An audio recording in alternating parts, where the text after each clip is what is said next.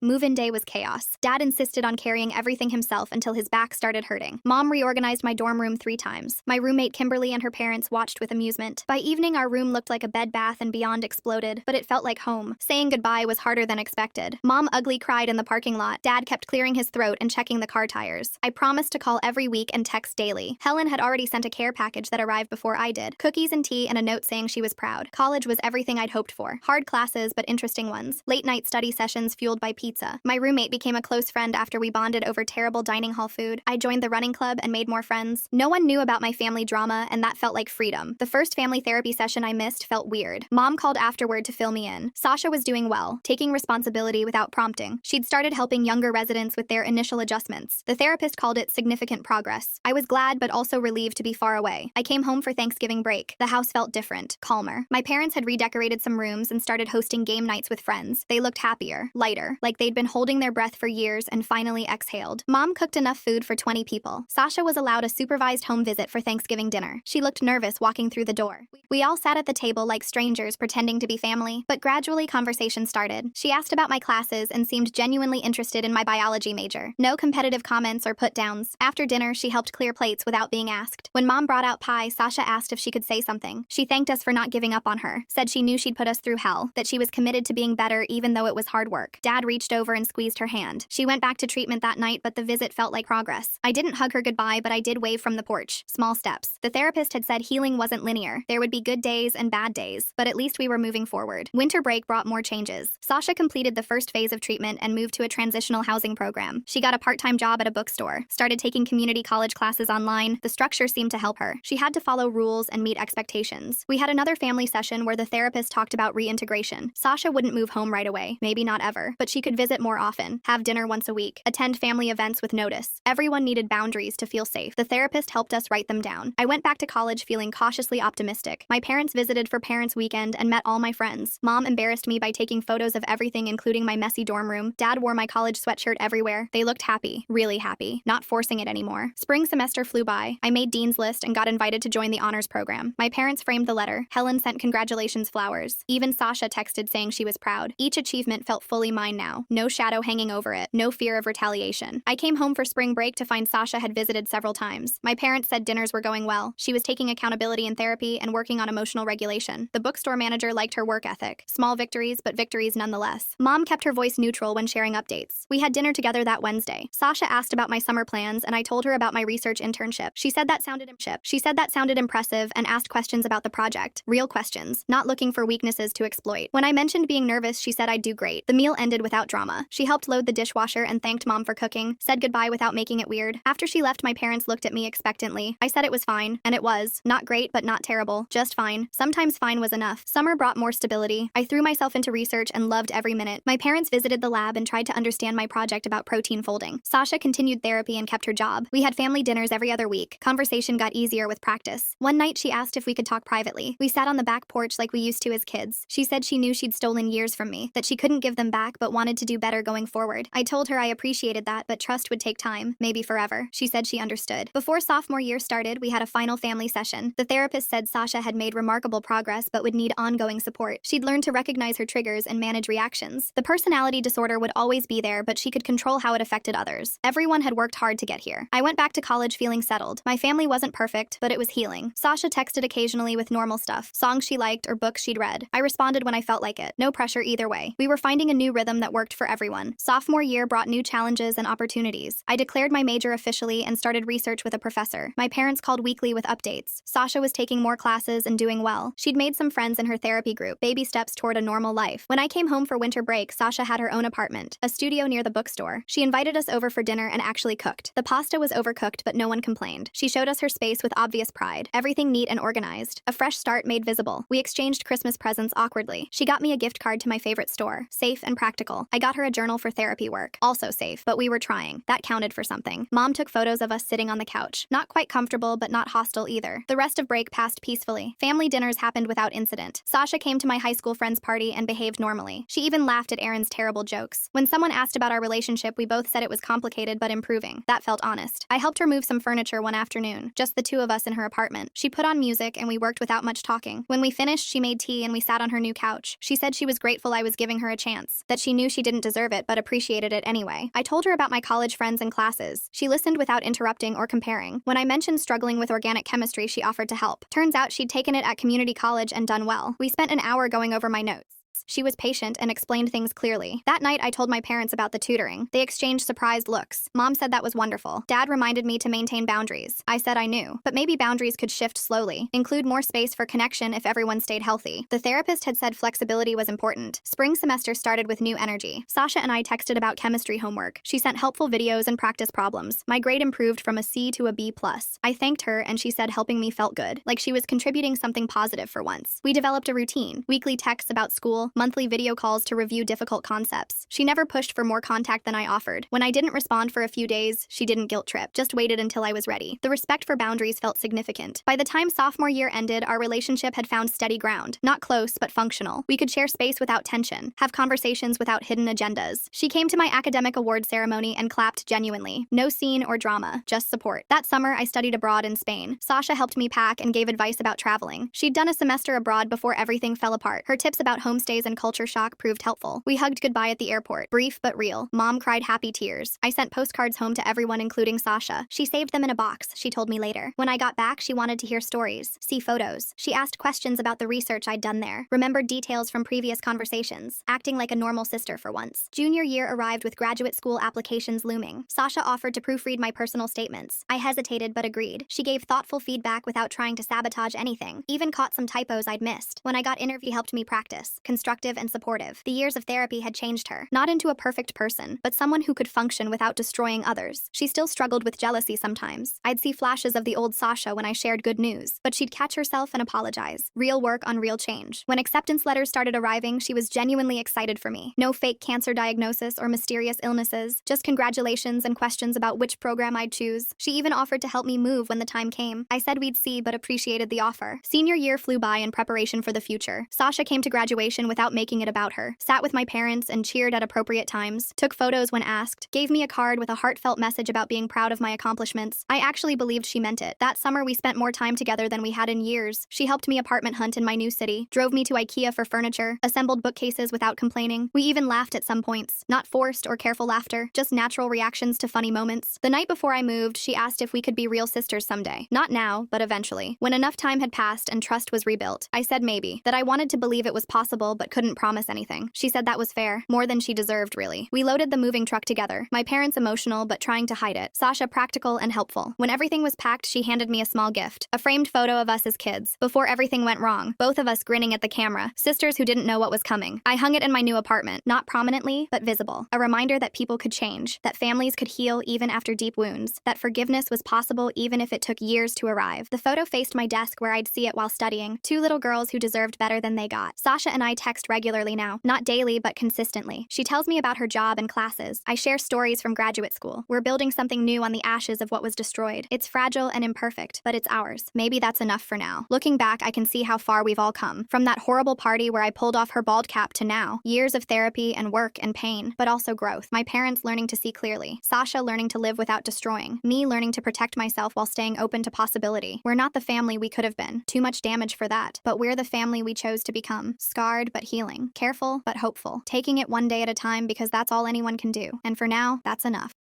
My nightmare stepmother burned all of my late mother's belongings, and by doing so put my dad in the hospital. I went nuclear on her. My stepmother and I have never got along, and I'll never forget the night she drunkenly called me, bragging about the fact she just burned all of my late mother's belongings. I burned them. It was all junk anyway. I've always hated how you guys kept her a part of your life. You need to learn to let go. You should look at it as a favor, really. I couldn't muster up words and just hung up. I sat in silence for a minute before receiving a flood of notifications from her. She was sending me pictures upon pictures of ashes, accompanied by laughing emojis. My dad and I were actually on a camping trip when this happened, so I woke him up to tell him. He thought I was joking, but when I showed him proof, he went pale. He stepped outside his tent and started clutching his chest and having a heart attack. I called an airlift. It took 15 minutes for the helicopter to arrive, and we immediately got in. The doctors told me not to get my hopes up, and all this was happening while my stepmother was blowing up my phone demanding I answer her calls. I ignored them, however, and held my father's hand the entire time. He made it to the hospital, and they admitted him to the ICU, where he was hooked up to all these machines. I sat by his bedside, holding his hand, watching his chest rise and fall. The thought of losing him was unbearable. I tried to be strong, but the guilt was overwhelming. I thought if I hadn't told him, he would have been okay. But deep down, I knew that wasn't true. After what felt like an eternity, the doctors managed to stabilize him. They said he was lucky that he'd pulled through, but he was still in a fragile state. Any more stress could be dangerous, even fatal. For the next few days, I barely left my dad's side. Every time I stepped out of the room, I felt anxious. I was terrified that something would happen while I was gone. The doctors kept saying he needed rest, and that stress was the worst thing for him right now. But it was hard, considering my stepmom had burned all of my mom's possessions. My stepmom was always bitter about my mom and the sweet things that our family said about my mom. Last Thanksgiving, we were all gathered around the dining table. It was the first time my dad had brought his new girlfriend, my soon-to-be stepmom, to a family holiday. Everyone was curious about her. They were eager to meet the woman who had finally brought a smile back to my dad's face after years of grief. I remember sitting next to my dad, my stepmom on his other side, her hand resting in his. She seemed a little nervous, but who wouldn't be meeting the whole family for the first time? My dad kept reassuring her. As we were making plates for the table, the conversation naturally drifted to memories of my mom. It was like that every year. No matter how much time had passed, she was always present in the room with us. Aunt Linda told my stepmom that she was just as beautiful as Mary was. Mary was my mother. My brother sure knows how to pick them, she said with a smile. There was a murmur of agreement around the table. and I saw my stepmom's smile fade for a moment, but she quickly bounced back and nodded politely. As the dinner went on, the stories about my mom started flowing, how she used to make the best pecan pie, how she would always sneak an extra slice to my cousin Jake, and how she had this way of making everyone feel special. My stepmom sat there, smiling and nodding, but I could feel the tension building in her. It was when Uncle Joe started the prayer that the energy in the room really shifted. We all bowed our heads, and Uncle Joe, who always led the blessing, began to speak. Lord, we thank you for this meal and for the family gathered here today. We ask that you bless our food and our time together, and we especially ask that you continue to bless Mary's soul. May she rest in peace, and may she know that she is missed dearly every day. As soon as he mentioned my mom's name, I felt my stepmom shift uncomfortably in her seat. Her hand, still holding mine under the table, suddenly felt tighter. I looked up at her, and though her eyes were closed for prayer, I could see how uncomfortable she felt. It was in that moment I realized she was bitter. Bitter about my mom, about the way we all still talked about her, about the fact that no matter how hard she tried, she would always be competing with a ghost. When the prayer ended, she quickly let go of my hand and reached for her wine glass, taking a long sip as the rest of the family echoed, Amen. My dad, oblivious, just smiled at her and gave her hand another reassuring squeeze, but I saw it. One day at the hospital, my dad woke up, and he was more alert than he had been in days. He looked at me with those tired eyes and said he needed to talk to Stephanie. Cared for him and of what could happen if we pushed her too far. But my dad was insistent. He wasn't the type to let things slide, and I knew that holding on to this, letting it fester, would only make things worse for him. So, I agreed. We would confront her, but we'd do it together. We waited until my dad was discharged from the hospital. He was still weak. We decided to confront her at home. When we got back to the house, the tension was heavy. My stepmom was sitting in the living room, watching TV like nothing had happened. The sight of her made my blood boil, but I kept it together for my dad's sake. He told her that they needed to talk, and when she noticed my dad was home, she tried to greet him with open arms. He pushed her away, and she looked stunned. She asked what was wrong with him, and he laid it all out. You know damn well what's wrong. You burned all of my wife's things, he said. For a moment, she paused and turned red. She then tried to justify it by blaming my dad for still loving my mom. He told her that he didn't still love her, but she was in no position to burn all of her belongings. Stephanie said if he didn't still love her, then why should it matter? They were just things cluttering up the house. She screamed at him. I could see my father was piping hot, and I motioned for him to sit down. I didn't want to have to take another trip to the hospital, and even though he was still weak, he snatched his arm out of my hand. This was all she had of her mom, and you threw it all away because you wanted to free up space? He screamed. She rolled her eyes and said he was being too dramatic. She said he couldn't live in the past forever and that it was time to move on. My dad told her that this wasn't about moving on. It was about respect, and that was when I chimed in. The fact that she didn't seem to be remorseful at all infuriated me. She told both of us that it was her house as well, and that she was the wife now, and if we had a problem with that, then we both could leave. She even said that we should be thanking her for removing all of my mom's belongings from the house. She told me that with that stuff gone, we could both heal faster and not have a constant reminder that she was dead. My dad said he paid the mortgage and that his name was on the documents. He told her she needed to leave immediately. This seemed like the final straw for him, not including the fact that she did not visit him while he was in the hospital. She refused to leave, and the argument got heated. My dad looked pale again, and I forced him to the couch. I told her to leave him alone. She didn't care that she was causing him so much pain. After my dad's color returned and his breathing was stable, I helped him to the bed. The morning after the confrontation was eerily quiet. The tension from the night before hung in the air. It was impossible to ignore. My dad was still in bed, exhausted and emotionally drained from everything that had happened. I could hear his slow breathing through the thin walls. I made my way downstairs, half expecting to find her gone. But no, she was there, sitting at the kitchen table with a cup of coffee in hand, as if nothing had happened. She didn't even look up when I walked in. Her focus was entirely on her phone. Her fingers moved rapidly across the screen. As I poured myself a cup of coffee, the phone calls started. First, it was my aunt. She asked me what was going on and why my stepmother had called her in the middle of the night, crying about how my dad and I were ganging up on her and treating her like an outsider in her own home. I tried to explain what really happened, but the more I talked, the more I realized that my stepmother had already convinced her otherwise. Then it was my dad's best friend, who called to say he was worried. Stepmom had told him that my dad was losing it, and that he wasn't handling his grief well, and was starting to lash out at her for no reason. She made it sound like we were the ones who had crossed a line and the ones who needed help. It became clear that she was going to fight,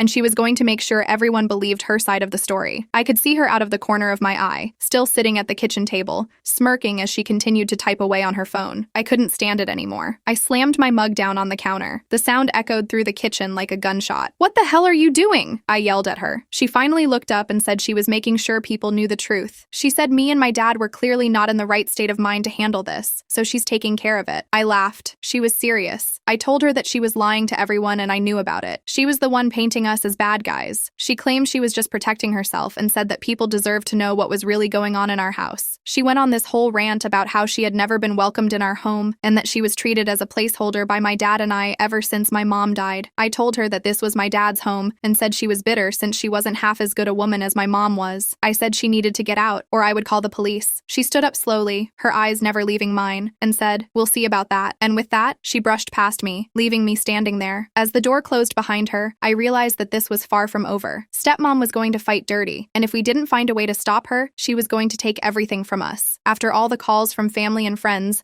my dad started stressing, and then his health started to decline again. He was stressed all the time, barely sleeping, and it was taking a toll on his heart. The doctors warned us that he couldn't take much more of this, that if things didn't change, he might not make it. I couldn't stand by and watch her destroy him. We needed to get her out of our lives, but she wasn't going to go quietly. That's when I realized we needed legal help. We found a lawyer who specialized in family law, and we started the process of filing for divorce. It was grueling, and my stepmom fought us every step of the way. But the more she fought, the more her true colors showed. She tried to play the victim, to paint us as the bad guys, but it didn't work. The court saw through her lies and saw the damage she was trying to do. She had no remorse or empathy, just a burning desire to get what she wanted, no matter who it hurt. The divorce was ugly. She dragged it out as long as she could, trying to drain us financially and emotionally. But in the end, the court ruled in our favor. She was forced to leave, and we were finally free of her. After she was gone, it took time for us to heal. My dad's health slowly improved, but he was never the same. The stress had taken its toll, and he was more fragile than ever. We focused on rebuilding our lives, on finding a new normal. It wasn't easy, and there were days when the weight of everything we'd been through felt like too much to bear. But we had each other, and that was enough. We didn't talk much about my mom's things after that. The loss was too painful. One day, as we were going through some old boxes in the attic, I found a small envelope tucked away in the corner. It was addressed to me in my mom's handwriting. My heart skipped a beat as I opened it. Tears formed in my eyes as I read the words she'd written to me before she passed. She talked about how much she loved me and how proud she was of the person I was becoming. And at the end, she wrote, "No matter what happens, always remember that I'm with you. In every memory, every moment, I'm there." I held the letter close to my chest and felt a sense of peace that I hadn't felt in a long time. My mom was gone, but she was still with me in every memory, in every moment, and no one could ever take that away. As time passed, the pain started to fade. My dad and I were closer than ever. We knew that we couldn't change the past, but we could determine our future. And that's exactly what we did. We moved to a new house. It was a fresh start. The first night in our new home, we sat on the porch, watching the sunset, and my dad turned to me with a small smile. "We made it," he said. "Yeah," I agreed. "We did." And through it all, I knew that my mom was watching over us, and that she would have been proud of the people we had become.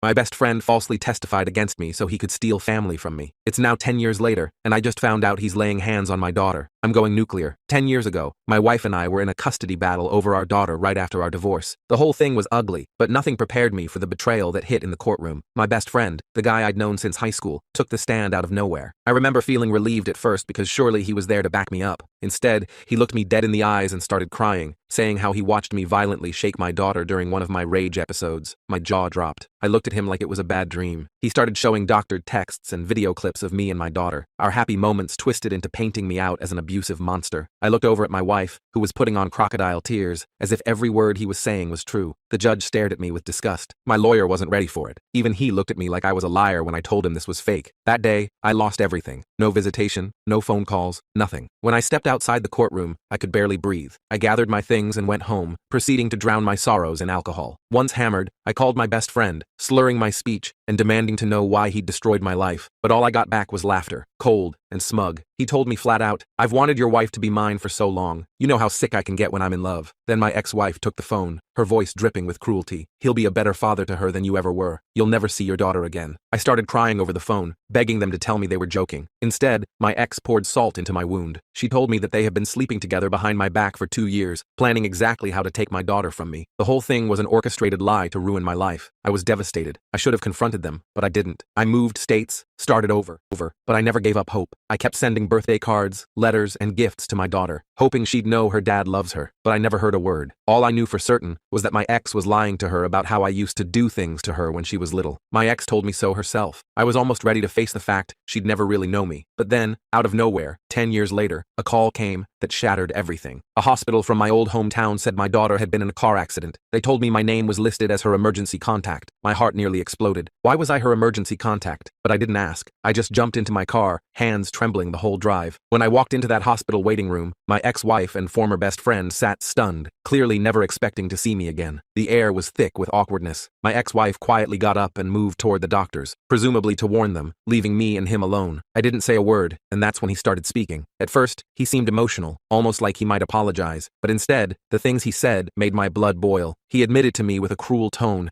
that he never gave my daughter any of my letters or gifts I sent. He laughed about how he convinced her I'd abandoned her. But then, just as I thought it couldn't get worse, he changed gears. A fake sorrow began dripping from his every word, trying to make himself sound like the victim. "I'll admit it," he said, putting on this righteous act. "I neglected her. Kids are a lot of work, man. You know how it is. I'm not proud of this, but there were times she needed a good wallop. Honestly, I'm doing you a favor letting you back in her life now. She's a mess. You should thank me." I felt myself about to explode. Every part of me wanted to swing at him right there, but before I could respond, a small, weak voice called out from behind the slightly open curtain nearby. My daughter, awake, staring at us both, her eyes filled with pain and confusion. I ran over, heart pounding so hard I could barely hear anything else. The next few moments felt like slow motion. My daughter, Lily, was lying there with a bandage around her head and her arm in a cast. She looked so much like the little girl I remembered, but older now, 16 years old. Her eyes were the same as mine, deep brown with flecks of amber that caught the light. Her hair was longer than I remembered, cascading over her shoulders in waves that reminded me of her mother before everything went wrong. I couldn't believe I was finally seeing her. "Dad?" she whispered, her voice cracking. That one word nearly broke me. I hadn't heard her call me that in 10 years. I wanted to hug her but was afraid to hurt her more. I just stood there, frozen, tears streaming down my face. The antiseptic smell of the hospital room faded away as I focused entirely on her face, trying to memorize every detail in case this moment was snatched away from me again. My ex-wife, Denise, came rushing back with a nurse. She tried to position herself between me and Lily. The nurse checked Lily's vitals while Denise glared at me. Her face had aged, lines of bitterness etched around her mouth that hadn't been there before. I stood my ground. The hospital called me. I'm still her father. My voice was steadier than I expected, drawing strength from Lily's presence. My former best friend, Russell, joined us now. He put his hand on Denise's shoulder like he owned her. The gesture made me sick. He'd gained weight over the years, his once athletic frame now soft and imposing. His eyes still held that manipulative gleam I'd been too blind to see when we were friends. "Let's not make a scene," he said with that fake, concerned voice. "This isn't about us. It's about Lily." The nurse finished checking Lily's monitors and turned to all of us. "She needs rest. Only immediate family should stay." She was young, probably new to navigating family drama in her ward. Denise immediately pointed at me. "He's not family anymore." Her voice was sharp, cutting through the air between us. The nurse looked confused. I pulled out my wallet and showed her my ID. "I'm her biological father. The hospital called me as her emergency contact." My hands were shaking slightly as I held out my driver's license. This seemed to surprise the nurse. She looked at Lily, who was watching this whole exchange with wide eyes. "Lily, who would you like to stay with you?" Denise cut in before Lily could speak. "She's a minor. I make the decisions." Her knuckles were white as she gripped the side rail of Lily's bed. "I want my dad," Lily said quietly but firmly. The shock on Denise and Russell's faces was priceless. They clearly hadn't expected this. The nurse nodded and started ushering them out. Denise tried to protest, but the nurse was firm. "The patient has requested privacy with her father. Please respect that." Once they were gone, I pulled a chair next to Lily's bed. The vinyl squeaked beneath me as I sat down. We sat in silence for a moment. I had rehearsed what I'd say to her 1,000 times over the years, but now my mind was blank. The steady beep of her heart monitor punctuated the silence between us. "They told me you left us," she finally said. "That you didn't want me." Her voice was small, carrying the weight of a decade of abandonment. My heart shattered all over again. "That's not true, Lily. I've thought about you every single day. I sent cards, letters, presents. I swallowed hard, fighting back a fresh wave of tears. "I never got anything," she said, tears forming in her eyes. One escaped, trailing down her cheek. I wanted to wipe it away but wasn't sure if I should touch her yet. "I know. I just found out they kept everything from you." I clenched my fists in my lap, anger mixing with my grief. Lily looked down at her hands. The IV tube snaked from her arm to a machine beside the bed. "I heard what Russell said to you about hitting me. Has he hurt you, Lily?" I asked gently. She didn't answer directly. Instead, she asked, "Did you really hurt me when I was little? Mom always said you had anger issues." "No, Lily. Never. I would never hurt you. They lied in court. Russell made up stories to help your mom get full custody." I leaned forward, desperate for her to believe me. "Why would they do that?" she asked. I sighed. "Russell wanted your mom. They were together before the divorce." Even now, saying it out loud made my stomach turn. "I found some old pictures of you in the attic last month. Mom always said you were dangerous, but you looked so normal, happy. You were holding me and smiling. It didn't match what they told me." She picked at the edge of her blanket, a nervous habit I remembered from when she was small. "What else did you find?" I asked, my heart racing. "Letters, in a box with my name on it. They were all opened. From you." She looked up at me, her eyes searching mine. "You found my letters?" I could barely get the words out. She nodded. "That's why I put you as my emergency contact. I memorized your number from one of the letters." I wasn't sure if it was still good, but before I could respond, a doctor came in. He introduced himself as Dr. Stevens and explained Lily's injuries. Concussion, broken arm, some bruising. She was lucky. The car had hit a tree, but the airbags deployed properly. He was middle-aged with kind eyes that seemed to understand more than he was saying. Who was driving when the accident happened? I asked. She shook her head. Russell was. He was angry, driving too fast. Her voice trembled slightly as she recalled it. The doctor looked uncomfortable. We've noted that in her chart. There are some concerns about the home situation that we need to address. He glanced meaningfully at me. I nodded, understanding what he was implying. I'm her father. I want to help. My voice was firm, resolute. After he left, Lily reached for my hand. Her touch was tentative, like she wasn't sure if she was allowed. Her fingers were cold against my palm. Will you stay? As long as you want me to, I promised. We talked for almost an hour. She told me about school, her friends, her life. She liked art and wanted to study design someday. She had a best friend named Emma who stood by her even when things got bad at home. I shared stories about when she was little, memories she didn't have, how she used to insist on wearing rain boots even on sunny days, how she once tried to free all the goldfish at a pet store because she thought they looked sad. It felt surreal, like I might wake up any moment and find this was all a dream. Eventually, a nurse came to check on Lily again. She mentioned visiting hours would be ending soon. I didn't want to leave, but I knew I couldn't push too hard too fast. I'll be back first thing tomorrow, I promised. She looked worried. What if they don't let you? The fear in her voice broke my heart all over again. I'll figure something out. I'm not disappearing again. I stood up reluctantly, already dreading the separation. As I was leaving, I ran into Russell in the hallway. He blocked my path, his bulk taking up most of the corridor. Having a nice reunion? He sneered. Don't get used to it. His breath smelled of coffee and cigarettes. I know what you did, I said, keeping my voice low. Lily told me everything. He shrugged. Prove it. Nobody's going to believe you now, just like nobody believed you then. His smug confidence made my skin crawl. She found my letters, Russell. She knows you've been lying to her for years. Something flashed in his eyes. Worry, maybe. She's confused from the accident. Once she's home, things will go back to normal. She's not going back to your home, I said firmly. Not after what you've done. He stepped closer. Watch yourself. One call to the police about you harassing us, and you'll never see her again. His voice was low, threatening. Outside the hospital, I sat in my car for a long time. My mind was racing. I needed a plan. I couldn't lose Lily again, not now that she knew the truth. I called my old lawyer, left a message explaining the situation. Then I found a hotel nearby and checked in. That night, I could barely sleep. I kept thinking about Lily in that hospital bed, about what might happen when she was discharged. Would Denise and Russell take her home and cut me off again? Would they punish her for contacting me? The next morning, I was back at the hospital as soon as visiting hours started. To my relief, neither Denise nor Russell was there yet. Lily was awake, looking better than yesterday. Some color had returned to her cheeks, and she smiled when she saw me. You came back, she said, sounding surprised. Of course I did, I replied, sitting beside her bed. I promised, didn't I? We talked more, filling in the 10-year gap between us. She asked about where I lived now, my job, if I had a new family. I told her everything. How I'd never stopped thinking about her. After I found your letters, things got worse. Russell found out I was looking through the attic. He got really mad. She twisted the hospital bracelet around her wrist nervously. Did he hurt you? I asked, trying to keep my voice calm. She nodded slightly. He grabbed my arm really hard, left bruises. It wasn't the first time. She pulled up her sleeve, showing me fading yellowish marks on her upper arm. The doctors saw them yesterday. They asked a lot of questions. They're going to help us, Lily, I said. We'll make sure you're safe. They will, I assured her, though I wasn't certain myself. And I believe you. I'm not going anywhere this time. I sat with Lily for hours that day, only stepping out when the nurses came to check on her. Around noon,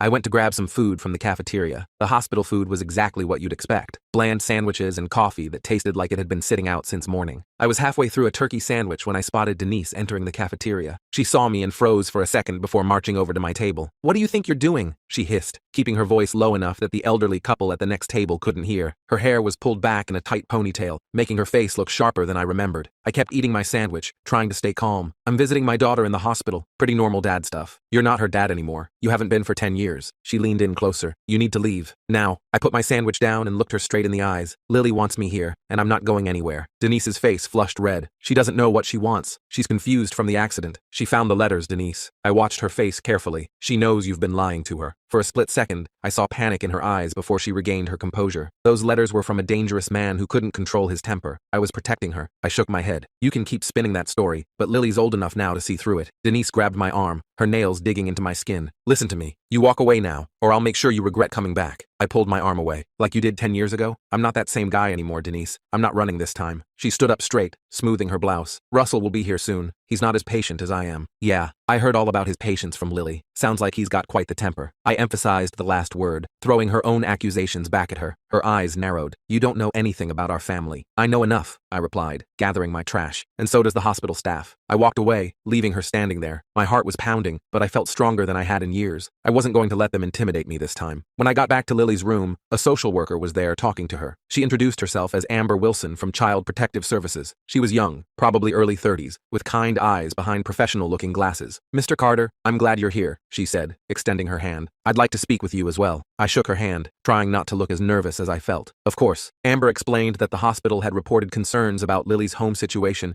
based on comments she'd made to the medical staff and the circumstances of the accident. She was doing a preliminary assessment. Lily has shared some concerning information about her home life, Amber said carefully. I understand you haven't been in the picture for some time? I nodded, glancing at Lily, who was watching us intently. Not by choice. I lost custody when she was 6. Her mother and her mother's husband kept us apart. I see. Amber made a note on her tablet. And you're back in contact now because of the accident? Yes. I was listed as her emergency contact. I still couldn't believe Lily had done that. Amber turned to Lily. And you put your father as your emergency contact recently? Lily nodded. Last month, after I found his letters. Amber asked a few more questions, mostly directed at Lily, about Russell's behavior, about the accident, about how things were at home. Lily answered honestly, describing Russell's angry outbursts, how he'd grab her arm hard enough to leave bruises, how he'd been drinking before the accident. He was yelling at me about something stupid, Lily explained. I forgot to put away the dishes or something. He said we were going for a drive to talk about my attitude. He was driving way too fast, and I told him to slow down. That just made him madder. Amber nodded, her face professional, but I could see the concern in her eyes. What happened next? He turned to yell at me and didn't see the curve coming. We went off the road. Lily's voice was steady, but her hands were trembling. The car hit a tree. He wasn't wearing his seatbelt. I was. I felt sick imagining it. Lily could have been cold because of that jerk's temper. Amber asked me a few more questions about my current living situation, my job, my relationship with Lily. I answered everything honestly. I had a stable job as an IT specialist, a decent 2-bedroom apartment, and while I hadn't been allowed to be part of Lily's life, I'd never stopped trying. I'm going to need to speak with Mrs. Carter, sorry, Mrs. Wilson now, and her husband as well, Amber said, standing up. In the meantime,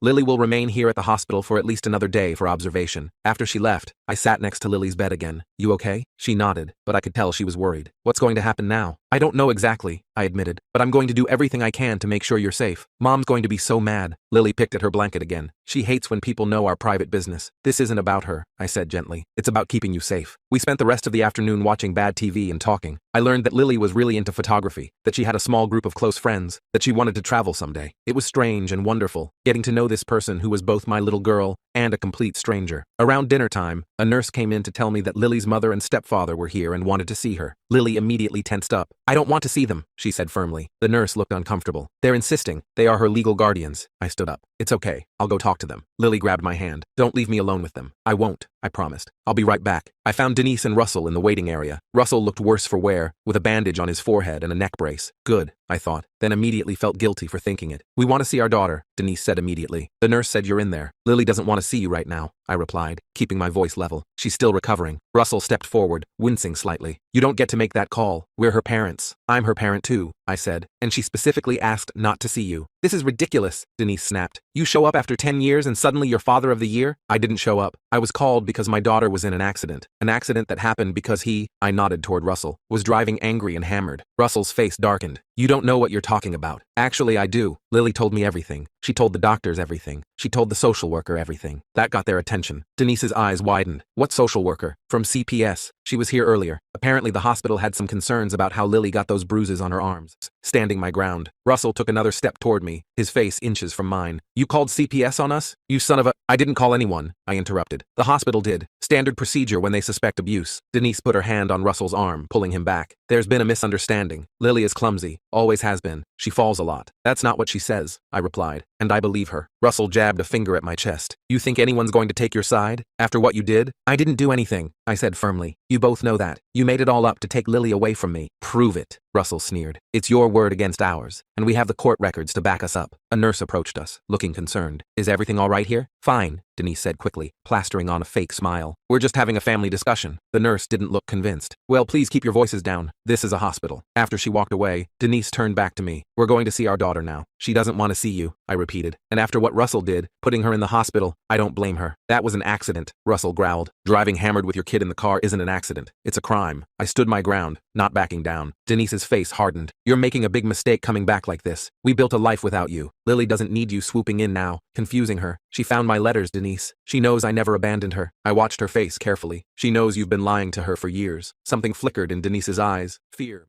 Maybe. Those letters were from a dangerous man. I was protecting her. No, you were protecting yourself. And your boyfriend here. I nodded toward Russell. But it's over now. Lily knows the truth. Russell stepped forward again, but Denise held him back. This isn't over, she warned. Not by a long shot. They left, and I returned to Lily's room, feeling shaken, but determined. When I told her what happened, she looked relieved that she didn't have to see them. They'll be back, she said quietly. They always come back angrier after something like this. I won't let them hurt you, I promised, though I wasn't entirely sure how I'd keep that promise. That night, I slept in the chair next to Lily's bed. It was uncomfortable, but there was no way I was leaving her alone in that hospital. Around midnight, I woke up to find her watching me. You're still here, she whispered, sounding surprised. Of course I am, I whispered back. I told you I'm not going anywhere. She smiled a little, then went back to sleep. I stayed awake for a long time after that, watching her breathe, still amazed that I'd found her again. The next morning, Dr. Stevens came by to check on Lily. He seemed pleased with her progress and mentioned she might be discharged the following day. Where will she go? I asked, voicing the question that had been keeping me up all night. Dr. Stevens glanced at Lily, then back at me. That's something you'll need to discuss with CPS. Ms. Wilson mentioned she'd be back this morning. Sure enough, Amber from CPS arrived about an hour later. She asked to speak with me privately, so we stepped out into the hallway. I've spoken with Mrs. Wilson and Mr. Peterson, she said, referring to Denise and Russell. They deny any abuse, of course. Of course they do, I muttered. However, Amber continued, the hospital has documented Lily's injuries, including bruising patterns inconsistent with the car accident, and Mr. Peterson's blood alcohol level was above the legal limit when they were brought in. My heart raced. So what happens now? Given the circumstances, we're recommending Lily be placed in temporary alternative housing while we investigate further. Amber adjusted her glasses. Do you have a place where she could stay? I blinked, surprised. With me? Yes, absolutely. I have a spare bedroom in my apartment. You'd need to undergo an emergency home assessment, but given that you're her biological father with no documented history of abuse, she paused. Wait, there was something in the file about a custody case? My stomach dropped. 10 years ago, yes. My ex-wife and her boyfriend, now husband, made false accusations. I lost custody. Amber frowned. That complicates things. We'll need to review those records. They lied, I said desperately. Russell admitted it to me at the hospital. They wanted Lily for themselves, so they made up stories about me. I understand, but I need to follow protocol. Amber's voice was sympathetic but firm. In the meantime, we need to find a safe placement for Lily. Please, I said. She wants to be with me. She's the one who put me as her emergency contact. She found my letters and realized they'd been lying to her all these years. Amber considered this. Let me make some calls. We might be able to arrange a temporary placement with you, pending a full investigation, but I can't make any promises. After she left, I went back to Lily's room and explained the situation as gently as I could. She looked terrified at the thought of going back to Denise and Russell. I won't let that happen, I promised. Even if you can't stay with me right away, they won't send you back there while CPS is investigating. Where would I go? She asked, her voice small. Maybe a temporary foster home? Just until they sort everything out. I tried to sound more confident than I felt. Lily's eyes filled with tears. I just found you again. I don't want to go to strangers. I held her hand, feeling helpless. I know, sweetheart. I'm doing everything I can. Later that afternoon,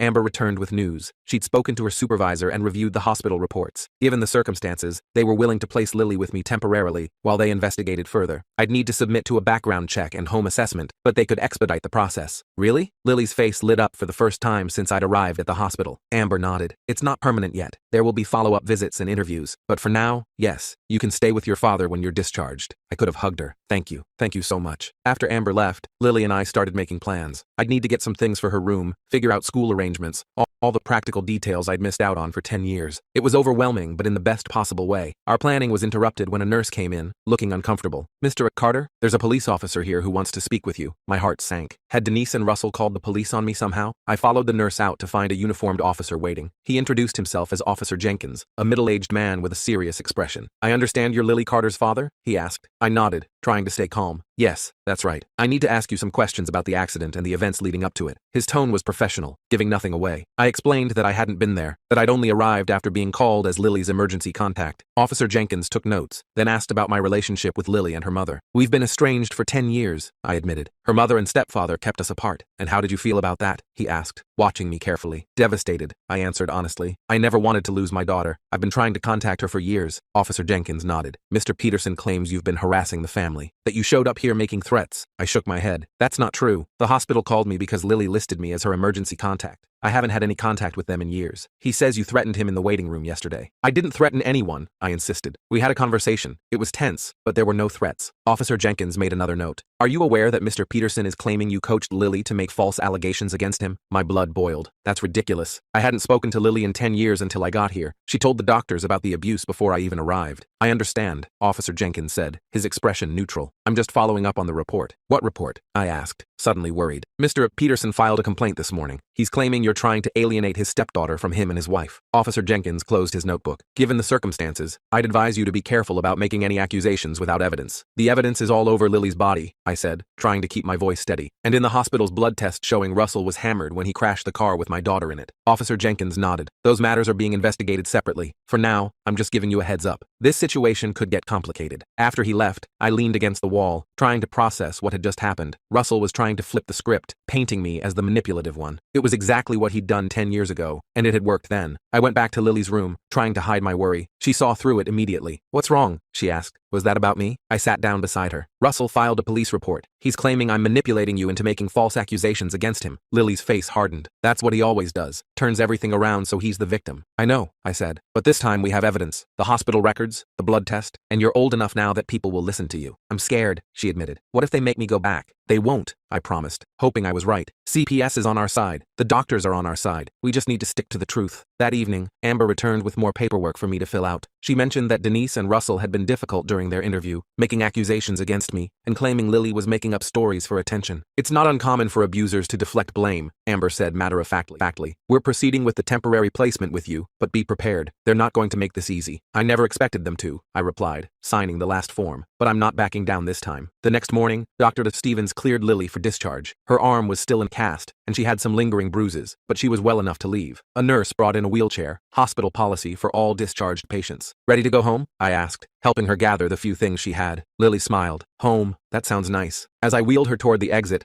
I spotted Denise and Russell waiting near the hospital doors. My heart sank. Lily saw them too and grabbed my hand. Don't let them take me, she whispered. I won't, I promised, continuing forward. Denise stepped in front of the wheelchair, blocking our path. Where do you think you're going with our daughter? I'm taking Lily home, I said firmly. CPS has approved a temporary placement with me. Russell moved beside Denise, his face red with anger. Like hell they have. She's coming home with us. A security guard noticed the confrontation and started walking over. I was grateful for the backup. It's been arranged, I said calmly. You can take it up with CPS if you have concerns. This is kidnapping, Denise hissed. You can't just take her. It's not kidnapping, I replied. It's a legal placement approved by Child Protective Services. Now please move aside. The security guard reached us. Is there a problem here? This man is trying to take my daughter, Denise said immediately, putting on her victim voice. I pulled out the paperwork Amber had given me. I have temporary custody through CPS. My daughter is being discharged into my care. The security guard looked over the paperwork, then nodded. Everything seems in order. Ma'am, sir, I'm going to have to ask you to step aside. Russell looked like he might explode. This is bullshit. You can't just— Sir, the security guard cut in. I need you to calm down or I'll have to ask you to leave the premises. Denise put her hand on Russell's arm. This isn't over, she said to me, her voice low and threatening. Not by a long shot. They stepped aside, and I wheeled Lily past them to the hospital exit. I could feel their eyes burning into my back the whole way. Once we were in my car and driving away, Lily finally relaxed. I can't believe that worked. They always get their way. Not this time, I said, feeling a mix of relief and anxiety. But they're right about one thing. This isn't over. I drove us to my hotel first to collect my things. I'd need to drive us back to my apartment in the neighboring state, about 5 hours away. Lily was quiet for most of the drive, watching the scenery pass by. Occasionally, she'd ask a question about where I lived or what my job was like. Will I have to change schools? She asked as we crossed the state line. Probably, I admitted. But we can look into options once we're settled. Maybe online school for the rest of this year, then figure out next year. She nodded, seeming okay with that. I didn't have many friends anyway. Just Emma, really. You can still keep in touch with Emma, I assured her, and you'll make new friends. We arrived at my apartment building in the early evening. It wasn't fancy, a mid-rise building in a decent neighborhood, but it was clean and safe. I carried Lily's small bag of hospital belongings while she walked beside me, looking around curiously. This is it, I said, unlocking the door to my apartment. It's not much, but there's a spare bedroom that's all yours. Lily stepped inside, taking in the living room with its comfortable but slightly worn furniture, the small kitchen off to one side, the hallway leading to the bedrooms. It wasn't a showplace by any means, but it was home. I like it, she said simply. I showed her to the spare bedroom. It was basic. A bed, a dresser, a small desk, but it had a nice window overlooking a park across the street. We can decorate it however you want, I said. Make it your own space. Lily sat on the edge of the bed, running her hand over the plain blue comforter. I've never had my own room before. I shared with the baby at home. I blinked in surprise. Baby? You have a sibling? She nodded. Half-brother, Tyler. He's 3.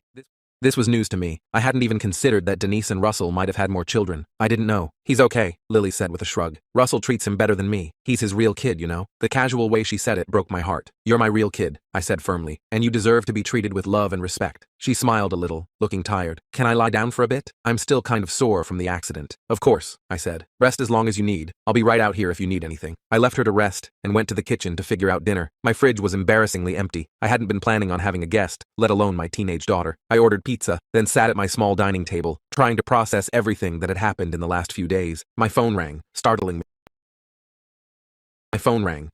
me. It was Amber from CPS. Mr. Carter, I wanted to check in and make sure you and Lily arrived safely. Yes, we did. She's resting now. I lowered my voice, moving farther from Lily's room. There was a confrontation at the hospital with her mother and stepfather, but security helped us leave without incident. Amber sighed. I was afraid of that. They've been calling my office all afternoon, demanding we reverse the placement decision. Can they do that? I asked, suddenly worried. Not without cause, Amber assured me, but they're making a lot of noise. They've hired a lawyer and are claiming you manipulated the situation. My stomach tightened. What does that mean for Lily? For now, nothing changes. You have temporary custody while we investigate. I'll be conducting a home visit next week to check on Lily and see how she's settling in. After we hung up, I sat there feeling uneasy. Denise and Russell weren't going to give up easily. They'd taken Lily from me once before with lies and manipulation. I couldn't let that happen again. The pizza arrived, and I went to wake Lily. She came out looking groggy but hungry. We ate at the small dining table, talking about mundane things, her favorite pizza toppings, TV shows she liked, normal father-daughter stuff that felt anything but normal after 10 years apart. After dinner, Lily helped me clean up, moving around the kitchen like she was trying to memorize where everything went. It struck me that she might be worried this was temporary, that she'd be sent back to Denise and Russell. You know, I said casually, we should make a list of things you need. Clothes, school supplies, whatever would make you feel more at home here. She looked up, surprised. You think I'll be here that long? I hope so, I said honestly. I'm going to do everything I can to make that happen. She nodded, but I could tell she was afraid to hope too much. Can I take a shower? I still feel gross from the hospital. Of course, let me show you how the shower works. It's a little tricky. After I showed her the bathroom and gave her a clean towel, I went back to the living room and called my lawyer. I'd left him a message the day before but hadn't heard back. This time he answered. Mike, it's been a long time, he said, sounding surprised. What's this about your daughter? I explained everything. Lily's accident, the abuse allegations against Russell, the temporary custody arrangement. Stephen listened without interrupting, then let out a low whistle. That's quite a situation. And you're sure the abuse allegations are legitimate? Absolutely, I said firmly. The hospital documented bruising consistent with abuse, not just from the accident. And Russell was hammered when he crashed the car with Lily in it. That helps, Stephen said. But be prepared. If they fought this dirty 10 years ago, they'll do it again. They might try to use the old custody ruling against you. Can they do that? It was based on lies. It's still a legal precedent, Stephen warned. We'd need to prove those allegations were false, which isn't easy after all this time. I thought about what Lily had told me, about finding my letters. Lily found evidence that they've been hiding my communications from her. She knows they lied about me abandoning her. That's helpful, but not definitive proof of the other allegations being false. Stephen paused. What we need is for Russell to slip up, to admit what they did. I remembered Russell's smug face at the hospital, how he'd bragged about keeping my letters from Lily. He's arrogant. He might, if pushed. Don't do anything stupid, Stephen warned. Let me handle the legal side. I'll file for permanent custody based on the abuse allegations and the CPS placement. In the meantime, focus on taking care of Lily and documenting everything. After we hung up, I sat there thinking about what Stephen had said. We needed proof that Denise and Russell had lied 10 years ago. But how could I get that after all this time? Lily came out of the bathroom, her hair wet, and wearing the same clothes she'd had at the hospital. I made a mental note to take her shopping as soon as possible. Feel better? I asked.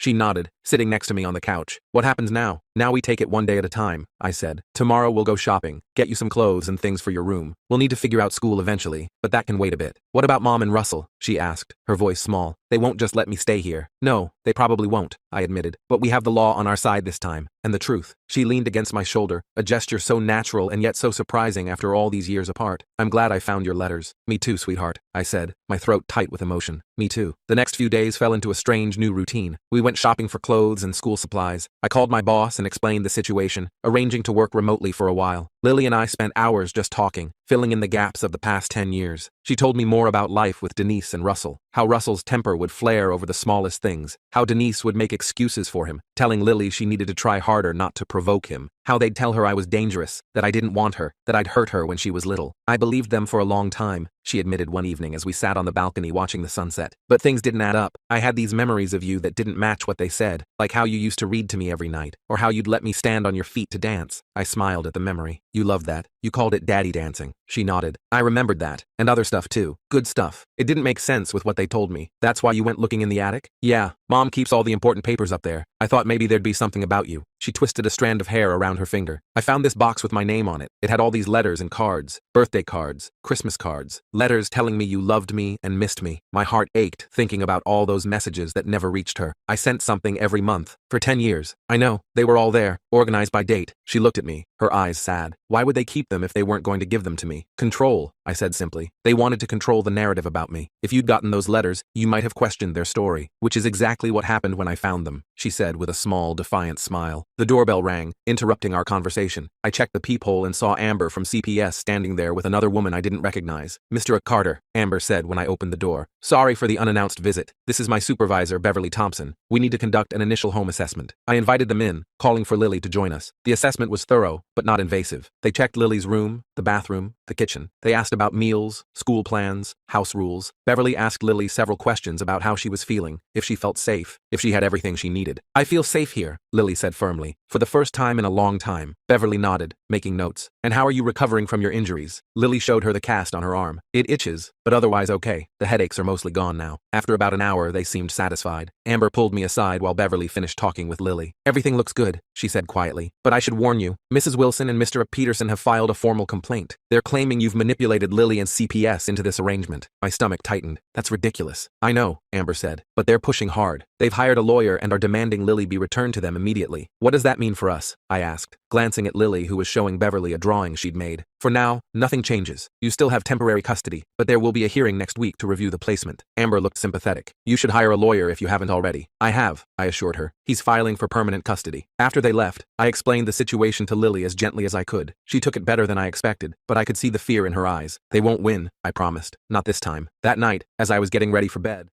my phone rang. Unknown number. I almost didn't answer, but something told me I should. Hello? Is this Mike? A young woman's voice, vaguely familiar. Yes. Who's this? It's Emma, Lily's friend. She sounded nervous. She gave me your number. I hope that's okay. Of course, I said, surprised. Is everything all right? Not really, Emma said. Mrs. Wilson and Mr. Peterson came to my house today. They were asking all these questions about Lily, trying to get me to say she made up stuff about Mr. Peterson. My blood ran cold. What did you tell them? The truth, Emma said firmly. That Lily showed me the bruises, that she was scared of him, that she cried when she told me about how he grabbed her and shook her. Thank you for being honest, I said, genuinely grateful. That couldn't have been easy. They were super mad, Emma continued. Mr. Peterson started yelling at me, saying I was a liar. My mom kicked them out. I'm sorry you had to deal with that, I said, but I appreciate you telling me. There's something else, Emma said, her voice dropping lower. After they left, I remembered something. Lily gave me some stuff to keep for her a few months ago. Letters and pictures. She was afraid her stepdad would find them and get mad. My heart raced. What kind of letters and pictures? Your letters, Emma said. The ones she found in the attic, and some pictures of you and her when she was little. She wanted them safe. This could be exactly what we needed. Proof that Lily had found the letters before the accident, before she ever contacted me. Evidence that she'd been telling the truth about Russell. Emma, those letters could be really important, I said carefully. Would you be willing to give them to my lawyer? Yeah, of course, Emma replied without hesitation. Lily's my best friend. I want to help her. We arranged for Stephen to contact Emma's mother the next day. After we hung up, I sat on the edge of my bed, feeling a glimmer of hope for the first time in days. Maybe we had a chance after all. The next morning, I called Stephen and told him about Emma and the letters. He agreed it could be crucial evidence and promised to follow up immediately. This is good, he said. If we can prove Lily found those letters before the accident, before she ever contacted you, it supports her credibility. And if she has pictures of the bruises Russell gave her, even better. What about the hearing next week? I asked. Should Lily be there? Probably not for the whole thing, Stephen advised, but the judge might want to speak with her privately. We'll prepare her for that possibility. After I hung up, I found Lily in the kitchen making toast. She looked up when I came in,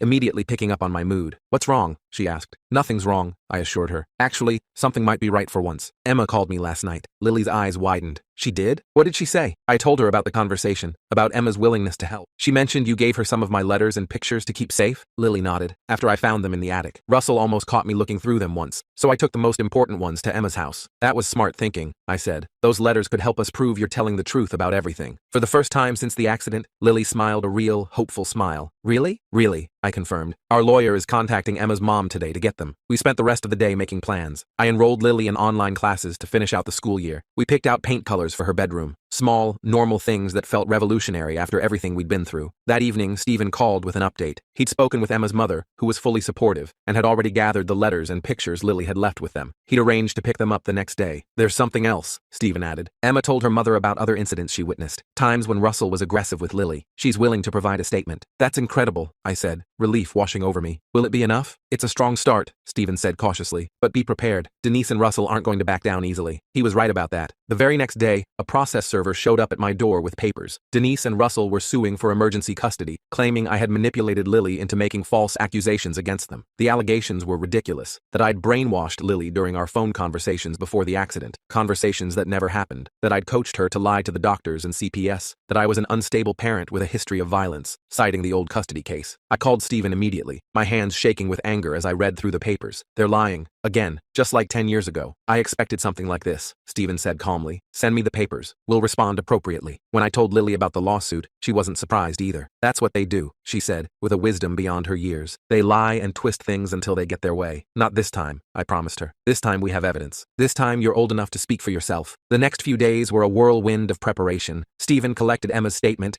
and the letters Lily had hidden with her. He filed our response to Denise and Russell's emergency petition, including affidavits from the hospital staff who had documented Lily's injuries and Emma's statement about witnessing Russell's abuse. The night before the hearing, Lily and I sat on the couch watching a movie, both too anxious to really pay attention to the plot. During a quiet moment, she turned to me. "What if they win tomorrow?" she asked, her voice small. "What if I have to go back?" I put my arm around her shoulders, pulling her close. "That's not going to happen. But even if something goes wrong tomorrow, I'm not giving up. Not ever again." She leaned her head against my shoulder. "I'm glad I found your letters." "Me too, sweetheart," I said, my throat tight with emotion. "Me too." The morning of the hearing, I woke up before my alarm even went off. I'd barely slept, just tossing and turning all night thinking about what might happen. I made coffee and sat at the kitchen table, trying to calm my nerves. Lily came out of her room around 7, already dressed in the new outfit we'd bought for court. Simple black pants and a blue blouse that made her look older than 16. "You look nice," I said, pushing a mug of hot chocolate toward her. I'd noticed she preferred that to coffee. "Thanks," she mumbled, sitting down across from me. She looked as nervous as I felt, picking at her fingernails the same way she used to when she was little. "Everything's going to be okay," I told her, trying to sound more confident than I felt. "Stephen is meeting us at the courthouse. He's got all the evidence we need." Lily nodded, but didn't look convinced. "Russell always gets his way," she said quietly. "He's really good at making people believe him." "Not this time," I promised. "This time, we have proof." We drove to the courthouse in silence. My hands were sweating on the steering wheel, and I kept checking the rearview mirror like I was expecting Denise and Russell to be following us or something. The courthouse looked exactly the same as it had 10 years ago when I'd lost everything. Same gray stone steps, same heavy wooden doors. I took a deep breath before getting out of the car. Stephen was waiting for us in the lobby, looking professional in his suit with a briefcase at his feet. He shook my hand and gave Lily a reassuring smile. "You must be Lily," he said. "I'm Stephen. I've heard a lot about you." Lily managed a small smile. "Nice to meet you." Stephen led us to a small conference room where we could talk privately before the hearing. He explained what would happen. The judge would hear arguments from both sides, might speak to Lily privately, and then make a decision about the temporary custody arrangement. "What about their lawsuit?" I asked. "The one claiming I manipulated Lily?" "We've filed a motion to dismiss," Stephen said. "It's baseless, and I think the judge will see that, especially with the evidence we have." He opened a folder. "Emma's statement is very compelling. She details multiple incidents where she witnessed Russell's aggressive behavior toward Lily, and the letters and photographs are exactly what we needed." Lily leaned forward. "You have the pictures too?" Stephen nodded. "Emma's mother gave us everything, including some photos you took of bruises on your arms." Lily looked down at her hands. "I was scared to show anyone else. Russell said if I ever told, he'd make things worse." I reached over and squeezed her hand. "You're incredibly brave, you know that?" The door opened, and a court officer told us it was time. As we walked into the courtroom, I spotted Denise and Russell immediately. They were sitting at a table with their lawyer, a sharp-looking woman in an expensive suit. Denise was dressed like she was going to church, all proper in a conservative dress. Russell had cleaned up too, wearing a suit that made him look almost respectable. It was all for show, and it made me sick. The judge, an older man named Judge Harrington, called the court to order. He explained that this was a hearing to review the temporary custody arrangement for Lily Carter and to address the emergency petition filed by Denise and Russell. Denise and Russell's lawyer went first. She painted this picture of them as loving, concerned parents, whose daughter had been manipulated by her estranged father. She claimed I'd somehow gotten in contact with Lily before the accident and convinced her to make up stories about abuse. She even suggested the bruises documented at the hospital could have been self-inflicted or from normal teenage activities. "Your Honor," she said in this smooth, practiced voice, "Mr. Carter lost custody of his daughter 10 years ago due to his violent behavior. Now he's using this tragic accident as an opportunity to alienate Lily from her mother and stepfather, who have raised her for the past decade." I felt my blood pressure rising with every lie she told. Stephen put a hand on my arm, silently telling me to stay calm. When it was his turn to speak, he stood up with quiet confidence. "Your Honor," he began, "the facts of this case are quite different from what opposing counsel has presented. Lily Carter was brought to the hospital following a car accident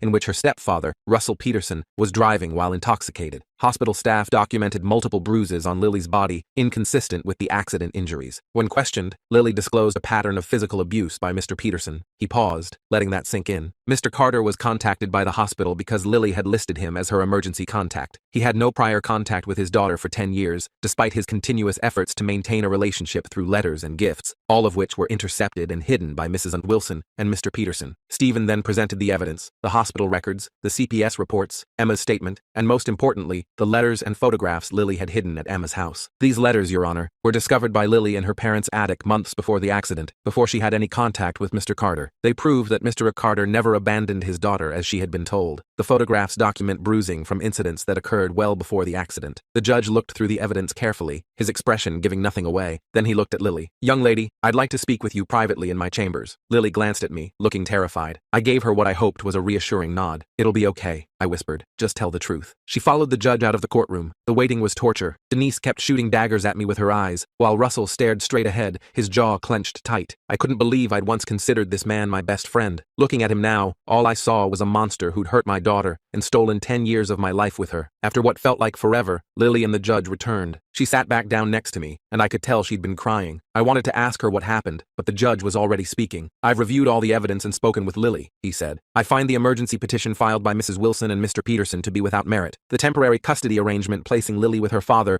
will remain in effect pending the final custody determination." I let out the breath I'd been holding. Denise made a choked sound of protest, and Russell's face turned an angry red. "Furthermore," the judge continued, "based on the evidence presented today, I am referring this matter to the district attorney's office for review of possible criminal charges against Mr. Peterson for child abuse and endangerment." Russell started to rise from his seat, his face flushing with anger. "This is wrong. She's manipulating everyone with these lies." "Mr. Peterson," the judge warned sharply, "control yourself in my courtroom." Russell ignored the warning, his voice rising. "You don't understand what we've been dealing with. She's been troubled since her father left." "Mr. Peterson," the judge interrupted more forcefully, "one more outburst and I'll hold you in contempt." Russell's lawyer tugged at his sleeve, trying to get him to sit down, but he shook her off. "You want to know the truth?" Russell was nearly shouting now, his control slipping. "We did what we had to do back then. He was going to take her from us. We couldn't let that happen." The courtroom went silent. Even Russell seemed to realize what he'd just implied. His lawyer closed her eyes in defeat. "Are you admitting," the judge said carefully, "that you and Mrs. Wilson fabricated evidence in the original custody case?" Russell looked trapped. Denise was staring at him in horror.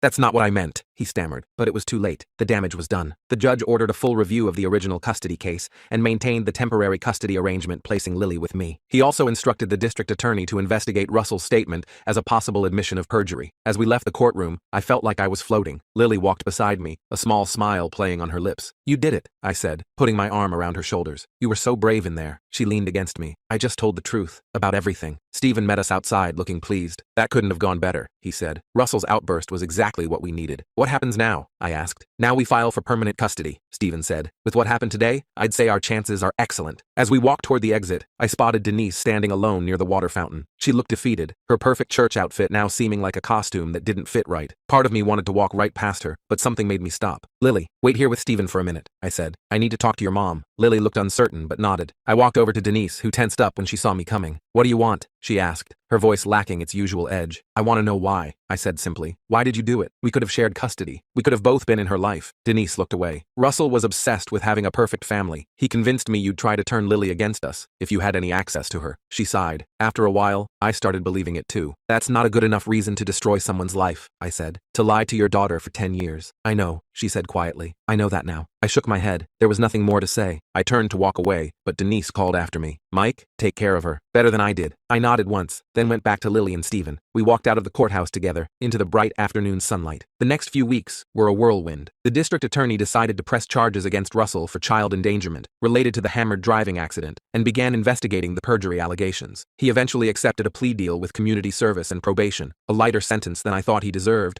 but one that acknowledged his wrongdoing. Denise filed for divorce, finally seeing Russell for what he was. She didn't contest my petition for permanent custody of Lily, which surprised me. Lily settled into life with me more each day. We painted her room the soft green color she'd picked out. She started online classes to finish the school year, and was doing well. Emma came to visit one weekend, the two girls staying up late giggling and talking like normal teenagers. It was music to my ears. One evening, about a month after the hearing, Lily and I were making dinner together. She was chopping vegetables while I worked on the sauce, moving around each other in the small kitchen like we'd been doing it for years instead of weeks. "Dad," she said, not looking up from the cutting board. "Can I ask you something?" "Anything," I said, stirring the sauce. "Are you mad at Mom for what she did?" I paused. thinking about it. I was, for a long time, but now, I'm just sad about all the time we lost. Lily nodded, still focused on her chopping. She called me yesterday. This surprised me. Oh? What did she say? She apologized for lying to me about you, for staying with Russell even when she knew he was hurting me. Lily set down the knife and looked at me. She was crying. How do you feel about that? I asked carefully. Lily shrugged. I don't know. Part of me is still really angry, but another part wants to forgive her, I suggested. Maybe, eventually. She picked up the knife and resumed chopping. Is that okay? Of course it is, I said. She's still your mom, and people make mistakes, even really big ones. Like Russell? I shook my head. What Russell did wasn't a mistake. It was deliberate cruelty. There's a difference. Lily seemed to accept this. We finished making dinner and ate at the small table, talking about normal things, her classes, my work, a movie we wanted to see that weekend. After dinner, we cleaned up together, then settled on the couch to watch TV. As some sitcom played in the background, Lily leaned her head against my shoulder. I'm glad I found your letters, she said, for probably the 100th time since she'd come to live with me. Me too, kiddo, I replied, putting my arm around her. Me too. 2 months later, the judge made his final ruling. I was granted permanent custody of Lily. Denise was given visitation rights, which Lily decided she wanted to try, starting with supervised visits. Russell pled guilty to child endangerment and driving under the influence, receiving a suspended sentence and probation. The abuse investigation was ongoing, but with Lily safe with me, it wasn't our primary concern anymore. We celebrated the custody decision with a small party, just me, Lily, Emma, and her mom, and a few of my friends from work, who had been supportive throughout the whole ordeal. I ordered pizza and bought a cake that said, "Finally home" on it, which made Lily roll her eyes, but I caught her taking a picture of it when she thought I wasn't looking. Later that night, after everyone had gone home and Lily was in her room texting with Emma, I sat on the balcony looking at the stars. My phone buzzed with a text from Steven. Congratulations again, you did it. But I knew the truth. I hadn't done it. Lily had. Her courage in finding those letters, in putting me as her emergency contact,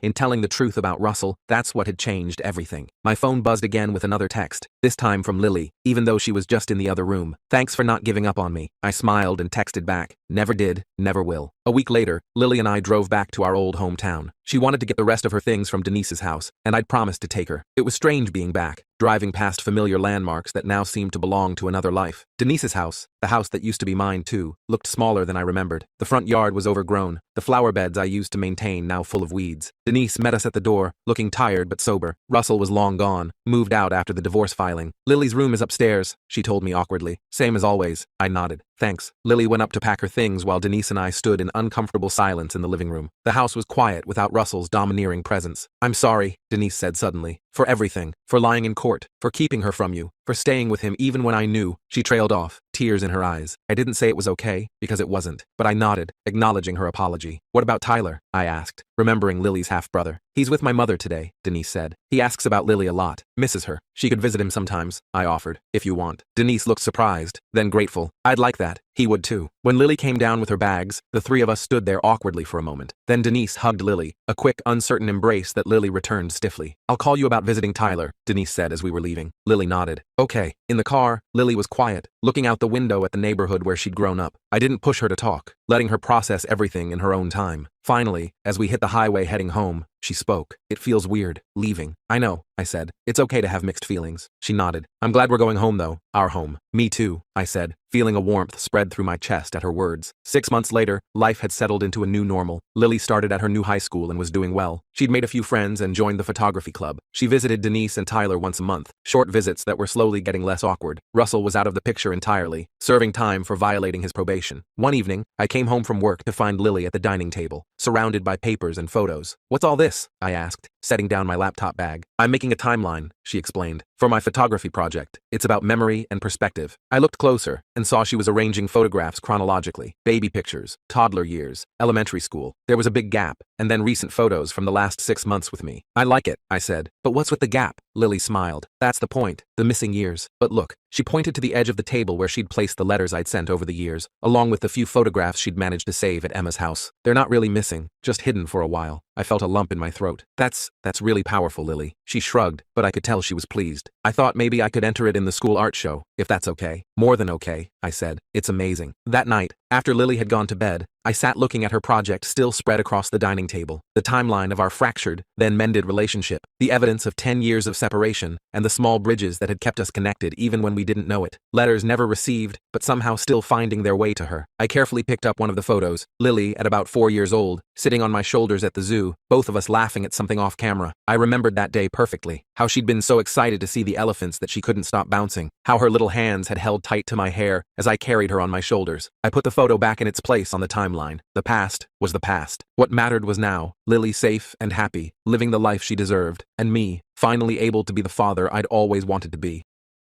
My brother stalked and assaulted my girlfriend. At a wedding, my parents defended him. Now he's in prison for domestic violence. The second Victoria, 25F, my girlfriend walked in. Samuel instantly started behaving inappropriately, making her deeply uncomfortable with his totally inappropriate actions. He practically pushed our mom out of the way to be the first to hug Victoria, holding on way too long until she had to physically step back. Throughout dinner, he kept finding excuses to touch her arm or shoulder, telling these fake inside jokes that made no sense since they'd just met, and literally shoving past me multiple times to sit next to her until he completely crossed the line by trying to feed her from his own fork while making intense eye contact. Victoria was obviously uncomfortable but kept being polite since it was our first family gathering, and she wanted to make a good impression. The whole evening, Samuel kept bringing up embarrassing stories about me from childhood, twisting them to make me look like a pathetic fool. He told this completely fabricated story about how he had to save my high school girlfriend from my alleged emotional abuse, which never happened. Victoria knew these stories weren't true because I'd already told her about my teenage years, but my parents just sat there nodding along like Samuel was telling gospel truth. After dinner, things got even worse. Victoria offered to help clean up, trying to be helpful. I was helping my dad move some boxes in the garage when I realized I hadn't seen Victoria for a while. I found her in the kitchen with Samuel literally blocking her path to the door. He had her cornered by the sink and was telling her how she deserved someone more exciting than his boring, unstable older brother. He was standing way too close and had his hand on the counter next to her hip. Victoria had already told him to back off twice by the time I walked in. When she saw me, she looked relieved and immediately came to stand by me. Samuel just laughed it off like it was all some big joke, but I could feel Victoria trembling. My girlfriend Victoria and I have been together for 8 months, and everything was absolutely perfect, until Samuel decided to completely wreck our lives with his obsessive behavior. I guess I need to provide some background about our family dynamic for this to make sense. Samuel and I grew up in an upper-middle-class family in a small town in Minnesota. Our parents both work in real estate and make good money, but they've always been more focused on maintaining appearances than actual family relationships. Samuel was born when I was 3, and from the moment he arrived, he became the center of our parents' universe. Nothing he did was ever wrong, and somehow everything was always my fault. Growing up, Samuel showed some really concerning behavior that my parents completely ignored. When he was 6, he deliberately broke my gaming console because I wouldn't let him play when he wanted to. Instead of punishing him, my parents bought him his own and told me I should have shared better. When he was 12, he killed my pet hamster by feeding it chocolate, knowing it was toxic. But my parents said it was an accident and that I shouldn't have kept pets if I wasn't going to watch them properly. In high school, he spread rumors about me cheating on my girlfriend at the time, which caused us to break up. My parents said he was just being protective of her. This pattern has continued into our adult years. Samuel still lives at home with our parents, working at my dad's real estate office and basically doing whatever he wants. He's sabotaged every relationship I've tried to have. With my last girlfriend before Victoria, he convinced her family that I had a gambling addiction. Completely false. Before that, he told another girlfriend that I had cheated on all my previous girlfriends. Also false. Each time, my parents either defended his actions or accused me of exaggerating. When I met Victoria, I decided to do things differently. I kept our relationship completely secret from my family for the first 3 months because I wanted to protect her from Samuel's usual tactics. Victoria is honestly the best thing that's ever happened to me. She's brilliant, compassionate, and works as a pediatric nurse at our local hospital. We met in the hospital cafe where I was getting coffee while visiting a coworker who had surgery. She was on her lunch break, and we started talking about the horrible hospital coffee. After a few more coffee chats, we started dating, and everything just felt right. Victoria knows all about my family history because I wanted her to be prepared. She was actually the one who encouraged me to try introducing her to them, saying that maybe things would be different now that we're all adults. She's always trying to see the best in people, which is one of the things I love about her. I finally agreed to introduce Victoria to my family at a dinner party last month, and that's when everything started falling apart. The real problem started a few days after the dinner. Victoria began getting strange calls and texts from numbers she didn't recognize. At first, it was just heavy breathing or immediate hang-ups when she answered. Then they started leaving increasingly creepy voicemails calling her stuck up and frigid for rejecting a better option. Some messages mentioned specific details about her work schedule and what she was wearing that day, proving someone was watching her. Victoria didn't make the connection at first, but I recognized some of the voices as Samuel's old friends from high school. This group of guys who still hang around with him and basically do whatever he says because his parents give him money to throw around. When Victoria blocked those numbers, they just started calling from new ones. Then Samuel's friends began showing up at the hospital, pretending to be visitors but just hanging around the pediatric ward where Victoria works. They would stare at her for hours, making comments just loud enough for her to hear. Last week, one of them followed her to her car car after her night shift. She was so scared she called me crying from her car, too afraid to drive home in case they were following her. I had to go pick her up and drive her car home while my friend followed in his car to make sure we weren't being tailed. Victoria has started having panic attacks before her shifts, and her coworkers have noticed something's wrong. Yesterday, I finally had enough proof to confront Samuel directly. I had recordings of the voicemails, screenshots of the texts, and security camera footage from the hospital showing his friends stalking Victoria. I went to our parents' house where Samuel still lives and showed him everything. He just sat there with this smug smirk on his face while I talked, then looked me dead in the eyes and said he had no idea what I was talking about. But maybe if Victoria wasn't such a stuck-up bitch, people wouldn't feel the need to teach her a lesson. Something in me snapped when he said that, and I punched him in the face. Samuel immediately started wailing like I'd tried to kill him, even though it was barely a bloody nose. Our parents came running in, and of course, they completely lost it at me, not at Samuel. They didn't even look at the evidence I was trying to show them. Mom was hysterical about her baby boy being attacked, while Dad was screaming about how I've always been jealous of Samuel and need professional help for my anger issues. When I tried to explain about the harassment, Mom actually said that Victoria must have led Samuel on at dinner and was now playing the victim because she got caught flirting with him. Dad told me to get out of his house and not come back until I've apologized to Samuel and gotten my head straight. I'm writing this from Victoria's apartment where I've been since last night. She's finally fallen asleep in the other room after crying for hours because she's terrified to go to work tomorrow. Her supervisor has been understanding so far, but Victoria's worried she'll lose her job if this keeps escalating. She loves working with the kids in the pediatric ward and shouldn't have to give that up because of my psychotic brother. I just don't know what to do anymore. Every time I think Samuel can't stoop any lower, he proves me wrong. Our parents are completely enabling his behavior and gaslighting both me and Victoria about what's happening. The police won't do anything without more concrete evidence linking Samuel directly to the harassment. Victoria is living in fear. Her job might be at risk, and my family is acting like we're the ones causing problems. Has anyone dealt with something like this? How do I protect Victoria while dealing with my toxic family? Should I be doing more to document everything that's happening? Any advice would be appreciated because I'm at my wit's end here. Update 1. First, I want to thank everyone who commented on my original post. Reading all your responses helped me realize how serious this situation really is, and Victoria and I have been trying to follow the advice many of you gave about documenting everything and taking legal action. Unfortunately, things have only gotten worse over the past 2 weeks, and I need to vent about what's been happening. We followed the advice about going to the police. Victoria and I spent hours compiling evidence, screenshots of all the threatening texts, recordings of the voicemails, and security footage from the hospital showing Samuel's friends lurking around. We also had written statements from 3 of Victoria's co-workers who witnessed the stalking behavior. The police officer we spoke to seemed concerned at first, especially about the workplace harassment, but then everything got complicated. It turns out Samuel's best friend Tyler, one of the main guys involved in harassing Victoria, is the son of a local police sergeant. When we mentioned Tyler's name, the officer's whole attitude changed. He started saying that without direct proof that Samuel was orchestrating everything, there wasn't much they could do. He suggested that maybe Victoria was misinterpreting friendly attention from guys who were just hanging around the hospital for legitimate reasons. He even had the nerve to ask if Victoria might have encouraged their attention somehow. We asked to speak to a different officer, preferably a female officer, but they gave us the runaround. Eventually, they said they would issue warnings to the people we could identify from the security footage, but that was the most they could do without concrete evidence of actual threats. It felt like a complete waste of time. My parents' reaction was even worse than I expected. The day after we went to the police, Samuel showed up at their house with a black eye, claiming I had attacked him again. I hadn't even seen him since the night I punched him 2 weeks ago, but of course, my parents immediately believed him. My mom called me crying hysterically about how I was out of control and trying to destroy Samuel's life. She said that going to the police proved I was deliberately trying to ruin his future over a silly misunderstanding. Then my dad called. He was furious. He threatened to cut me off financially, which would have been scary if I still depended on them. Thankfully, I have a good job in software development and my own apartment. He also threatened to fire me from the family real estate business, forgetting that I've never actually worked there. That's Samuel's job. It really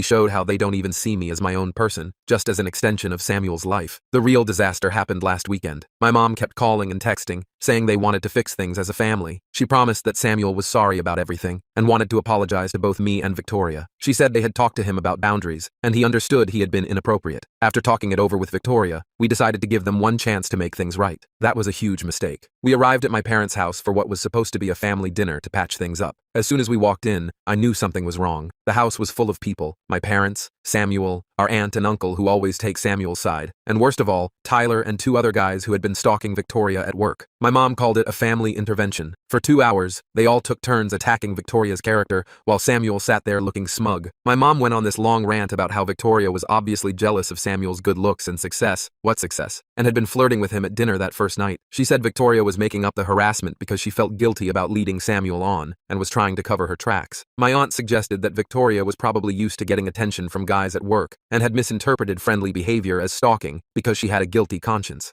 Samuel played his part perfectly, acting all sad and confused about why Victoria would make up such horrible lies about him. He kept saying things like how much he had looked forward to having a sister-in-law, and how hurt he was that she would try to turn me against him. Tyler and his friends backed him up, swearing they had only gone to the hospital because they were visiting Tyler's sick grandmother, who apparently moves between different floors and departments every day. The worst part was when they started questioning Victoria's mental stability. They brought up how she sometimes works night shifts, suggesting that maybe sleep deprivation was making her paranoid. They talked about how stressful it must be working with sick children, implying that maybe she was projecting her work stress onto innocent interactions with Samuel and his friends. My mom even had the audacity to recommend a therapist who could help Victoria work through her tendency to create drama. Victoria tried to defend herself at first, calmly explaining the harassment and showing them the texts and voicemails again, but they talked over her, dismissed her evidence as misunderstandings, or suggested she had somehow provoked everything. When Tyler started describing in detail what Victoria had been wearing on specific days at work, proving he had been stalking her, my parents acted like this was evidence that Victoria had been trying to attract attention. It all became too much when they invited Tyler and his friends to join us for dessert, saying they wanted to show us what nice young men they really were. Victoria started having trouble breathing and had to leave the room. When I tried to go after her, my mom grabbed my arm and said it was time for me to choose between my real family and a girl who was obviously unstable and trying to cause problems. I chose Victoria. We left immediately, and I haven't spoken to my family since that night. Samuel's friends have gotten bolder with their harassment, now spreading rumors at Victoria's workplace about her being mentally unstable and having a history of making false accusations. Her supervisor called her in for a meeting yesterday to discuss concerns about workplace drama. Even though he seemed sympathetic, he warned her that all the disruption was starting to affect her job performance and suggested she might want to consider transferring to a different department or hospital. We've hired a lawyer who is helping us pursue restraining orders, but it's a slow process. Victoria has been looking into positions at other hospitals, and one of her former colleagues has offered to help her get a job at a hospital in a city about 300 miles away. I hate that we're being forced to consider such drastic measures, but I can't stand seeing Victoria so scared and stressed all the time. She cries before every shift now, and she's lost weight because she's too anxious to eat properly. I just don't know what to do anymore. Every attempt to handle this reasonably has backfired. My family is completely delusional, the police are useless, and it feels like Samuel is winning. How do you fight back when everyone is determined to believe the worst about you and the best about your abuser? Update 2. I wish I was posting with better news, but everything has completely fallen apart after what happened at my cousin Holly's wedding last weekend. I've been trying to process everything for the past few days before writing this update. What was supposed to be a happy family celebration turned into an absolute nightmare that ended with Samuel in handcuffs and our family permanently divided. Some context first. Holly has always been the only family member besides my grandfather who saw through Samuel's act. When we were kids, she caught Samuel torturing her cat and told everyone, but my parents convinced the family that she was lying for attention. She's never forgotten that, and she's been firmly on my side through this whole situation with Victoria. She even wrote a detailed statement for our lawyer about Samuel's history of concerning behavior. When Holly sent us the wedding invitation, Victoria and I were hesitant to attend, but Holly called us personally and promised that she had only invited Samuel because her parents insisted, and that she had hired extra security specifically to watch him. She also seated us at a table with her husband's family, far away from my parents and Samuel. We thought with all the witnesses around and security present, Samuel wouldn't try anything stupid. We were wrong. The ceremony went fine, mainly because Samuel was busy being one of the groomsmen. Holly's husband is our cousin on the other side of the family and didn't know about any of the drama. At the reception, everything seemed okay at first. Samuel was sitting at the family table with our parents, and we were across the room with Holly's in-laws. Victoria was finally starting to relax and enjoy herself for the first time in weeks. Around 9 p.m., Victoria went to use the bathroom. She'd been gone maybe 10 minutes when I noticed Samuel wasn't at his table anymore. Something felt wrong, so I went to check on Victoria. As I was walking toward the bathrooms, I heard Victoria scream. I started running, and that's when Holly's husband Miller and his brother turned the corner ahead of me. They found Samuel pinning Victoria against the wall in the hallway outside the bathrooms, trying to force himself on her while she struggled. He had one hand over her mouth and the other gripping her arm so hard it left bruises. Miller and his brother pulled Samuel off Victoria just as I got there. Victoria was shaking and crying. Her dress was torn at the shoulder, and there were visible bruises forming on her arms. Samuel was obviously drunk, and started yelling about how Victoria had been teasing him all night. She literally hadn't gone near him, and how she had followed him to the hallway. She was there first. Miller's brother, who's a cop in another city, immediately called the local police while Miller helped Victoria to a private room where Holly and her mom were trying to calm her down. Here's where everything got even worse, if that's possible. When the police arrived, my parents tried to stop them from arresting Samuel. My mom was screaming about how it was all a misunderstanding, that Victoria must have led Samuel on, that they shouldn't ruin his life over a little drunken mistake. My dad actually tried to physically prevent the officers from handcuffing Samuel, saying they needed to handle this as a family matter. Samuel switched between crying about how Victoria had seduced him and threatening everyone, saying none of us understood what he was capable of. He looked completely unhinged. When they were finally putting him in the police car, he started shouting that Victoria was was a slut who had been asking for it since the first time they met. Several guests recorded the whole meltdown on their phones. The aftermath has been brutal. My parents are on a rampage, calling everyone in the family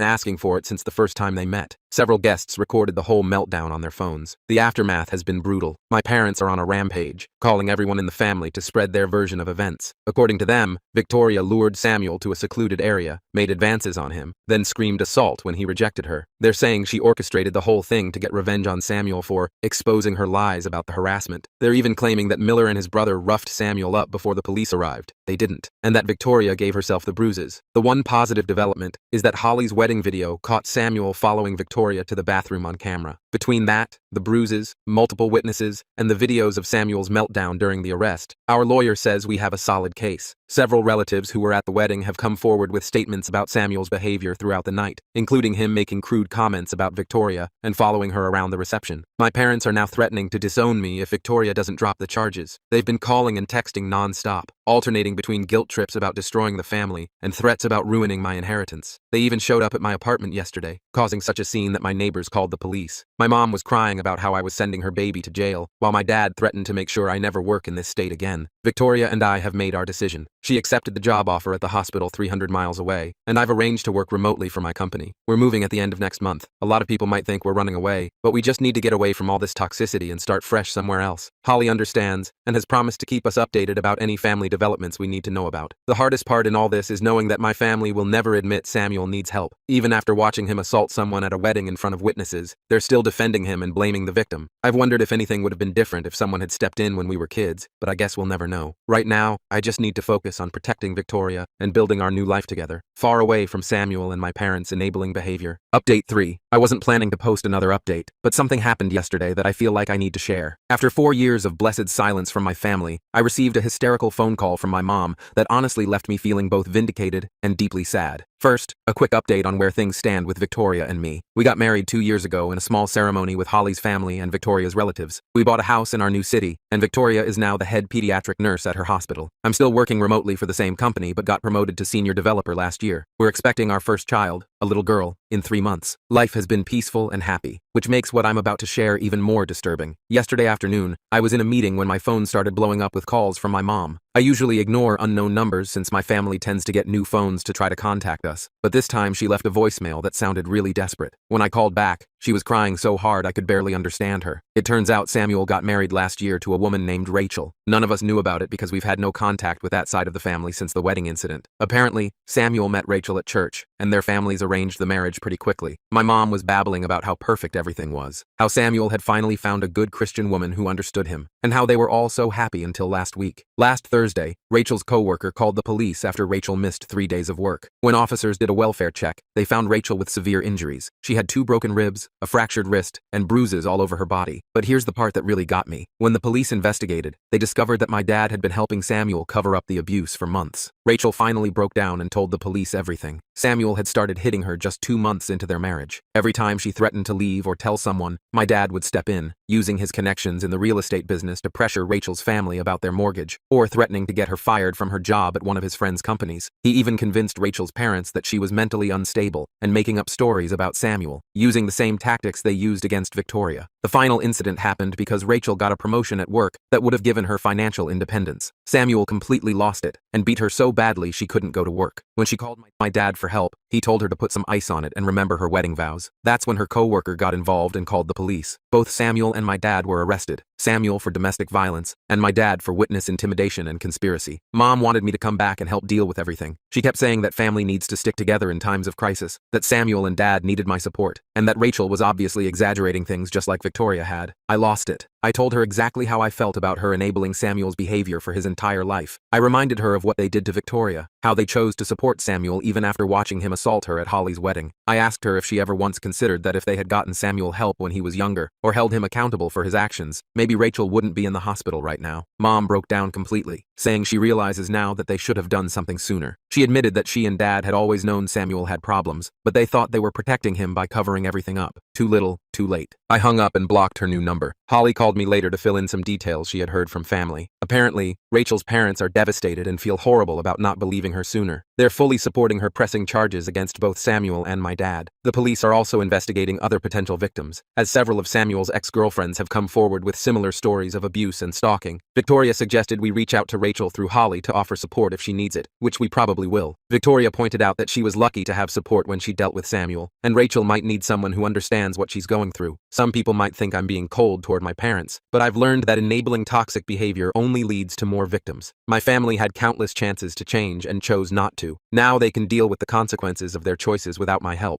My job is to protect my own family now, my wife, our unborn daughter, and the peaceful life we've built far away from their toxicity. Update 4. A lot of people have been messaging me asking for an update about the situation with Samuel, my dad, and Rachel, so here's what's happened in the last 6 months. First, the good news from my side. Victoria and I welcomed our daughter Emma 3 months ago. She's perfectly healthy and absolutely beautiful. Being parents has been amazing, and it's made us even more certain that cutting contact with my toxic family was the right choice. Holly and her husband came to visit last month to meet Emma, and watching them with her just reinforced what real family love looks like. Now for the updates about Samuel and my dad's case. Holly has been keeping us informed since she's still in contact with extended family. Samuel took a plea deal last month. He's getting 8 years in prison for aggravated domestic violence, with the possibility of parole after 5 years. My dad's case is still ongoing, but his lawyers are apparently trying to negotiate a deal too. His real estate license has been suspended pending the investigation, and most of his business partners have cut ties with him. The most surprising development has been my mom. After our last phone call, she finally started therapy, according to Holly. She's moved out of the family home and filed for divorce from my dad. Last week, she sent me a 12-page letter apologizing for everything, enabling Samuel's behavior throughout his life, not protecting me when we were kids, and especially for how they treated Victoria. She acknowledged that she and Dad essentially created the monster Samuel became by never holding him accountable. I haven't responded to the letter yet. Part of me appreciates that she's finally facing reality, but it's too little too late. Where was this insight when Samuel was torturing animals as a kid? Or when he was stalking Victoria? Or when they watched him assault her at Holly's wedding? Victoria and I are discussing whether we might eventually let her have a supervised relationship with Emma, but that's years away if it happens at all. Rachel has been in contact with us through Holly. She's doing better. She's living with her sister in another state and going through intensive therapy. She's filed for divorce and is cooperating fully with the prosecutors. According to Holly, several other women have come forward about Samuel abusing them in the past, including 2 from his church. The police are investigating these cases too. Rachel's parents have been incredibly supportive since the truth came out. They've publicly apologized to her for not believing her sooner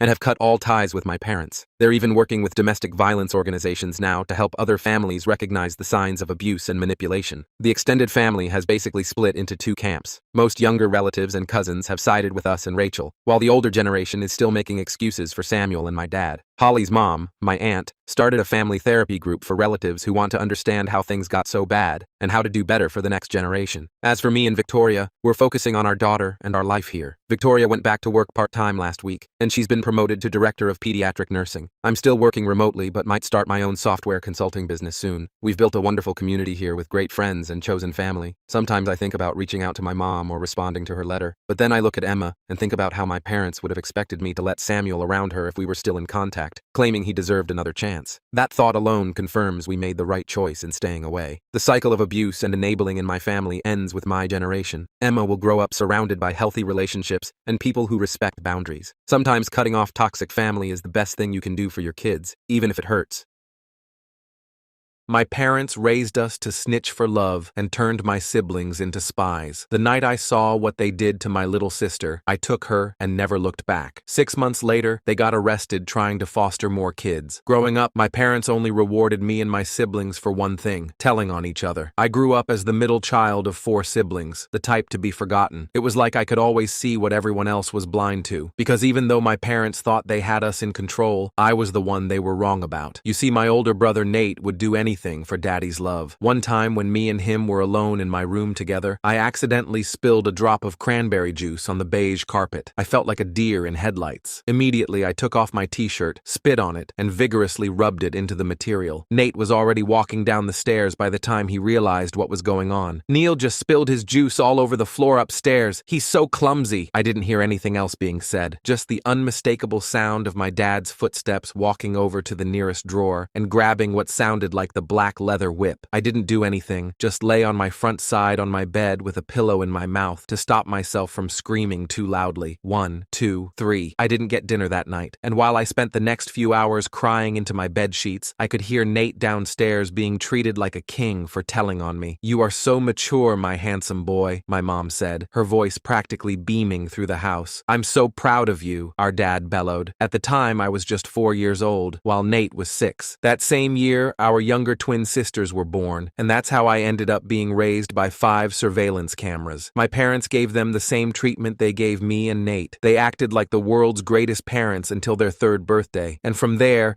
they'd withhold all affection from them. No nice words, no hugs, nothing. Unless they did one thing, start telling on each other. By the time I was 10, I had been wailed on more times than I can count, not cleaning my room properly, leaving leftover crumbs on my plate, crying too loudly, wearing clothes that showed any indication of my injuries. Meanwhile, my siblings only got it once or twice a year, because from all the punishment I learned one thing. It was the last thing I wanted to inflict on my siblings. So even when I caught them doing things, I'd never tell on them. Heck, sometimes I'd even take the blame for it. And in some ways, it paid off. Like, Nate and the twins always felt safest around me. But none of them returned the favor, not once, because there was something they loved more than me, and that was our parents. Over time, it was clear that I was getting the most amount of punishment, but instead of attributing that to my kindness towards them, or the fact I was simply just a good person, everyone started seeing me as the troublemaker. Suddenly, nothing I did was ever enough. If I snored too loudly and annoyed one of my siblings, my mattress would get taken away for the rest of the week. If I accidentally used Nate's cologne instead of my own, no showering for the next 3 days. By the time I turned 18, my idea of family was so distorted that when I saw loving parents or siblings on TV, I would get angry about how fake it was. I had spent so much of my life simply surviving that when college season finally came, I literally had a GPA of 1.0. But there was one thing I knew with all my heart. There was no way I could spend another second in my home. So when it was time to move out, I paid one of my classmates to let me sleep on the floor of their dorm room. I remember being extremely stressed when his parents came over to visit for Thanksgiving. My heart was pounding for the entire week, and I made sure to be perfect, just as my parents always taught me. So when they came and I opened the door after they knocked twice instead of once, I closed my eyes super tight to brace myself for what was to come. But instead of beating me senseless, they thanked me for opening so soon. His mom even gave me a hug. For the rest of the night, I was on my best behavior, completely silent, tense, ready to clean up anything. And when his parents left, it was over. My friend screamed at me for being a worthless piece of shit, for not being able to do anything properly. Well, the best liar is your childhood trauma, because what actually happened was him hugging me and thanking me for being so accommodating to his parents. That's when I realized how psychotic my parents really were. And the next day, I got the phone call. It was my twin sister, Kayla. She was whispering so quietly that it could have been mistaken as the sound of an exhale. "Please help me. I'm sorry," was all she said before immediately hanging up the phone. My heart broke. And the very next day, I drove round to the house to bring her to my friend's dorm. When we got there, she showed me her stomach and my jaw dropped. It was clear that when I left, my family needed a new punching bag, so to speak, and that was Kayla. I treated all her wounds while she apologized over and over again, but I had no resentment towards her, or any of my siblings for that matter, because all my hatred was directed towards just 2 people, my parents. Thomas was amazing about the whole thing. He helped me set up a small space for Kayla in the corner of the room, behind his desk, where no one would see her during room checks. We took turns sneaking food from the cafeteria. For the first time in her life, Kayla slept through the night without fear. But our peace didn't last long. My phone started blowing up with calls from my parents the very next day. At first, they tried to sound concerned. "Neil, honey, have you seen Kayla? We're so worried about her," my mom said in a voicemail, her voice dripping with fake sweetness. I didn't respond. The next messages got progressively angrier. "You better bring her back right now, or there will be consequences," my dad growled in his message. I blocked their numbers. Then Mason started calling. "Hey, little bro, Mom and Dad are really worried about Kayla. Just let us know she's okay, all right? No one's mad at you." I almost believed him. Almost. But I'd spent my whole life watching Mason say whatever our parents wanted him to say. This was no different. Kayla was terrified they would find her. She jumped at every noise in the hallway. She refused to go outside, even just to walk around campus. She slept curled up in a tight ball, like she was trying to protect herself even in her dreams. "What if they call the police?" she asked me one night. "What if they say you kidnapped me?" I hadn't thought of that. Legally, Kayla was still a minor. I could get in serious trouble for taking her, but sending her back wasn't an option. again. I'd seen what they did to her. I couldn't let that happen again. We'll figure it out, I promised her, though I had no idea how. The next day, Thomas pulled me aside while Kayla was in the shower. My RA is getting suspicious about having an extra person in the room, he whispered. We need to find somewhere else for you guys to stay. I nodded, trying not to panic. We had nowhere to go and almost no money. I'd been working part-time at the campus coffee shop, but my paycheck barely covered food for the two of us. That night, as Kayla slept fitfully on her makeshift bed, I stayed awake planning our next move. I knew one thing for certain. I would never let my parents hurt my sister again, even if it meant risking everything. I spent the next few days asking around campus for anyone with extra space. Most people just looked at me like I was crazy when I explained I needed somewhere for my sister to stay. I didn't blame them. It was a weird request. Finally, I got lucky when I ran into Melissa from my Psychology 101 class. She lived in an off-campus apartment with 2 roommates and mentioned they had a small storage room they weren't using. It's not much, she warned me. Just enough space for a twin mattress and maybe a small dresser. I nearly hugged her. That's perfect. Seriously, thank you. We moved Kayla that weekend. Thomas helped us carry the few things we'd managed to collect: some secondhand clothes, a cheap mattress I found on Facebook Marketplace, and a plastic storage bin for her stuff. Melissa's roommates, Alexis and Victoria, were surprisingly cool about the whole thing. They didn't ask too many questions when I explained Kayla was escaping a bad home situation. My stepdad was a complete a-hole, Victoria told Kayla while helping her set up the tiny room. I get it. For the first time since I'd brought her to campus, Kayla seemed to relax a little. Having other girls around made her feel safer. I still slept on Thomas's floor, but I spent most of my free time at the apartment with Kayla. Things were going okay for about a week. I picked up extra shifts at the coffee shop. Kayla started doing homework for Melissa and her roommates for a little cash. We were surviving. Then Mason showed up at the coffee shop. I was in the middle of my shift when I looked up and saw him standing at the counter. My stomach dropped. I hadn't seen him in almost a month, and suddenly there he was, wearing his expensive North Face jacket and that familiar smug expression. "Hey, little brother," he said casually, like we were just 2 normal siblings catching up. "Can we talk?" I glanced at my manager, who nodded that I could take a break. I untied my apron and led Mason to a table in the corner, as far from other customers as possible. "What do you want?" I asked, not bothering to hide my hostility. Mason sighed dramatically. "Look, I know you're mad at me. I get it. But this thing with Kayla has gone too far. Mom and Dad are freaking out." "Good," I said. "They should be freaking out. Do you have any idea what they did to her after I left?" He shifted uncomfortably. "They said she was acting out, breaking rules. You know how she can be?" I stared at him, disgusted. "I saw the bruises, Mason, all over her body. They hit her because she didn't tell on Cynthia for something. That's fucked up, and you know it. They're our parents," he said, lowering his voice. "They're strict, yeah, but they love us. They just want what's best for us." I almost laughed. "Is that what you tell yourself to sleep at night? That beating your kids black and blue is love? That making them terrified of making the smallest mistake is good parenting?" Mason's expression hardened. "You always were the dramatic one, always playing the victim." "I'm not playing anything. I'm protecting my sister. She's a minor, Neil. This is kidnapping. Mom and Dad could press charges." There it was, the threat I'd been waiting for. I leaned forward, keeping my voice steady despite my racing heart. "Tell them to go ahead. I'll show the police Kayla's bruises. I'll tell them everything. Is that what they want? For everyone to know what they've been doing to us?" Mason's confident facade cracked slightly. He hadn't expected me to stand my ground. "Just let me talk to her," he said, changing tactics. 5 minutes, that's all I'm asking." I shook my head. "Not happening. Tell Mom and Dad to leave us alone. We're done being their punching bags." I stood up to go back to work, but Mason grabbed my arm. "They know where you work now," he said quietly. "They'll find her eventually. You can't hide her forever." I pulled my arm away. "Watch me." As soon as my shift ended, I raced to Melissa's apartment. I needed to warn Kayla that Mason knew I was working at the coffee shop. When I got there, I found her sitting on the couch with Cynthia. My other twin sister looked up at me with red-rimmed eyes. "Hi, Neil." I froze in the doorway. "What are you doing here?" Kayla jumped in before Cynthia could answer. "She came to check on me. She was worried." I looked between them, my mind racing. This couldn't be a coincidence. Mason shows up at my work, and suddenly Cynthia appears at the apartment. "How did you find this place?" I asked Cynthia. She looked down at her hands. "I followed you one day after your class. I just wanted to make sure Kayla was okay. Something felt off." I pulled Kayla into the tiny storage room that had become her bedroom. "Did you tell her where we're staying?" I whispered. Kayla shook her head. "No, I swear. She just showed up about an hour ago. She said she misses me." I peeked back into the living room where Cynthia was texting someone on her phone. My suspicion grew. "I think this is a setup," I told Kayla. "Mason came to see me at work today. Now Cynthia shows up here? They're working together to find you." Kayla's eyes widened with fear. "What do we do?" "Pack your stuff. We need to leave. Now." While Kayla quickly threw her few belongings into a backpack, I went back to talk to Cynthia. I sat down across from her, noticing how she angled her phone away from me. Who are you texting? I asked casually. Just a friend, she said too quickly. I nodded toward her phone. Can I see? Why? Don't you trust me? She tried to sound offended, but I could hear the nervousness in her voice. Not really, no. Cynthia's face fell. She knew she was caught. They're really worried about her, Neil. They just want her to come home, so they can hit her again? No thanks. It's not like that, Cynthia insisted. They promised they'd be better. They feel terrible about what happened. I almost believed her. Almost. But then her phone buzzed with a new text, and I caught a glimpse of the screen. It was from our mom. Is she coming? Dad's waiting in the car. My blood ran cold. They were outside, waiting. You need to leave, I told Cynthia, standing up. Now. Neil, please, now. I rarely raised my voice, but when I did, it had an effect. Cynthia flinched and grabbed her coat. They're going to find her eventually, she said as she headed for the door. You can't keep her hidden forever. As soon as she left, I texted Melissa to warn her not to come home yet. Then I grabbed Kayla and the backpack with her things. We slipped out the back door of the apartment building, just as I spotted my dad's car pulling up to the front entrance. We spent that night in a cheap motel on the edge of town, paid for with the last of my paycheck. Kayla cried herself to sleep while I sat by the window, watching for any sign of my parents. Why won't they just leave us alone? She asked through her tears. I didn't have a good answer. Control, maybe. Or maybe they were worried we'd tell someone what they'd done to us. Either way, I knew we couldn't keep running forever. The next morning, I called in sick to work and used the motel's crappy Wi-Fi to research our options. I found a website about teenage runaways and their legal rights. According to the site, at 16, Kayla might be able to file for emancipation, especially with evidence of abuse. But that would mean going to court, showing the bruises, telling our story to strangers. I wasn't sure Kayla was ready for that. While I was reading, my phone buzzed with a text from an unknown number. It was a photo of Kayla and me entering the motel last night. Underneath was a message. We know where you are. Bring her home, or we call the police. I showed Kayla the message. Her face went pale. They're going to take me back, she whispered. No, they're not, I promised, though I had no idea how to keep that promise. We checked out of the motel immediately and caught a bus back toward campus. I texted Thomas, asking if we could crash in his room for just one more night while I figured things out. He agreed, but warned me his RA was getting suspicious. When we got to campus, I noticed a campus security officer talking to someone who looked suspiciously like my mother near the entrance to Thomas's dorm. I quickly steered Kayla in the opposite direction. They're everywhere, she said, panic rising in her voice. I spotted the library ahead. In here, I said, guiding her through the doors. We found a quiet corner on the third floor where we could hide out for a few hours. While Kayla pretended to read a book, I called Melissa to see if it was safe to come back to her apartment. She didn't answer. I tried Victoria next. Hey, so, weird question, Victoria said when she picked up. But did you tell your parents where you guys were staying? Because they showed up here this morning looking for you and Kayla. My heart sank. What did you tell them? Nothing. Melissa told them to get lost or she'd call the cops. They left, but they seemed pretty mad. I thanked her and hung up. We couldn't go back there either. By evening, we were running out of options. I had less than $20 left, not enough for another motel. Thomas texted that his RA was doing room checks that night, so his dorm was definitely out. We ended up spending the night in a 24-hour laundromat, taking turns sleeping on the hard plastic chairs. The next morning, I woke up to find Kayla gone. My heart nearly stopped until I spotted her outside, talking to someone on her phone. When she came back in, her expression was unreadable. Who was that? I asked, trying to keep the panic out of my voice. Cynthia, she admitted. She wants to meet, just her and me. Absolutely not. It's a trap. Kayla sat down next to me. What if it's not? She says she wants to help us. She feels bad about what happened. She felt bad last time too, remember? Right before she led them straight to us. She says mom and dad are at work. She just wants to talk. I could see the hope in Kayla's eyes. She wanted so badly to believe that at least one of our siblings was on our side. I couldn't blame her. I'd spent years hoping for the same thing. Fine, I said finally, but I'm coming with you, and we meet somewhere public. We agreed to meet Cynthia at a coffee shop on campus, not the one where I worked. I made Kayla promise to stay within my sight at all times. When we arrived, Cynthia was already there, sitting at a table by the window, alone, just like she promised. Thank you for coming, she said, as we sat down across from her. She looked tired, with dark circles under her eyes. I'm sorry about yesterday. They made me do it. Made you how? I asked, skeptically. They said if I didn't help find Kayla, they'd... She trailed off, glancing at Kayla. They'd what? I pressed. They'd start treating me like they treated you, she whispered. I was scared. I wanted to be angry, but I understood her fear all too well. So why are you here now? Won't they punish you for helping us? They don't know I'm here. I told them I was going to the library. Cynthia reached into her backpack and pulled out an envelope. I brought this for you. Inside was $300 in cash. I looked at her in surprise. It's my birthday money, she explained. I want you to have it. To help Kayla. I didn't know what to say. After years of betrayal from my siblings, this small act of kindness felt foreign. There's something else, Cynthia continued, lowering her voice. They're going to report Kayla as a runaway tomorrow. They've already talked to the police. Kayla grabbed my hand under the table, squeezing it tight. What about Neil? She asked. Will they say he kidnapped me? Cynthia nodded. That's the plan. They're telling everyone you're unstable, Neil, that you've always been troubled and now you've manipulated Kayla into running away with you. Of course they were. They'd spent years painting me as the family troublemaker. Why stop now? We need to get ahead of this, I said, thinking out loud. We need to tell our side first. How? Kayla asked. Who would believe us over them? I thought about it for a moment. We need evidence. Pictures of your injuries, for starters. I took some, Kayla said quietly. When you first brought me to Thomas's dorm, I was scared they'd heal and no one would believe me. Smart girl. I should have thought of that myself. What about witnesses? Cynthia suggested. I could tell people what I've seen. I looked at her skeptically. Would you really do that? Go against Mom and Dad? She hesitated, then nodded. I'm tired of being scared all the time, of watching what happened to you happen to Kayla. It's not right. For the first time in days, I felt a glimmer of hope. Maybe we weren't completely alone in this fight. As we were leaving the coffee shop, my phone buzzed with a campus alert email. The subject line made my stomach drop. Safety notice, missing student. The email described Kayla as a missing minor who might be in the company of her brother, described as potentially in need of intervention.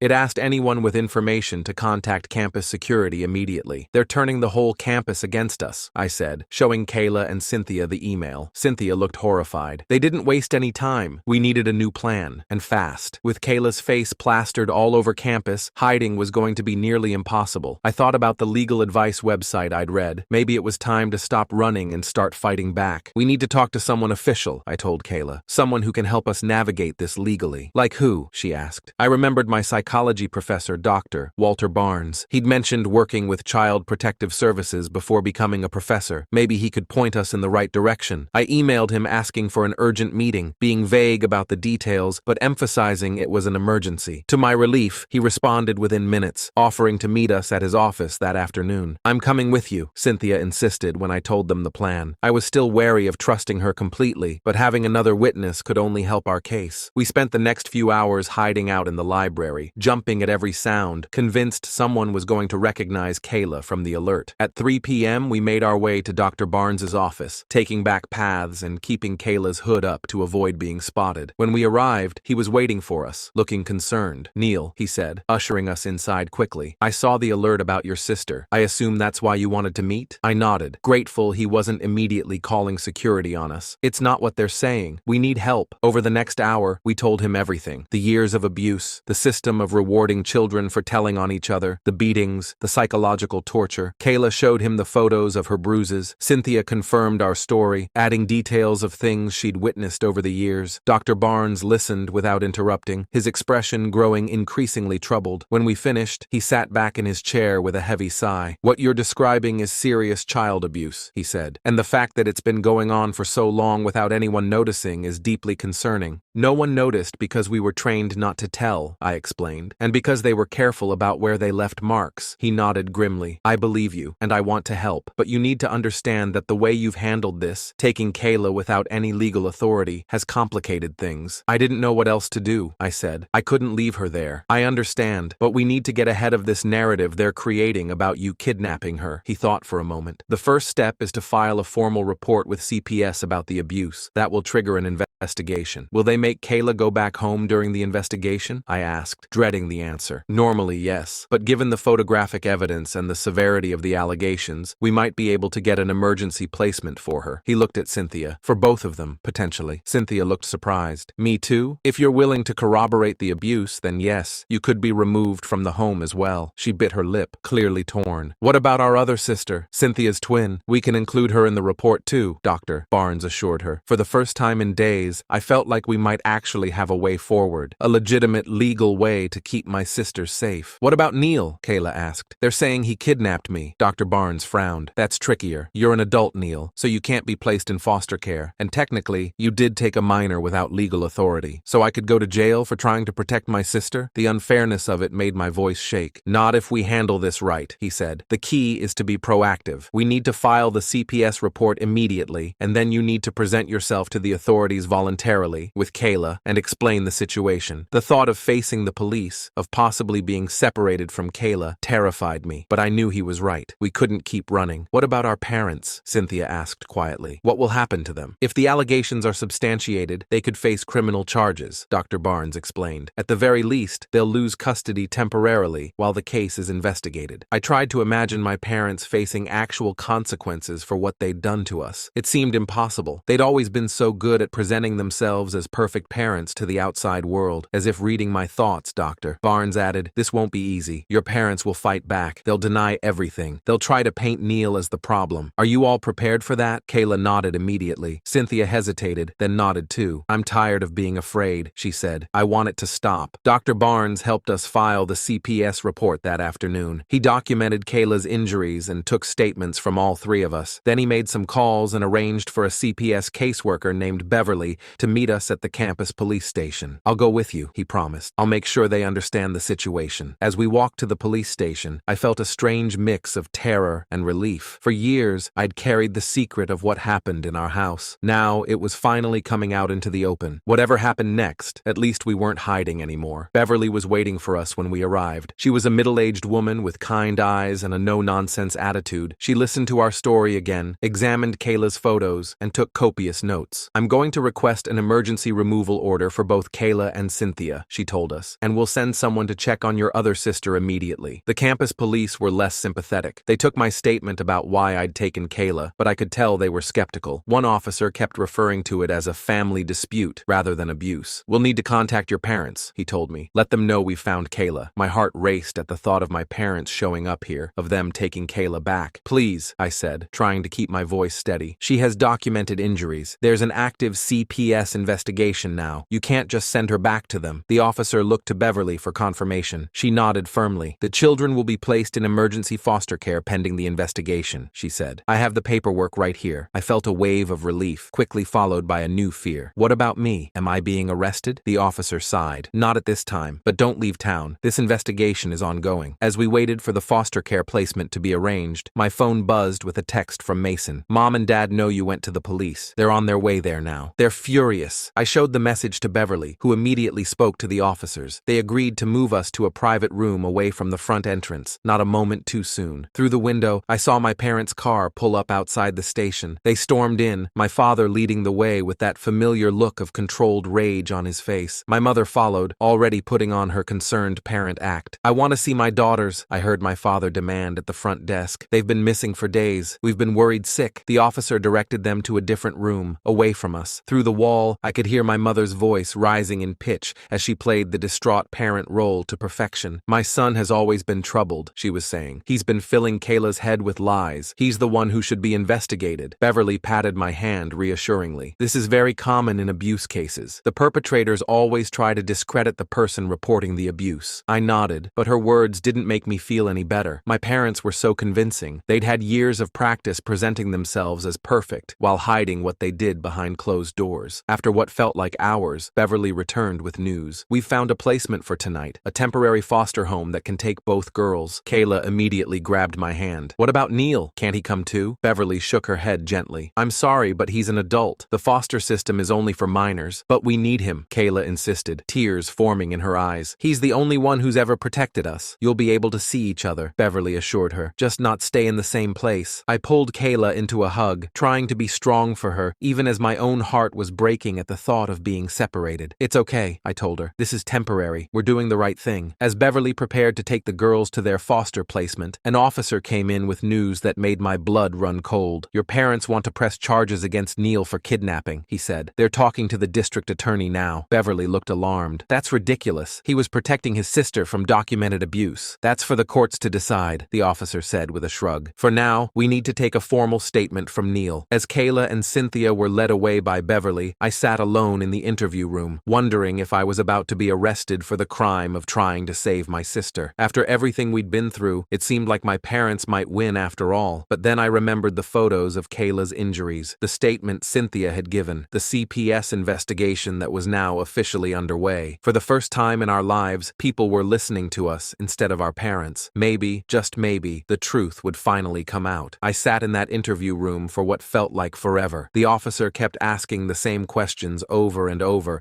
like he was trying to trip me up. Did I know taking Kayla was illegal? Did I realize I could go to jail? Was I aware that my parents were concerned citizens, just trying to protect their daughter from my negative influence? I wanted to scream. Finally, Dr. Barnes showed up with another guy in a suit who introduced himself as Stephen, a lawyer from the university's legal aid clinic. He immediately told the officer I wouldn't be answering any more questions without legal representation. The cop looked annoyed, but stopped the interview. They're pushing hard for kidnapping charges, Stephen told me once we were alone. But we have a strong case for the necessity defense. You had reasonable belief your sister was in imminent danger. I nodded, too exhausted to feel much of anything. Where are Kayla and Cynthia? Are they okay? They're safe, Doctor, Barnes assured me. Beverly placed them with an experienced foster family. Your parents can't get to them there. That was something, at least. Stephen advised me to find somewhere to stay that wasn't on campus, since my parents knew all my usual spots. Dr. Barnes offered his guest room, which was probably breaking a dozen university policies, but I was too grateful to care. That night, I couldn't sleep. I kept checking my phone for updates from Kayla or Cynthia. Around 3 a.m.,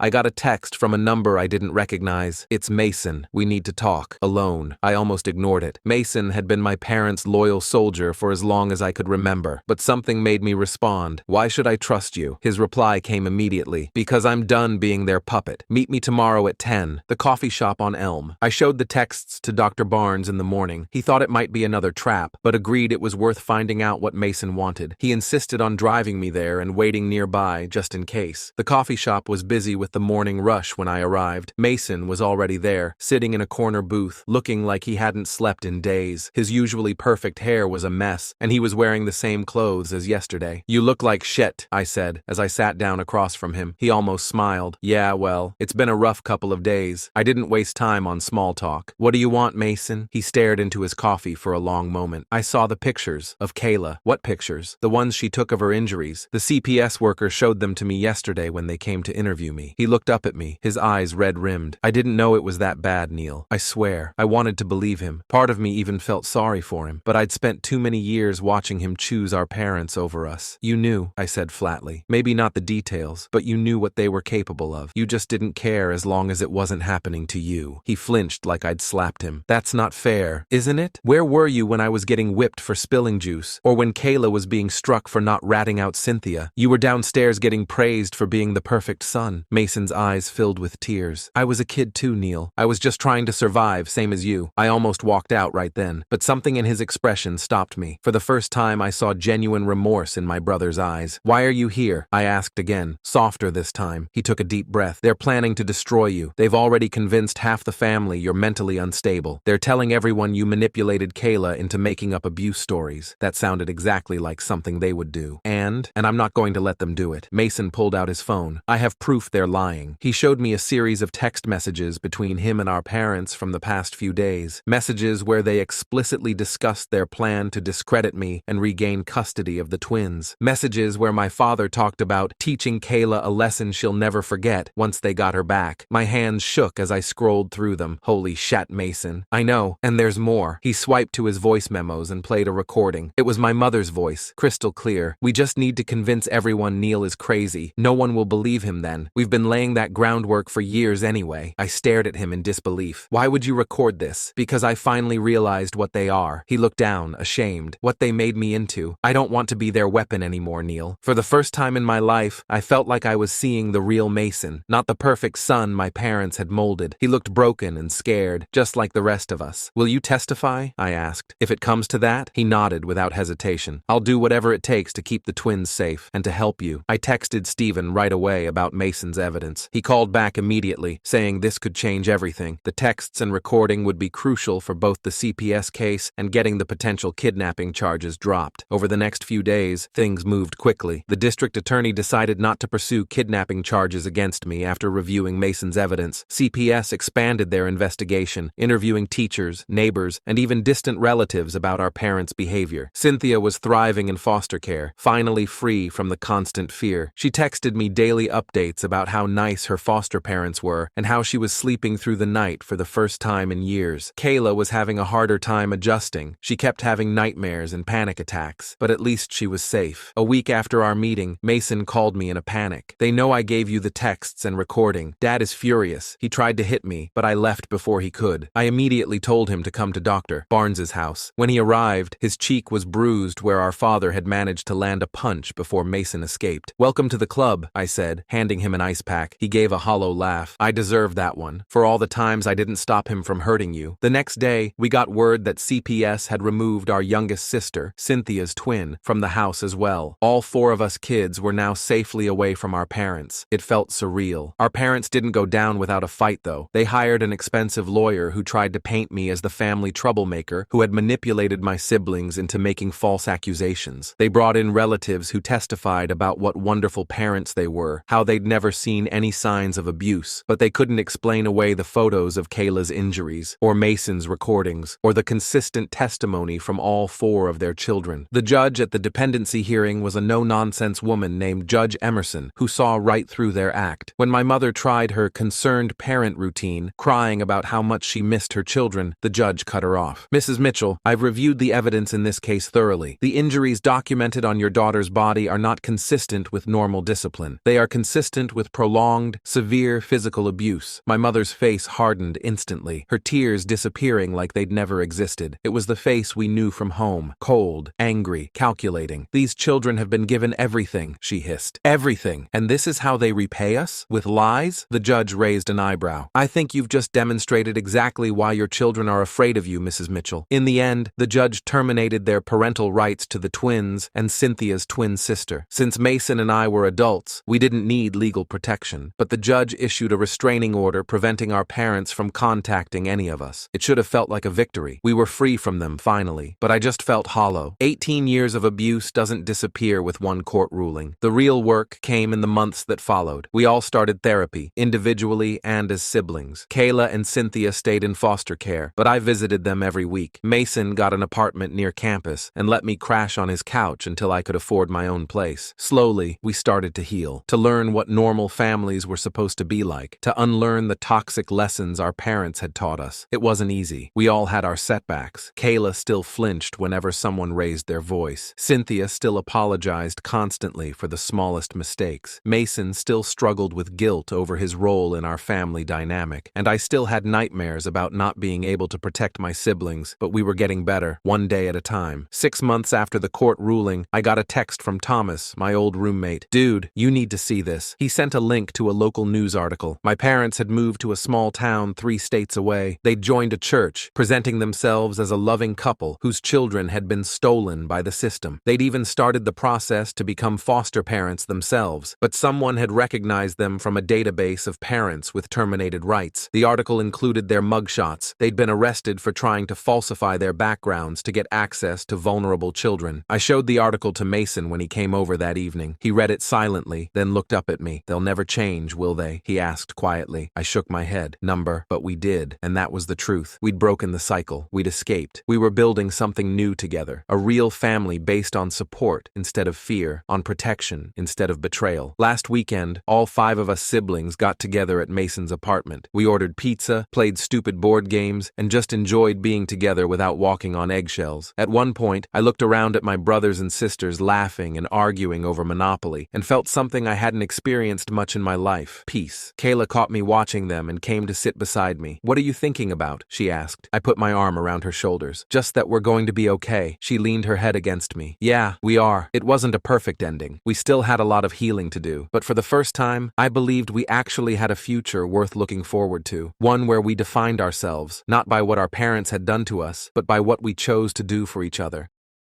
My sister broke the one rule. I had and almost unalived my family, then showed up at dinner with a glass of wine. When I asked why she won't stop, she said, "He's still breathing, isn't he?" That was 10 months ago. Today, she was screaming my name through the Ring camera, begging me to stop. My sister and I have always had an okay at best relationship. We never talked, but we never fought either. We never shared clothes, never talked about boys, never did anything like that. Whenever it was just us two, the air was filled with awkward silence, which neither of us cared enough to break. But that all changed when she turned 21, because the second she took her first sip of beer, everything changed. She went from drinking monthly, to weekly, to daily. It felt crushing seeing her delve deeper and deeper, and what was even worse was when she tried to drag me down with her. I never liked alcohol and wanted to stay away from it, but she bullied and coerced me into it. On her 22nd birthday, she gave me a bottle of water that was actually straight vodka, and when I spat it out and started coughing, I looked up to see her recording my reaction and laughing. I gave her one final chance after that. I told her if she tried to drag me into drinking again, I would cut her off. Well, a month later, it was her and her boyfriend's anniversary. They invited me out with them, and my sister promised not to ask me to drink with her. Of course, she lied. Throughout the whole night, she kept giving me extremely diluted drinks that I didn't even realize had alcohol in them. Some vodka, whiskey, even rum. I remember feeling a light buzz after my third drink and the world started spinning. This was the first time I was intoxicated. I clung to her asking what was wrong with me, but she just laughed and because she was tipsy herself, admitted what she had done. I don't remember the specifics. All I remember is being enraged. I called a cab on the spot, and once home I sent her a voice note telling her I never want to see her again. What's even more insane is that she called me a week later,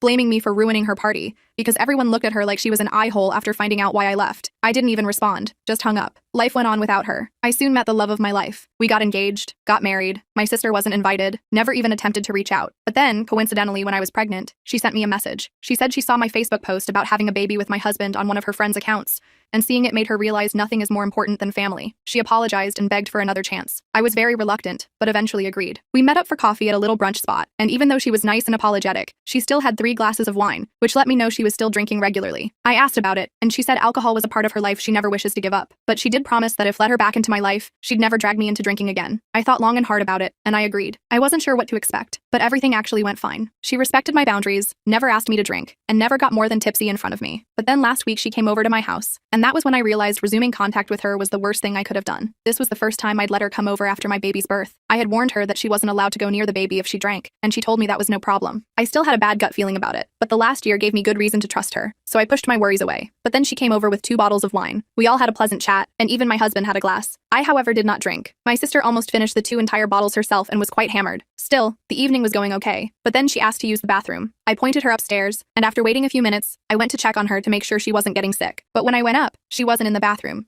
She was in our room, sitting on our bed, wasted out of her mind, holding my baby. The second she saw me, she panicked and quickly stood up to give him to me. But as she was standing up, she lost balance. She fell and dropped my baby. He fell on the floor. I screamed and went to check up on him. Thankfully, he hadn't fallen from a notable height. He was crying, but seemed to have no major injuries or anything, which I thank my lucky stars for. My sister got up and started apologizing, and I just called my husband. I told him to hold our baby and dragged my sisters downstairs and outside to speak to her. I told her that I had one rule. Under no circumstance could she get near the baby while drunk. And while drunk, she decided to hold him, then dropped him. She kept apologizing, but I called her a taxi home saying I never wanted to speak to her again. That, however, turned out to be a mistake. Because as it turned out, she had done more than just dropped my baby. She had fed him the remainder of her wine bottle, and he was currently upstairs, throwing up, while my husband was crying and calling the hospital. The next few hours were a blur of panic. The ambulance took us to the emergency room, where doctors confirmed alcohol poisoning in my infant son. They ran tests to check for other complications while David and I paced the waiting room, terrified we might lose our baby because of my sister's reckless behavior. The medical staff worked efficiently, but their grave expressions did nothing to ease our fears as they monitored our son's vital signs and took blood samples. The hospital social worker interviewed us extensively,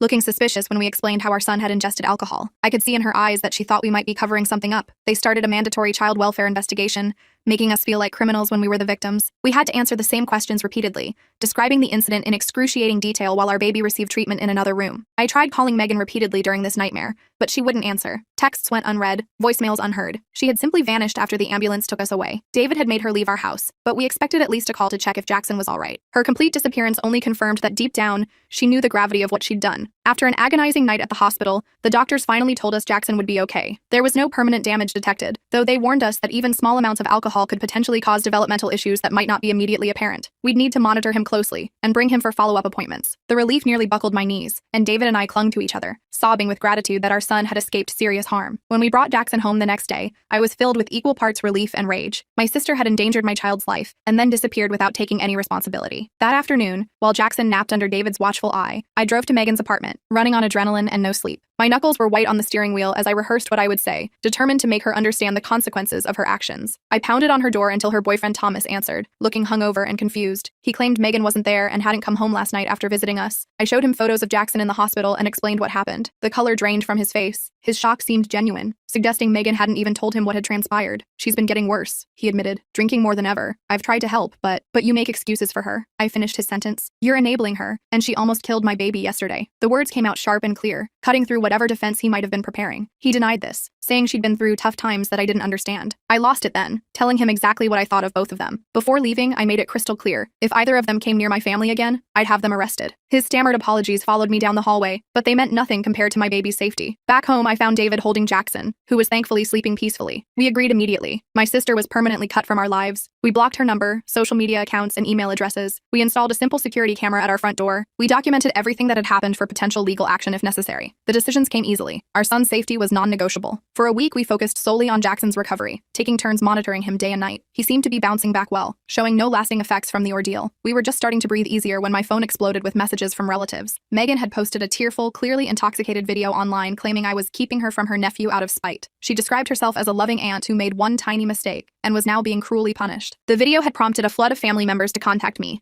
demanding to know why I was being so harsh to my clearly remorseful sister. Some even suggested I was using this incident as an excuse to continue our long-standing feud, as though protecting my child was merely a vindictive act. I couldn't believe it. She had endangered my child's life, disappeared for a week, and then tried to paint herself as the victim. When I attempted to privately message key family members with the truth, I discovered Megan had preemptively told them that I was exaggerating and that Jackson had just accidentally sipped from her glass. Several relatives were now convinced I was overreacting to punish my sister. Their willingness to believe her version of events without even hearing mine was deeply painful, revealing fault lines in our family I hadn't fully appreciated before. Yesterday, we received a formal-looking letter from Megan claiming she'd entered rehab, and her therapist recommended family healing as part of her recovery process. She wanted visitation rights with Jackson once she completed the program. David suggested we verify this sudden rehabilitation, so I called the facility she named. It didn't exist. I'm sitting here now, looking at my beautiful baby boy sleeping in his crib, wondering how my own sister could first endanger his life, and then lie so blatantly to manipulate her way back into our lives. David wants to get a restraining order, but some family members are already calling us heartless for not giving her another chance. The division among our relatives has added another layer of stress to an already traumatic situation. Am I wrong to permanently cut my sister off after what she did? How do I protect my son from both her and the family members who seem blind to the danger she poses? I never imagined becoming a mother would mean defending my child from my own sister, but here we are. Every parenting book I read prepared me for sleepless nights and feeding challenges. None prepared me for having to shield my infant from someone who should have loved and protected him as family. The next day, I called Jordan, a friend who worked as a detective, who had helped us with some minor issues in the past. I needed advice about restraining orders and what evidence we'd need. He came over during his lunch break and reviewed everything we had so far. Look, I'm going to be straight with you, Jordan said after looking at our documentation. Getting a restraining order isn't impossible,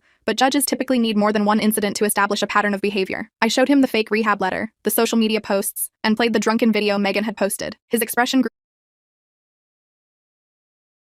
more serious with each piece of evidence. Document everything, he advised. Every text, every call, every social media post. Set up cameras if you can afford them. And most importantly, don't engage with her directly. After he left, I set up a separate email account just for documenting Megan's harassment. I forwarded all the messages from relatives, screenshots of her social media posts, and wrote a detailed account of what happened with Jackson while it was still fresh in my mind. David installed additional security cameras covering our backyard and driveway. That night, we got our first alert from the front door camera. I checked the footage expecting a package delivery or something innocent. Instead, I saw Megan stumbling up our walkway at 11:30 p.m., clearly intoxicated, with a bouquet of flowers and a teddy bear. She rang the doorbell repeatedly, then sat on our porch for nearly 20 minutes before leaving the items with a note. David went out to retrieve them when she was gone. The note read, "I'm so sorry for the misunderstanding. Please let me see my nephew. He needs his auntie in his life. Love, Meg." The flowers reeked of cigarette smoke and alcohol, like she'd brought them straight from a bar. I added this incident to our documentation file and threw everything in the trash. The fact that she'd come to our home drunk just proved she hadn't changed at all. The next morning, I called our pediatrician to warn them that Megan might try to access Jackson's medical records. They added a note to his file requiring additional verification for any information requests. Later that day, I received a call from the pediatrician's office. "Mrs. Mitchell, this is Stacy from Dr. Peterson's office. I wanted to let you know that someone claiming to be your sister called requesting copies of Jackson's records. Following your instructions, we declined to release any information." My blood ran cold. Did she say why she wanted them? She said she was helping you gather documentation for a specialist consultation. When we asked for the authorization form you supposedly signed, she hung up. I thanked Stacy for the call and immediately contacted Jordan again. He said this strengthened our case but still wasn't quite enough for an emergency restraining order. He suggested we notify Jackson's future daycare about the situation. The following day, David and I visited Little Explorers Daycare where we'd planned to enroll Jackson when I returned to work. As we explained our situation to the manager, Karma, her expression shifted from professional politeness to concern. "Actually," she said hesitantly, "someone matching your sister's description was here yesterday,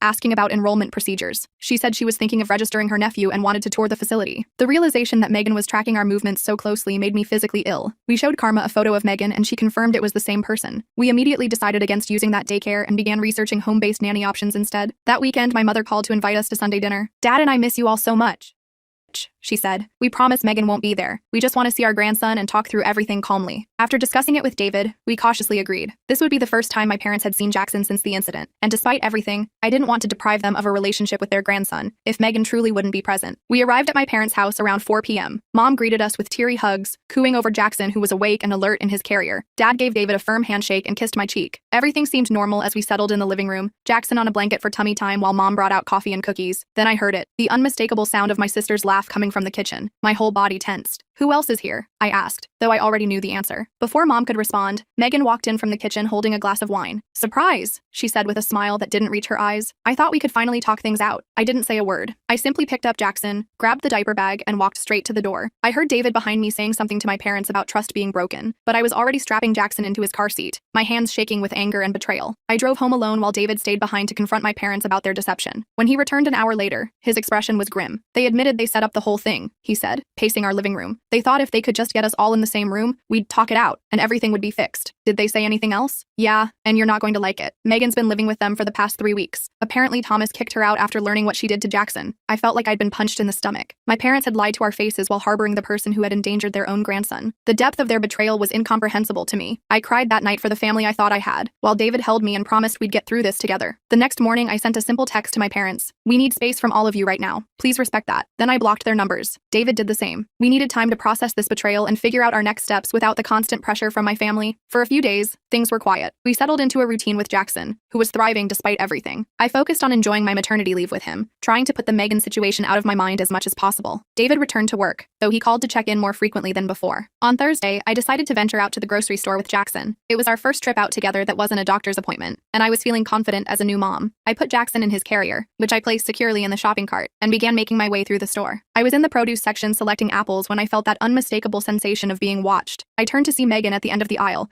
pretending to examine a display of oranges while clearly tracking my movements. When our eyes met, she quickly looked away, acting as if she hadn't seen me. My heart raced. This couldn't be a coincidence. This was our local store, far from my parents' house where she was staying. She must have followed me here. I abandoned my half-filled cart and headed straight for the exit, clutching Jackson's carrier tightly. In the parking lot, I scanned for Megan but didn't see her. I quickly secured Jackson in the car and drove home, checking my rearview mirror constantly. Once home, I had a full-blown panic attack, my first ever. I couldn't catch my breath, my heart was racing, and I was convinced Megan was going to appear at any moment. I called David at work, barely able to speak coherently. He came home immediately to find me still shaking, Jackson thankfully napping peacefully in his bassinet. We need legal help, David said once I'd calmed down. This is stalking. The next day, we consulted with Jordan again, who agreed we needed to pursue a restraining order more aggressively. He reviewed our documentation and explained our options. For a restraining order, we typically need evidence of threats or harassment, he explained. Following you in a grocery store is concerning, but difficult to prove as intentional harassment. Courts generally want to see a pattern of behavior that would make a reasonable person fear for their safety. So there's nothing we can do? David asked, frustration evident in his voice. I didn't say that, Jordan replied. Start documenting everything. Times, dates, locations. Set up more cameras. If she keeps showing up where you are, that builds our case. And don't respond to any contact attempts. That can be used against you to argue the contact was welcome. We left Jordan's office with a plan. We would document meticulously, avoid all contact, and build our case. It wasn't the immediate solution we wanted, but it was something. Over the next week, Megan escalated her attempts to contact us. She created new email addresses to bypass our blocks, sent daily messages about her recovery journey, and left voicemails asking for just 5 minutes with Jackson. Each message started sympathetically enough, but inevitably included subtle guilt trips and manipulative language. I know you're just trying to protect Jackson, one voicemail said, but do you really want him growing up without knowing his aunt who loves him so much? Don't you remember how much you loved spending time with Aunt Patty when we were kids? I saved everything without responding. With each message, her tone gradually shifted from pleading to demanding, from I understand why you're upset, to you're being unreasonable, and you can't keep him from me forever. 2 weeks after the grocery store incident, our newly hired nanny, Jessica, reported something disturbing. While taking Jackson for a walk in the neighborhood, she noticed the same car circling the block 3 times. She couldn't identify the driver, but the behavior was concerning enough that she cut the walk short and returned to our house. I'm probably being paranoid, Jessica said, but with everything you've told me about your sister, I didn't want to take any chances. We thanked her for her vigilance and decided to invest in a GPS tracking device for the stroller. It felt ridiculous. What parent has to track their baby's stroller because of their own sibling? But we were taking no chances with Jackson's safety. The next day, I received a troubling call from Dakota, a mutual childhood friend who still had occasional contact with Megan. I don't want to alarm you, Dakota said, but Megan's been asking me some weird questions. She wanted to know what time you usually put the baby down for naps, and if you still keep a spare key under the planter like your parents used to. What did you tell her? I asked, trying to keep my voice steady. Nothing. I told her I hadn't been to your new house and wouldn't know that stuff. She claimed she wanted to leave a special surprise for Jackson, but something felt off about it. I thought you should know. I thanked Dakota for the warning and immediately called a locksmith to change all our locks. We also changed our alarm codes and made sure every window was secured. That night, neither David nor I slept well, taking turns checking on Jackson and listening for any unusual sounds. Around 2 a.m., David nudged me awake. There's a car parked across the street, he whispered. It's been there for at least an hour. I peered through our bedroom blinds. Even in the darkness, I could make out the outline of Megan's distinctive hatchback. A figure sat in the driver's seat just watching our house. David pulled on jeans and a sweatshirt. I'm going out there. Be careful, I warned, already reaching for my phone in case I needed to call 911. I watched from the window as David approached the car. The headlights suddenly switched on, temporarily blinding him, but he continued forward. I could see him speaking to the driver, his posture tense and defensive. After a brief exchange, the car pulled away from the curb and drove off. It was her, David confirmed when he returned. She claimed she was just making sure we were safe. When I told her I was calling the police, she took off. The next morning,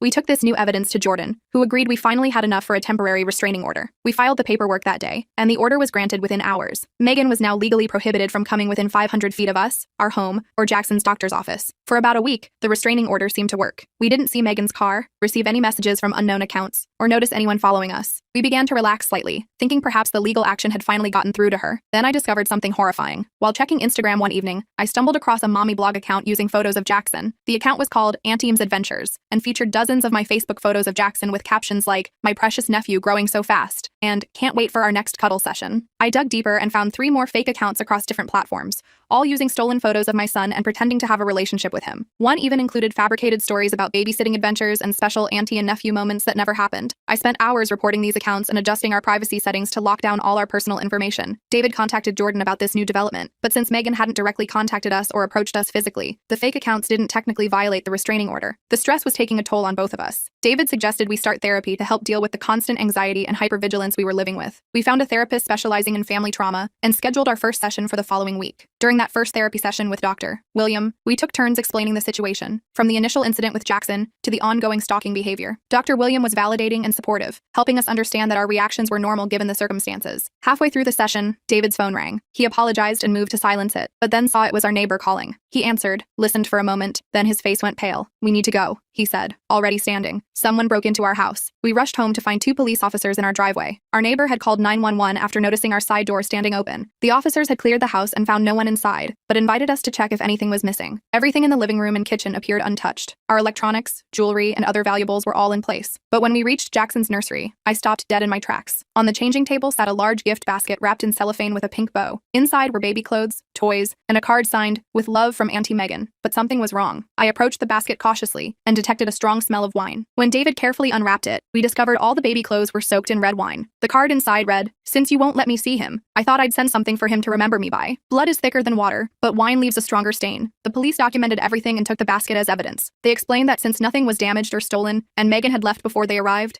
they could only add this to our case file. The officer suggested we consider installing more security cameras and perhaps getting a dog as an additional deterrent. After they left, David and I sat on the couch in stunned silence. The violation of our home, specifically our baby's room, left me feeling violated and terrified. The wine-soaked clothes were a clear reference to the original incident and showed that Megan not only felt no remorse, but was actively taunting us about it. "We can't stay here," I finally said. "She knows where we live, she can get in anytime she wants, and the police can't do anything until after she's already done something." David agreed. "My parents have been asking us to visit. Maybe we could go stay with them for a while. They live in Lakeside. She wouldn't think to look for us there." The next day, we packed essentials for an extended stay, installed additional security cameras that would send alerts to our phones, and drove to David's parents' house in Lakeside. We didn't tell anyone where we were going, not even our close friends, fearing the information might somehow get back to Megan. David's parents, Michael and Barbara, welcomed us warmly, converting their home office into a temporary nursery for Jackson. They were horrified by our situation and promised to help however they could. Their house was in a quiet, gated community with good security, which gave us some peace of mind. For the first 3 days at his parents' house, I finally relaxed enough to sleep through the night. Being away from our home and the constant fear of Megan appearing gave me space to breathe. Jackson seemed to sense the change in atmosphere too. He was smiling more and fussing less. On the 4th day, my phone chimed with a text from an unknown number. "Nice place. The garden looks peaceful." My blood ran cold. I showed David the message, and he immediately went outside to scan the neighborhood. There was no sign of Megan, but the message was clear. She had somehow found us again. Michael, David's father,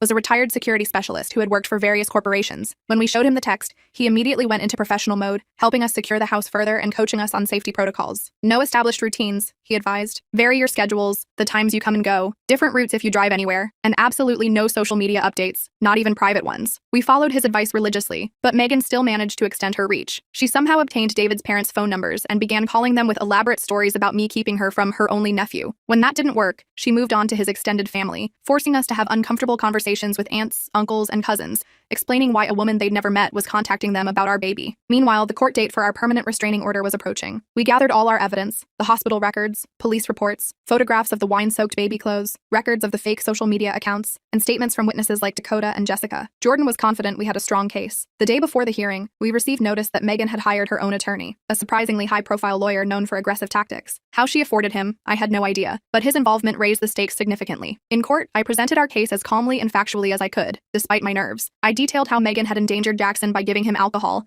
her subsequent stalking behavior, the break-in, and the ongoing harassment. Our documentation was thorough and well-organized, thanks to my obsessive record-keeping over the past weeks. Then Megan's lawyer stood up. He portrayed her as a struggling alcoholic who had made one terrible mistake and was being unfairly punished while trying to recover. He claimed I had a history of exaggerating Megan's behavior due to childhood jealousy, and that I was using this incident to permanently cut her off from family connections she desperately needed for her recovery. My client has enrolled in rehabilitation, Your Honor, he said smoothly. She acknowledges her grave error in judgment but is actively seeking help. Permanently severing family ties through this order would be detrimental to her recovery and denies the possibility of supervised reconciliation in the future. The judge asked several pointed questions of both sides, then announced he would take a 30-day continuance to review all evidence before making a final decision. In the meantime, the temporary restraining order would remain in effect. We left the courthouse feeling deflated. We'd hoped for immediate resolution, but now faced another month of uncertainty. As we walked to our car, I spotted my mother standing near the courthouse steps. She approached cautiously, looking thinner and more tired than I remembered. "Can we talk?" she asked. "Just for a minute." David squeezed my hand but stepped away to give us privacy. I crossed my arms defensively, not ready to forgive her betrayal. "Megan told us she's having suicidal thoughts," my mother said without preamble. "She says being cut off from family is killing her. Can't you drop this restraining order and let us work together as a family to help her?" I couldn't believe what I was hearing. "Mom, she gave alcohol to my infant son. She broke into our house. She's stalking us. And you want me to just forgive and forget because she says she's suicidal?" My mother looked down. "We're just trying to help both our daughters. Is that so wrong? How did she find us at David's parents' house?" I asked suddenly, a suspicion forming. My mother's guilty expression confirmed my fears before she spoke. "I might have mentioned where you were staying. I didn't think it was a secret." The betrayal hit me all over again. My own mother had compromised our safety, all while trying to guilt me into dropping protections for my child. I took a deep breath, fighting back tears. "We're done here," I said quietly. "Don't contact us again until you decide which daughter's well-being you actually care about." I walked away, joining David at the car. As we drove back to his parents' house, I explained what had happened. We decided it was time to cut contact with my parents as well, at least temporarily. They had proven they couldn't be trusted with even basic information about our whereabouts. That evening, David's mother handed me a sealed envelope that had been dropped off while we were at court. "A young man delivered this," she explained. "He said it was important." Inside was a handwritten letter from Thomas, Megan's ex-boyfriend. He explained that he'd broken up with her after witnessing her obsession firsthand and wanted to warn us about her deteriorating mental state. "She talks about rescuing your baby all the time," he wrote. "She's drinking heavily again and has a whole wall covered with photos of him printed from your old social media. I'm truly scared for what she might do and thought you should know." We immediately provided this information to Jordan and the police, who finally began taking our concerns more seriously. Jordan filed an addendum to our restraining order request, including Thomas's letter as new evidence. The night before our rescheduled court date, the security system at David's parents' house triggered an alert. The cameras captured Megan attempting to enter the backyard by scaling the fence. The alarm had activated automatically, sending her running before she could get fully over the fence. The footage clearly showed her face, giving us fresh, undeniable evidence of her violating the temporary order. In court the next morning, the judge reviewed both the original evidence and the new developments. This time, Megan appeared surprisingly composed. She wore a conservative dress, minimal makeup, and kept her eyes downcast in an appearance of contrition. Her attorney presented a new narrative. Megan had recognized her problems and was actively seeking treatment for alcohol addiction. He submitted paperwork from a treatment facility as evidence of her commitment to change. When given my chance to speak, I delivered an emotional but fact-based account of everything that had happened. I explained that while I wished my sister well in any genuine recovery effort, her repeated violations of boundaries and the escalating nature of her behavior made me fear for my family's safety. "Your Honor," I said, my voice catching despite my best efforts. "I wake up every night checking that my baby is still breathing in his crib. I can't go to the grocery store without looking over my shoulder. My sister gave alcohol to my infant, broke into our home, and has now followed us to a different city. This isn't about punishment, it's about protection." The judge considered all the evidence, particularly the recent security footage showing Megan's attempt to enter David's parents' property. He granted the permanent restraining order immediately, ordering Megan to stay at least 1,000 feet away from me, David, Jackson, and any residence or workplace associated with us for a period of 3 years. We felt felt momentary relief as we left the courthouse, but it was short-lived. Within hours, Megan violated the order by sending an email from a new address. No piece of paper will keep me from what's mine. Blood doesn't smudge away with a judge's signature. We forwarded it immediately to the police and Jordan, who advised us that this violation could result in her arrest. Officers went to Megan's last known address to serve the restraining order and potentially arrest her for the immediate violation, but discovered she had vacated her apartment days earlier. What they found there was disturbing. According to the officer who called us, her apartment was filled with empty liquor bottles and a wall covered with printed photos of Jackson, some taken from social media, others clearly photographed through windows or from a distance. There were also maps with our routines noted, including Jackson's usual nap times and when David typically left for work. An alert was issued for Megan's apprehension, which only intensified our fear. Not knowing where she was or when she might appear next meant we couldn't let our guard down for a moment. We decided to remain at David's parents' house rather than return home, feeling at least somewhat safer with the gated community and additional security measures. 3 tense days passed with no sign of Megan. We began to hope that perhaps she'd left the area entirely, seeking a fresh start somewhere else. David even ventured back to our house briefly to collect more of our belongings, reporting that everything seemed untouched since we'd left. On the 4th day, Jessica took Jackson to the community park within the gated neighborhood. David's mother went along, giving me my first hour alone in weeks. I used the time to shower and actually blow dry my hair, small acts of self-care that had become luxuries in our constant state of vigilance. My phone rang just as I was finishing. It was Jessica, her voice tight with controlled panic. "I think I just saw your sister," she said quietly. "There's a woman who's been following us around the park for the last 20 minutes. She's keeping her distance, but I recognize her from the photos you showed me." My heart raced. "Where are you now?" "Near the playground. Your mother-in-law is with Jackson on the swings." I stepped away to call you. "Stay with them," I instructed. "David will be there in 2 minutes. I'm calling the police." I hung up and immediately called David, who was working in his father's home office. He ran out the door without even ending the call. Then I dialed 911, explaining the situation and the active restraining order. They promised to dispatch officers immediately. Through the living room window, I saw David's car screeching out of the driveway. I paced anxiously, waiting for news. 5 minutes later, though it felt like hours, David called back. "We've got Jackson," he said, breathless. "We're coming home now." Jessica definitely saw Megan. She tried to run when I showed up, but the security guard stopped her at the gate. Police are taking her into custody now. I collapsed onto the couch in relief. When they arrived home minutes later, I clutched Jackson to my chest, breathing in his baby scent and letting tears flow freely. For the first time in weeks, I allowed myself to believe we might actually be safe. Later that evening, an officer called to confirm that Megan had been arrested for violating the restraining order. She would be held pending a bail hearing, and given her history of violations, there was a good chance she would remain in custody, at least temporarily. We thanked the officers profusely for their quick response. That night, I slept deeply for the first time in what felt like months, with Jackson's bassinet pulled close to our bed, and the knowledge that, at least for now, Megan couldn't reach us. The next morning, we began serious discussions about our long-term plans. Did we want to return to our home eventually? Should we consider moving to a different city? How would we handle family events in the future, knowing my parents couldn't be trusted to maintain boundaries? We had more questions than answers, but one thing was clear. Our lives had been fundamentally changed by Megan's actions, and we would never again take our family's safety for granted. Whatever came next, whether Megan remained in custody or was released, we would face it together, with our son's well-being as our only priority. "Do you think she'll ever understand what she did?" I asked David as we sat on his parents' porch that evening, watching the sunset while Jackson napped inside. "I don't know," he answered honestly, "but I do know it's not our job to help her understand. Our job is to protect our son, and that's exactly what we're going to do." I nodded, leaning against his shoulder. The road ahead wouldn't be easy, but for the first time since that horrible day when Megan had given alcohol to our baby, I felt like we might actually find our way through this nightmare. The bail hearing was set for the next morning, and David insisted on attending to make sure the judge understood the severity of the situation. His mom offered to stay with me and Jackson, which was a relief since I wasn't mentally ready to face Megan again so soon. When David returned a few hours later, his expression was a mix of relief and concern. "She got bail," he said, dropping onto the couch beside me. "But there are conditions. She has to wear an ankle monitor to track her movements, submit to weekly drug and alcohol testing, and stay at least 1,000 feet from us at all times." "How did she seem?" I asked, bouncing Jackson gently on my knee. "Oddly calm. Her lawyer did most of the talking. She just sat there staring straight ahead. The only time she showed any emotion was when they mentioned the alcohol monitoring. She actually argued with her lawyer about it. That didn't surprise me. Even with everything at stake, alcohol was still her priority." We decided to remain at David's parents' house a while longer, not quite trusting the monitoring system to keep us safe. Jackson seemed happy enough with the arrangement, thriving under the additional attention from his grandparents. 2 weeks later, we received a call from Jordan. He'd been keeping tabs on Megan's case and had news. They did a full substance abuse evaluation as part of her bail conditions, he explained. The assessment revealed more than just alcoholism. The psychologist found concerning personality disorder traits that might explain her fixation on your son. "What does that mean for us?" I asked. "The court has ordered her to undergo dual treatment, both for alcohol addiction and for her mental health issues. It's actually a good thing. She'll get more comprehensive monitoring than just for the drinking." I felt a strange mix of emotions at this news. On one hand, it was validating to hear professionals confirm what we'd suspected, that Megan's issues went deeper than just alcohol. On the other hand, a diagnosis didn't undo the trauma she'd caused or guarantee she'd actually improve. About a month into Megan's court-mandated treatment, we received a formal letter from her therapist therapist. They were requesting a supervised family session as part of her treatment plan. The letter emphasized that our participation was entirely voluntary and would only occur in a controlled therapeutic environment. David and I discussed it with our own therapist, Dr. William, who we'd continued seeing through video sessions. I'd advise against it at this early stage, he said. Megan needs to show sustained progress in her individual therapy before family involvement would be beneficial. And even then, I'd recommend starting with just you two adults, not including Jackson. We sent a polite but firm response declining the invitation,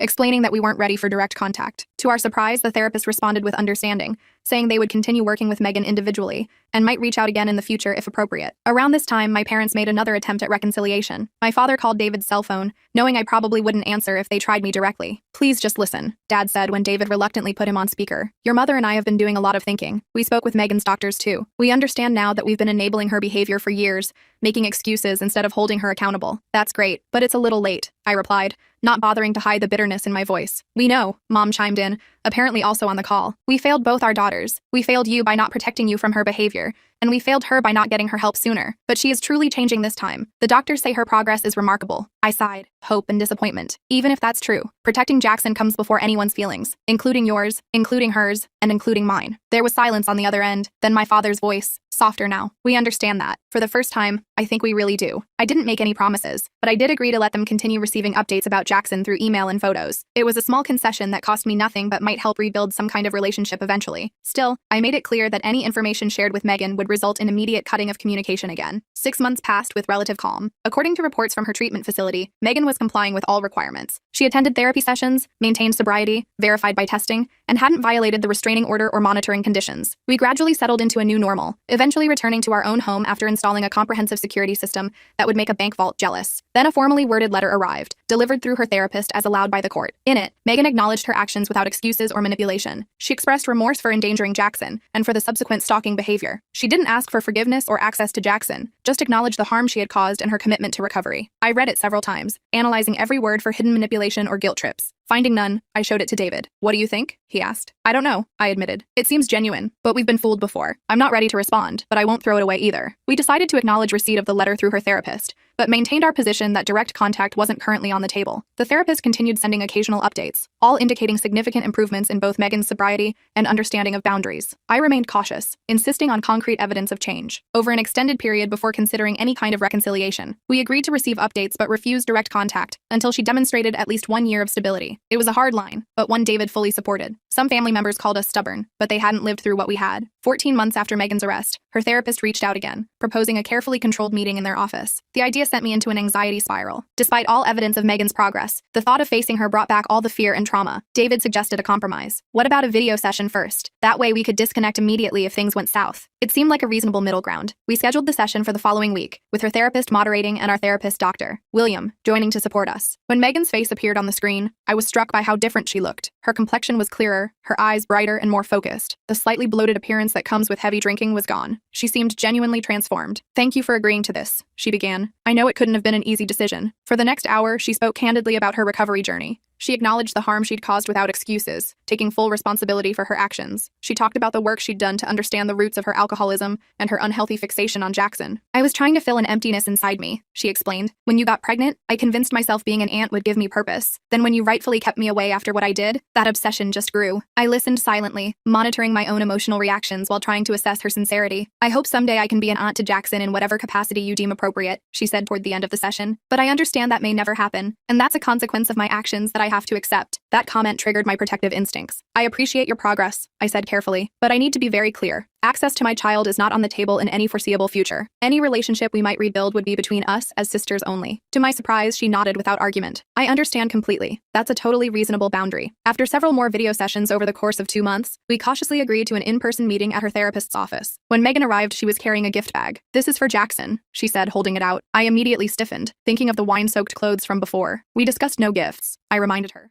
"You're right. I'm sorry." She set the bag aside without protest. Old habits. I should have respected that boundary. The fact that she accepted this correction without defensiveness was actually more convincing than any apology could have been. Throughout the session, she remained focused on making amends to me and David, rather than trying to establish any connection to Jackson. When my parents learned we were having these meetings, they immediately started pressuring us to accelerate the reconciliation process. "It's been almost 2 years," my mother argued during a phone call. "Megan's done everything the courts and doctors have asked. Don't you think it's time to be a family again?" "No," I said firmly. "Rebuilding trust takes years, not months." The The fact that you're trying to rush this shows you still don't fully understand the situation. That shut down the conversation quickly. Over time, my parents learned that pushing only resulted in us pulling back further. They eventually accepted our timeline, even if they didn't fully understand it. By the 2-year mark of Megan's recovery, we had established a cautious, distant relationship. She attended occasional family gatherings where Jackson was present, but under strict conditions. She remained completely sober and was never alone with him. She accepted these limitations without complaint, seeming to understand they were the natural consequences of her past actions. Meanwhile, I continued my own therapy, working through the trauma and hypervigilance that still affected me. I jumped at unexpected noises and still checked the locks multiple times each night. I struggled with anxiety whenever Megan was in the same room as Jackson, watching her every movement like a hawk. Dr. William assured me these reactions were normal given what we'd experienced and would likely ease with time and continued safety. You're not obligated to trust someone who has given you reason not to, he reminded me. Trust is earned, not owed. That perspective helped me navigate the complicated feelings that arose as Megan continued to demonstrate change. I was learning to trust my instincts while allowing for the possibility of measured reconciliation. When Jackson turned 4, we held a small birthday party at a local park. Family and a few friends attended, including Megan, who now had nearly 3 years of sobriety. She brought a modest gift that she first showed to me for approval, a picture book about dinosaurs, Jackson's current obsession. During the party, I noticed Megan step away from the group, sitting alone on a bench at the edge of the playground. I hesitated, then decided to join her. "Everything okay?" I asked. "Just taking a moment," she said. "These gatherings can still be triggering sometimes. Being around people who are drinking, I hadn't even thought about that. Several adults were having beer or wine with the pizza. Do you need to leave? We'd understand." She shook her head. "I wanted to tell you something, actually. Today marks 3 years sober for me." "Congratulations," I said, genuinely impressed by the milestone. "I don't want to make a big deal about it," she continued. "It's not why I mentioned it. I just wanted to thank you." "Thank me? For what?" "For maintaining your boundaries. If you had given in when I was manipulating everyone, if you had allowed me back into your life easily, I probably wouldn't have gotten the help I needed. Your refusal to accept my behavior forced me to actually confront my issues." I didn't know what to say to that. After a moment, I simply nodded and said, "I'm glad you're doing better." As I walked back to the party, I realized we had found a new equilibrium. Not the close sisterhood I might have dreamed of as a child, but a carefully managed relationship built on hard-earned respect. Jackson's safety and well-being remained the non-negotiable priority, but there was room now for cautious interaction. Last week, Megan celebrated 4 years of sobriety. She moved to a neighboring town for a job in addiction counseling, using her experience to help others. She maintains appropriate boundaries, always checking before sending gifts for Jackson's birthdays and holidays. She never asks for unsupervised time with him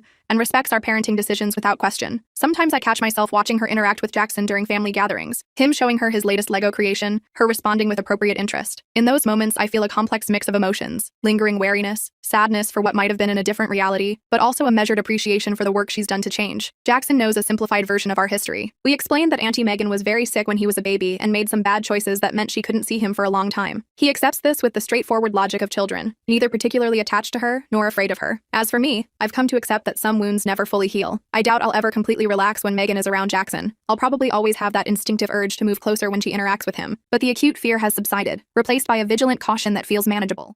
David and I recently discussed having another child. The conversation brought up unexpected anxiety for me. Memories of those terrifying days with Jackson flooded back, but David gently reminded me that we're not the same people we were then. We're stronger, more prepared, with boundaries firmly in place. We can't let fear of what happened in the past stop us from building our future, he said, holding my hand across the kitchen table. He's right, of course. The best revenge against trauma is to not let it control your life forever. We're moving forward cautiously, but deliberately, holding our boundaries firm while allowing for the possibility of growth and change. I still have the letter Megan sent from treatment all those years ago. I keep it as a reminder of how far we've all come, but also as evidence should we ever need it again. Trust, once broken, is never quite the same. But life continues, and families evolve. Ours certainly looks different than I ever imagined, shaped by crisis and painful reckonings, but ultimately stronger for having weathered the storm. Sometimes people ask if I've forgiven my sister. That's a complicated question without a simple answer. I've accepted the reality of our relationship as it exists now. I've acknowledged her work toward change, but forgiveness implies forgetting. And as a mother, I can never forget. Instead, I found something more practical and sustainable. A cautious peace built on clear expectations and demonstrated behavior rather than promises or obligations. That's the thing about real life. It rarely wraps up with neat bows and perfect resolutions. Sometimes the best ending isn't reconciliation, but a clearer understanding of necessary boundaries. Sometimes heroism looks like simply protecting your child, day after day, from whatever threats may come, even when those threats come from people who should have loved them. If there's one thing I've learned through all this, it's to trust my instincts as a mother. I knew my sister had problems, but I allowed social pressure and family expectations to override my better judgment. Never again. My son's safety will always come first, regardless of who might be offended by the boundaries we set. For those facing similar situations with family members who endanger your children, my advice is simple. You don't owe anyone access to your child. Not parents, not siblings, not anyone. A relationship with your child is a privilege, not a right. And those who violate your trust with something as precious as your child's safety forfeit that privilege, potentially forever. As for my sister, I hope her recovery continues. I hope she finds fulfillment in her work helping others overcome addiction. I hope the growth she's shown is genuine and lasting. But my priority remains unchanged: protecting my family, maintaining appropriate boundaries, and creating a safe, stable environment for my son to grow up in. That's not a fairy tale ending, but it's a real one. And in the messy, complicated world of family dynamics and addiction, reality is all we have to work with.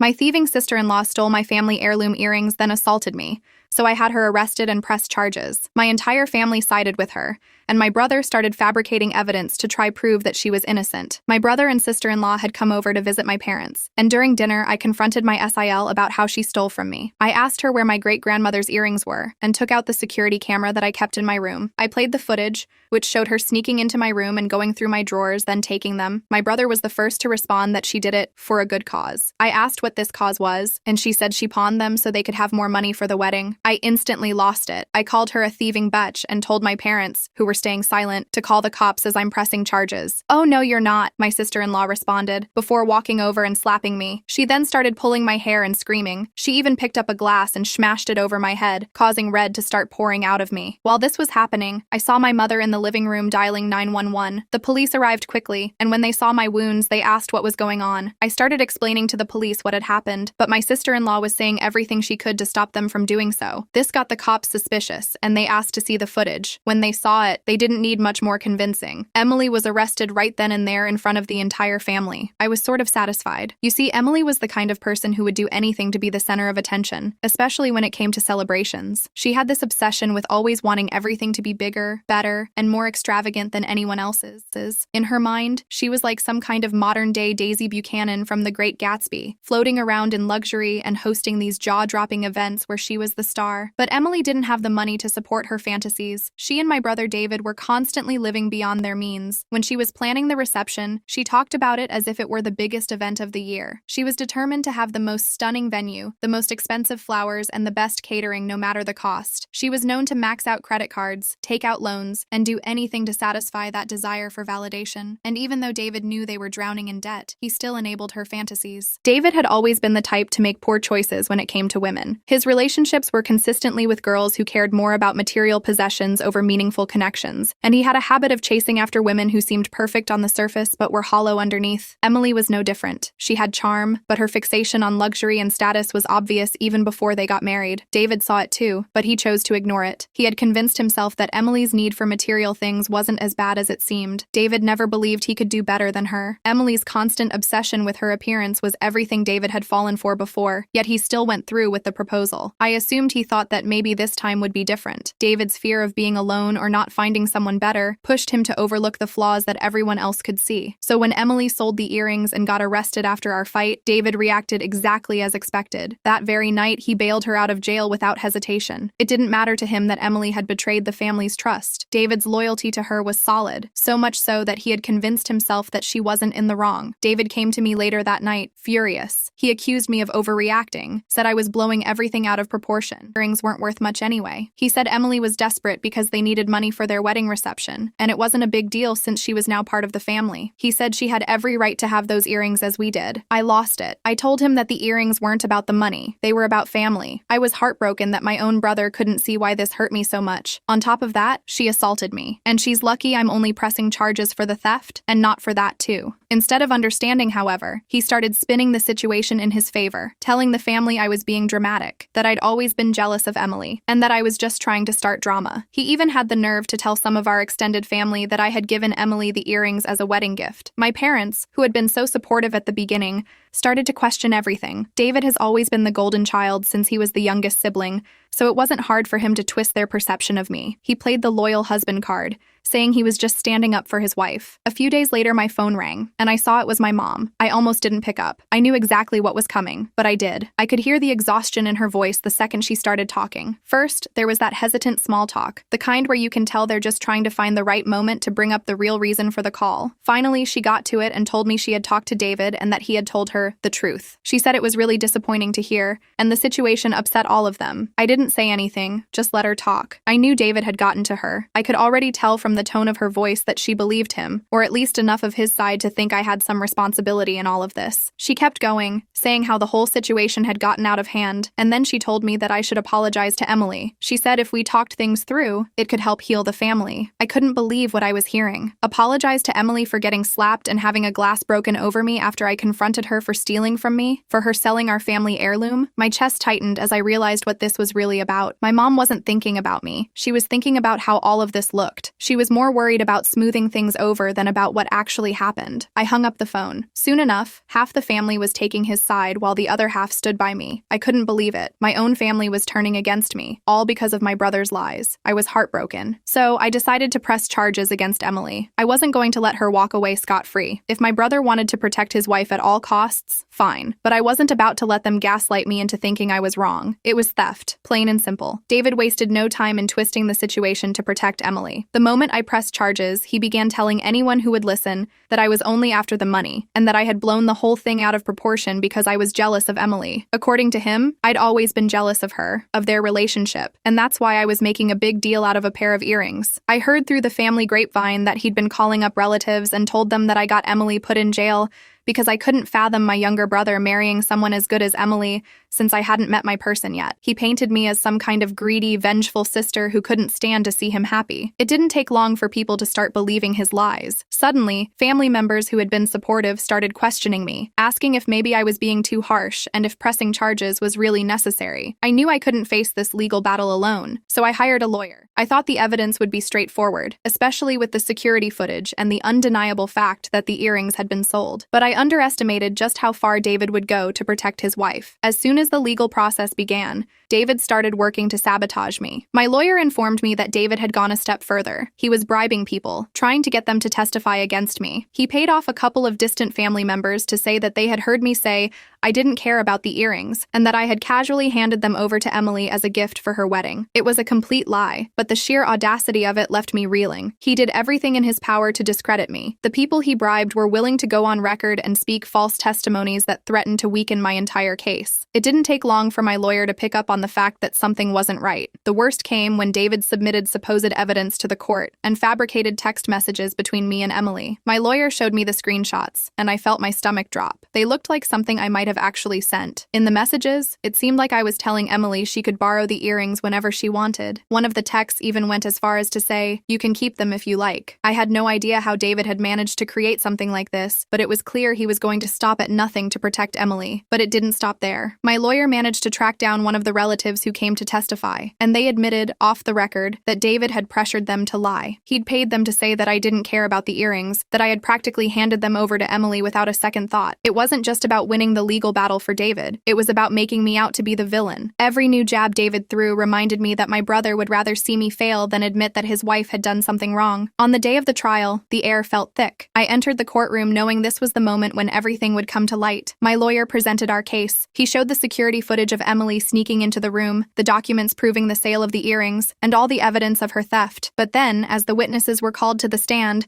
David's plan began to unravel. The first witness was a distant cousin. Under the pressure of cross-examination, the cousin's shaky confidence gave way, and he admitted that David had paid him to tell the false story. The courtroom shifted, and tension built up as our cousin's confession exposed David's. Next came a family friend, who also confessed to being bribed by David. Each testimony chipped away at the narrative David had tried to create. These were people he had trusted to lie for him, but under oath, they couldn't keep up the facade. The real blow came when my lawyer presented the fabricated evidence, text messages David had created to make it look like I had given Emily the earrings. Expert testimony confirmed they had been digitally altered, solidifying that David had tried to deceive the court. The judge was appalled by the extent of David's lies and ordered his arrest for fabricating evidence and bribing witnesses. David was led out of the courtroom in handcuffs. His desperate attempts to control the situation had collapsed entirely. Now left to face the consequences alone, Emily was convicted of theft. The evidence against her was undeniable. The security footage and sales records sealed her fate. The judge awarded me the full value of the earrings, along with part of the inheritance my brother and parents had tried to keep hidden from me. Apparently,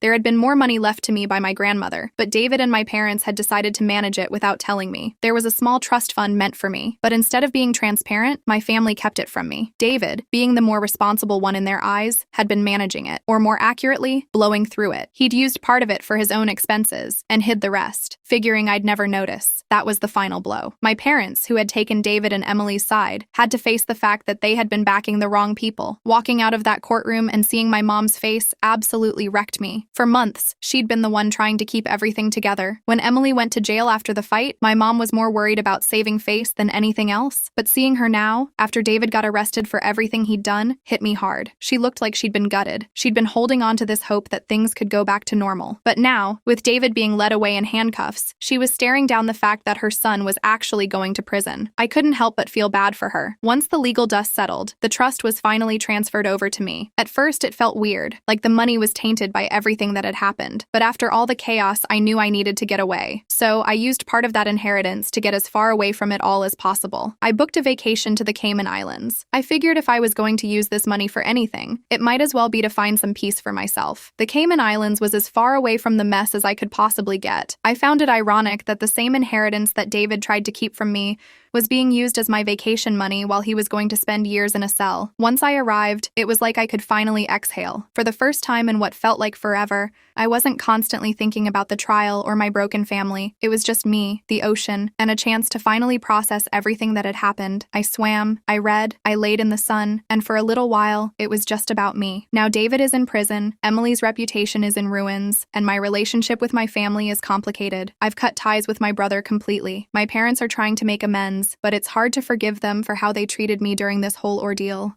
My golden child sister is demanding I give her my wedding venue, and my parents are on her side. Last week, my parents hosted a family BBQ, and in the middle of it, my sister announced her pregnancy. Everyone was happy for her, and during the celebration, she asked me in front of everyone if I would let her use my wedding venue for her wedding as she thought it was beautiful and cannot plan it herself right now. This wedding venue was one in which my fiancé and I are set to have our wedding in a few months, and the venue we have waited to be free for 3 years. Everyone expected me to say yes, but I firmly said that as much as I love her, she isn't having my venue. Well, she started crying and stormed off. As soon as she did, Nan told me that I was being selfish because she needed the venue more than I did. I tried to defend myself, and my mother said to me, "You waited 3 years? Would it have unalived you to wait a few more months? When has your sister ever asked you for something?" A few comments later, my fiancé got really mad at everyone, and we left before he absolutely tore them a new one. My sister later called me crying and said that it was unfair that I always get what I want, and that I could have done this one thing for her. My brother-in-law then called me and apologized for the inconvenience. He told me he had discussed it with my sister, and she had told him she would not ask. He is properly mad at her now and warned me that my sister is blaming me for potentially ruining her marriage, when in reality, she has done this to herself. My father has sent me about 5 texts along the lines of, "I haven't stopped crying since yesterday." My fiancé and I have decided to boot my sister from the bridal party and replace her with my aunt, who is the only family member that took my side. We have not decided whether or not we will invite my family as a whole. Furthermore, my mom took it upon herself to tell on us. She called my fiancé's parents and told them that it would be best if my sister gets it because she is pregnant. My future father-in-law told them F off and basically ripped my mom a new one for expecting something so ridiculous and that they were going to lose me if they keep playing favorites. So my mom is now crying too and saying that my father-in-law is a buttface. This is just getting so pathetic. It seems straight out of a bad soap opera. My in-laws are driving to us currently with some supper and wine and basically told me to not worry, and that no matter what happens, that they will be my safety net. Update 1. My sister kept berating me about the venue, and she said that I was being unfair, that she is family, and that she asked nicely because she loves me. She sent me a huge text about us being family and how I should have her back and not be so selfish. The only text I sent back was this: "I am sorry that you perceived it that way. I am sick and tired of bending to your will. My whole life I have been your servant and your doormat. Remember all the birthdays I had to share with you because you would throw a tantrum because you didn't get presents? Or when you cried so that I would fill out job applications?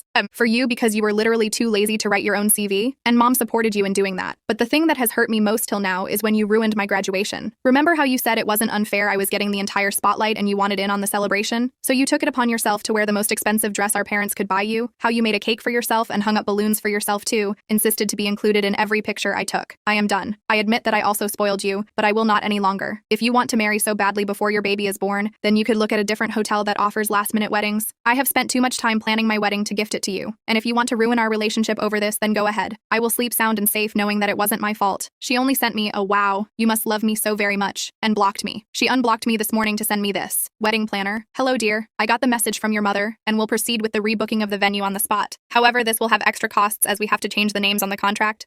Please come by my office tomorrow so we can sign the new contract. My parents. My parents haven't actually written to me since the thing with my father-in-law. My older brother contacted me and wanted to know what happened because he got a weird story from mom and dad. Mom had told him that I had offered previous to the BBQ to give up the venue to my sister and that I humiliated her. I told him what really happened and he had no problem believing me. We talked a lot about our parents' behavior and he confessed that him moving was partly due to our parents being jerks to us. He told me that mom had gotten mad at me for betraying my family. We called my planner and she was actually really horrified. She told me she had never talked to my mother since the day we went to book the venue. She assured me that even if they were to call and say that I wanted it. So we informed everyone that will work for us on our wedding and they offered to hire security for that day at a reduced price. Update 2. My sister is now brigading against me on Facebook, making constant passive-aggressive remarks and claiming I have made her depressed. I have received many messages from her friends saying that I am beach for treating her that way. I blocked every attempt at online harassment and my sister as well. But 2 days ago, my sister's best friend egged my car. I called the police and my neighbor, whose hobby is to look outside the window and spy on people, identified them too. She is a grumpy lady but actually very lovely once you get to meet her. After not talking to my parents in several days, they called and asked if we could talk things out. I was wary but agreed to meeting them with my fiancé in our apartment. When they arrived, you could tell my mom had been crying, and I honestly felt bad for 10 whole minutes. Turns out my sister is just an eye hole, no medical history, no diagnosis, nothing. We started chit-chatting awkwardly, then we began talking about the matter. My father first asked us why we canceled the caterers, to which my fiancé responded that we didn't want to have anything they could hold over our heads. Dad acted offended and said he would never do that, to which I said better safe than sorry. My mother continued with calling me disrespectful for talking in that manner to them. I called the disrespectful for all what they had said and done over the last few days. We got in a heated argument about the venue again, to which my father repeated it doesn't matter where you get married but the person you are marrying, bullcrap. And finally I gave him the comeback, yes dad, exactly. But isn't it weird how that only applies and not my sister? As long as she is marrying brother-in-law, it doesn't matter where, right? It was quiet, and my father was red like a tomato and gasping for air like a fish on land. My mother was quietly crying again. So I said, well, I am waiting for your reasoning. My father slapped his hands on the table and went on a rant about family and sacrifices, and how a loving family should do what's in their power to make each other happy. I just responded, like how you tried to make me happy on my graduation day? You know about the time my sister smashed my cake because she wasn't in the limelight? Quiet again. My mother quietly said, why do you hate us so much? I looked at her and said, I could ask you guys the same thing. Again, nothing. My parents knew that they had messed up, but they were not ready to admit it. My mother tried to guilt trip me saying that my sister is miserable, that she hasn't gone out in days because people judge her so much. My father went on a tangent on how my little sister just needs more time and attention because she is the youngest. So basically excusing her behavior. I told them that I felt hurt because I now saw their blatant favoritism, that they didn't even try to conceal the fact that they loved my sister more. My mother tried to say that's not true. We love you all the same. I wasn't having it. I opened a list I had written on my phone where I had written every point I could remember about them putting my sister before me. It was a very long list.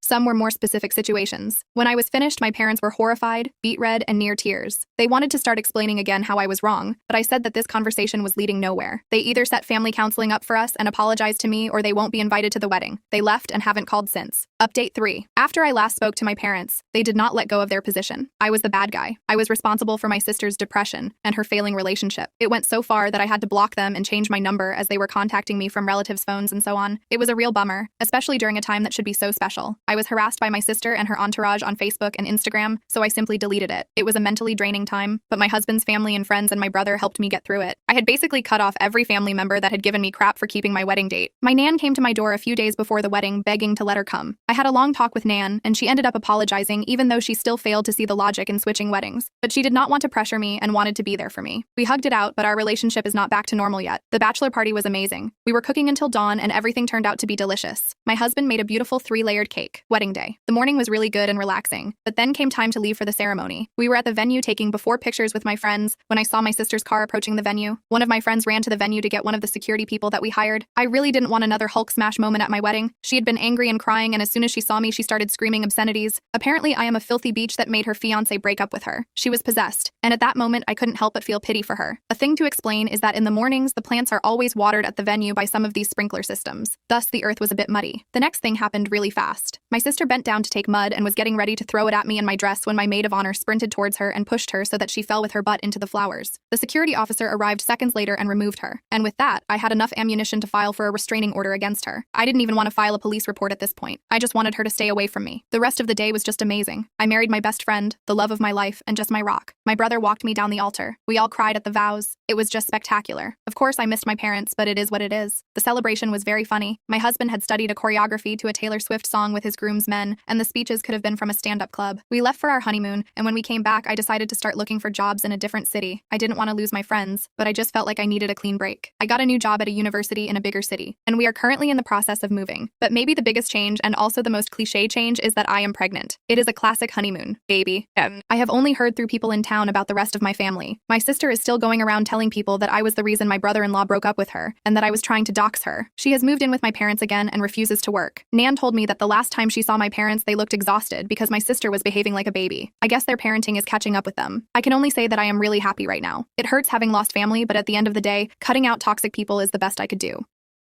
My girlfriend's best friend threw me down the stairs and manipulated her into breaking up with me. He then tried to burn my house down and assaulted me, so I got him imprisoned. I was discharged from special forces after a mortar shell injured my leg, and back at home, I reconnected with my high school sweetheart. I was at her place one night when I woke up to someone climbing the stairs. I got up and pulled out my shotgun, and in response, the guy screamed my girlfriend's name. Turns out he was her brother. Well, he wasn't actually her brother, just a junkie who worked with her years ago, and she once gave him a cheeseburger to help his come down. He began pleading with her, saying he was evicted and needed a place to stay. Because this was her house, I had no say, and she agreed to house him. He was extremely disrespectful towards her during this time. He demanded she cook for him, do his laundry, and buy him groceries. Well, one fateful night he demanded I wash his dishes for him. I told him to fuck off and turned around to walk downstairs and out of the apartment. I was a few steps down when the door behind me flew open. He ran at me and pushed me down. I landed on my back and hit my head on the concrete. He then jumped on top of me, and I fought back. I grit through and got on top of him, then proceeded to start wailing blows on him. I honestly didn't care if I unalived him. Someone had to die, and it wouldn't be me. But then my girlfriend saved his life. She heard the yelling that was happening downstairs,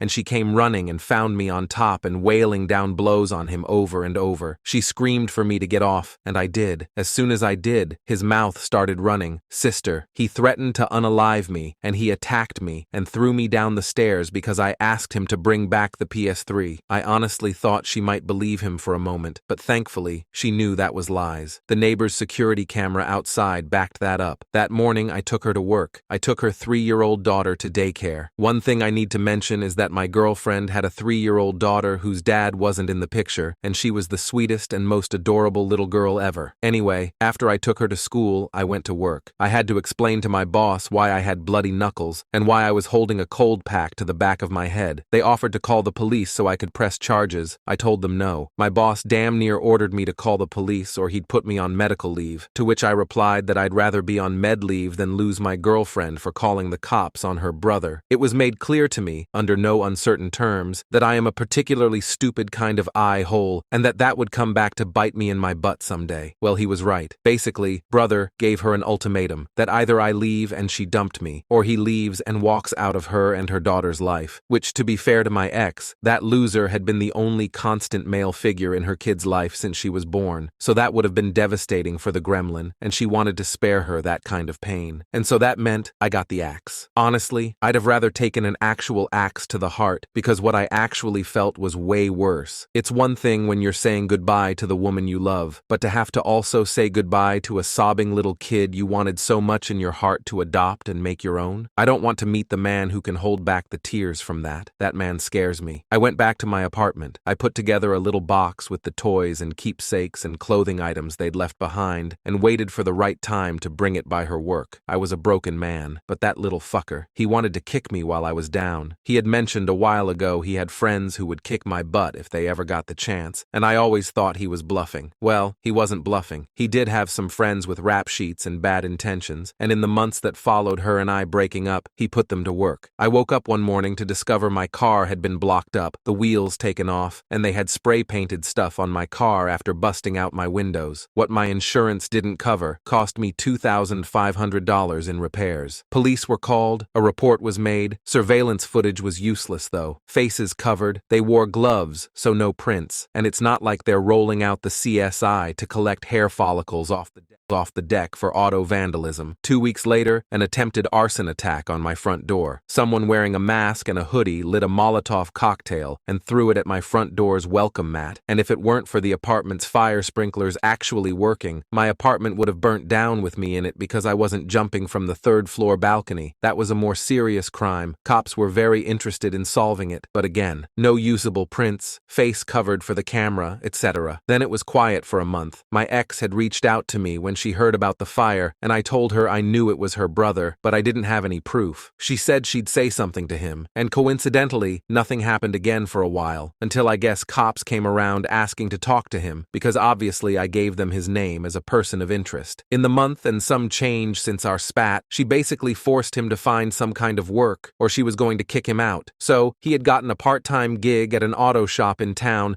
that had a rep for being the one you don't go to, but fine to recommend to someone you hate. They cut corners everywhere they could, so it was a perfect job for the weasel, at least until the cops came looking for him one day, asking about that fire. The owners didn't like having cops asking about their employees, so since he'd only been there a week or two, he got the boot. He deeply appreciated that. So, one night, I am getting home from work. I had stopped at the gym on the way, worked up a good sweat, and got a bite to eat from the grocery store. I pulled into my spot in my Enterprise rental, my car was still in the shop, and walked into my apartment. Real quick. While I was over 21 and legally owned guns and had a concealed carry permit, on days where I was on base, I did not carry my pistol. It's incredibly rare for anyone whose explicit job description doesn't include carries a pistol at all times to be allowed to carry a weapon on base. Since I'm not leaving a pistol on my car, and there weren't any places to securely store a weapon while I was working, I just opted to not take my gun with me. It's also why I did not have a pistol on me the morning brother jumped me. I was unarmed. I lived on the 3rd floor. There was a 4th floor above me and stairs leading to it. I heard footsteps coming down the stairs fast, and I turned to see 4 guys in hoods, masks, and wearing gloves coming towards me. My door was open, so I dropped my groceries and tried to slam the door behind me. They got a foot in and managed to wedge through into my apartment. What followed took place during a period of about 14 seconds. The neighbor across the way, after the fire, got a security cam installed outside their door as well, so we know the actual timestamps down to the second. I kept a loaded pistol tucked in a closet near my front door. Irresponsible, I know, but I was younger and more naive than I am now. In the scuffle with the first guy who came through the door, I managed to reach my hand into the closet, find the gun, and push myself back and away to give us several feet of space. I remember very vividly seeing all 4 men in my doorway and hallway. The first guy I had just pushed having been body blocked from falling backward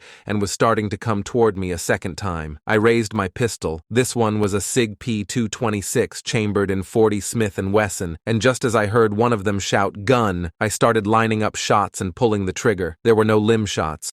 No shooting to scare them. I didn't try to wing them. Body, head, as I had trained, as I had been taught. The first guy went down. The second guy caught 2 of the through-and-throughs from the first guy before I plugged him in the forehead. The third guy stopped dead in his tracks before catching 4 center of mass, and the fourth guy was halfway out the door before I emptied the rest of my magazine into him through friend number 3 and whatever I could see and aim at. Well, unfortunately the AY hole lived, but what that meant was that I couldn't be charged in the most serious way possible for it. However, the first 3 recipients of my high-velocity sleeping pills didn't live. The first guy insides were all over the second guy. The second guys were all over my wall. They were all pronounced dead on the scene. The fourth guy was my ex's brother. Of the 3 bullets that connected him, 1 grazed his butt, the other thoroughly lodged itself in his right butt cheek, and the third one hit him square in the spinal cord, right around the kidney area, shattered his spine, and completely destroyed his lucrative career in competitive breakdance and bicycling. He was paralyzed from the navel down, had to have a permanent catheter to catch his pee, and a diaper for what was now the most useful byproduct he was capable of producing. He'd never walk again. He'd never sleep with anyone again. And when he was healthy enough to be discharged from the hospital, he was locked up in prison, given 3 charges since he caught the rap for his 3 buddies getting unalived. He was also charged with conspiracy to commit unaliving, assault, battery, and he even caught the reckless endangerment endangerment charges for me discharging my firearm in an apartment complex with another apartment across the hall from the open door I was shooting towards. He was never going to breathe free air again. I would like to say that this ended up happily ever after, that she took me back, that we got married, and I adopted her little one, and we had a couple spares of our own. But she didn't. Within 24 hours, she declared that she was scared of me, that she did not want me anywhere near her or her child, that she'd call the police on me if she ever saw me near her home or her place of work, which sucked. I liked the target that she worked at. She called me every name under the sun. She accused me of sicking the cops on him to instigate a response, just so I could shoot him. She ignored the arson,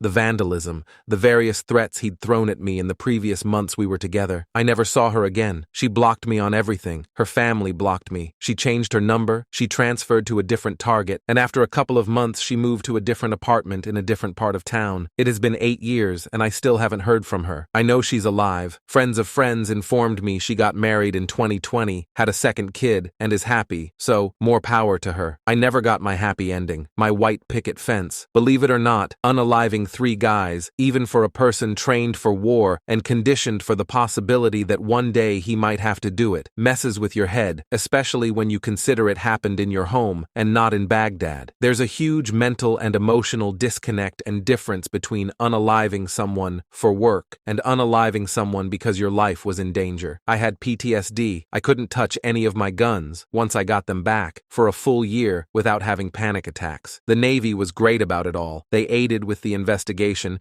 including that CO who called me the Apex Donut, giving his statement of that morning I got jumped. I was offered the chance to live on base with protective detail until things cooled down. I declined. 8 years. Since then, I've retired. I'm now working in the private sector. I have my own LLC, making great money doing cybersecurity and site security consulting. Occasionally, I go out boating. My partner of 3 years is the most loving, supportive person I've ever been with. I know they have my back no matter who tries to unalive me. We're talking about having kids before we get too much older. Life's good. But you know what really warmed my heart? Just the other day, a Google alert I set up 8 years ago triggered. It was brothers, first and last name, followed by the word obituary. It turns out someone in prison got sick and tired of the annoying white boy in a wheelchair talking so much crap and flexing on people, believing nobody would hit someone in a wheelchair. They used his wheelchair to unalive and used their shoes to finish him off with a few good stomps. Of course, it doesn't say that in the obituary. It says he was a bright and lovable lad when he was young, who fell into hard times in his early adulthood and landed in prison. The real surprise is apparently he is survived by a daughter none of us knew he had back then. So, sucks for her, but I doubt she ever got a chance to know him anyway. Honestly, that's for the best.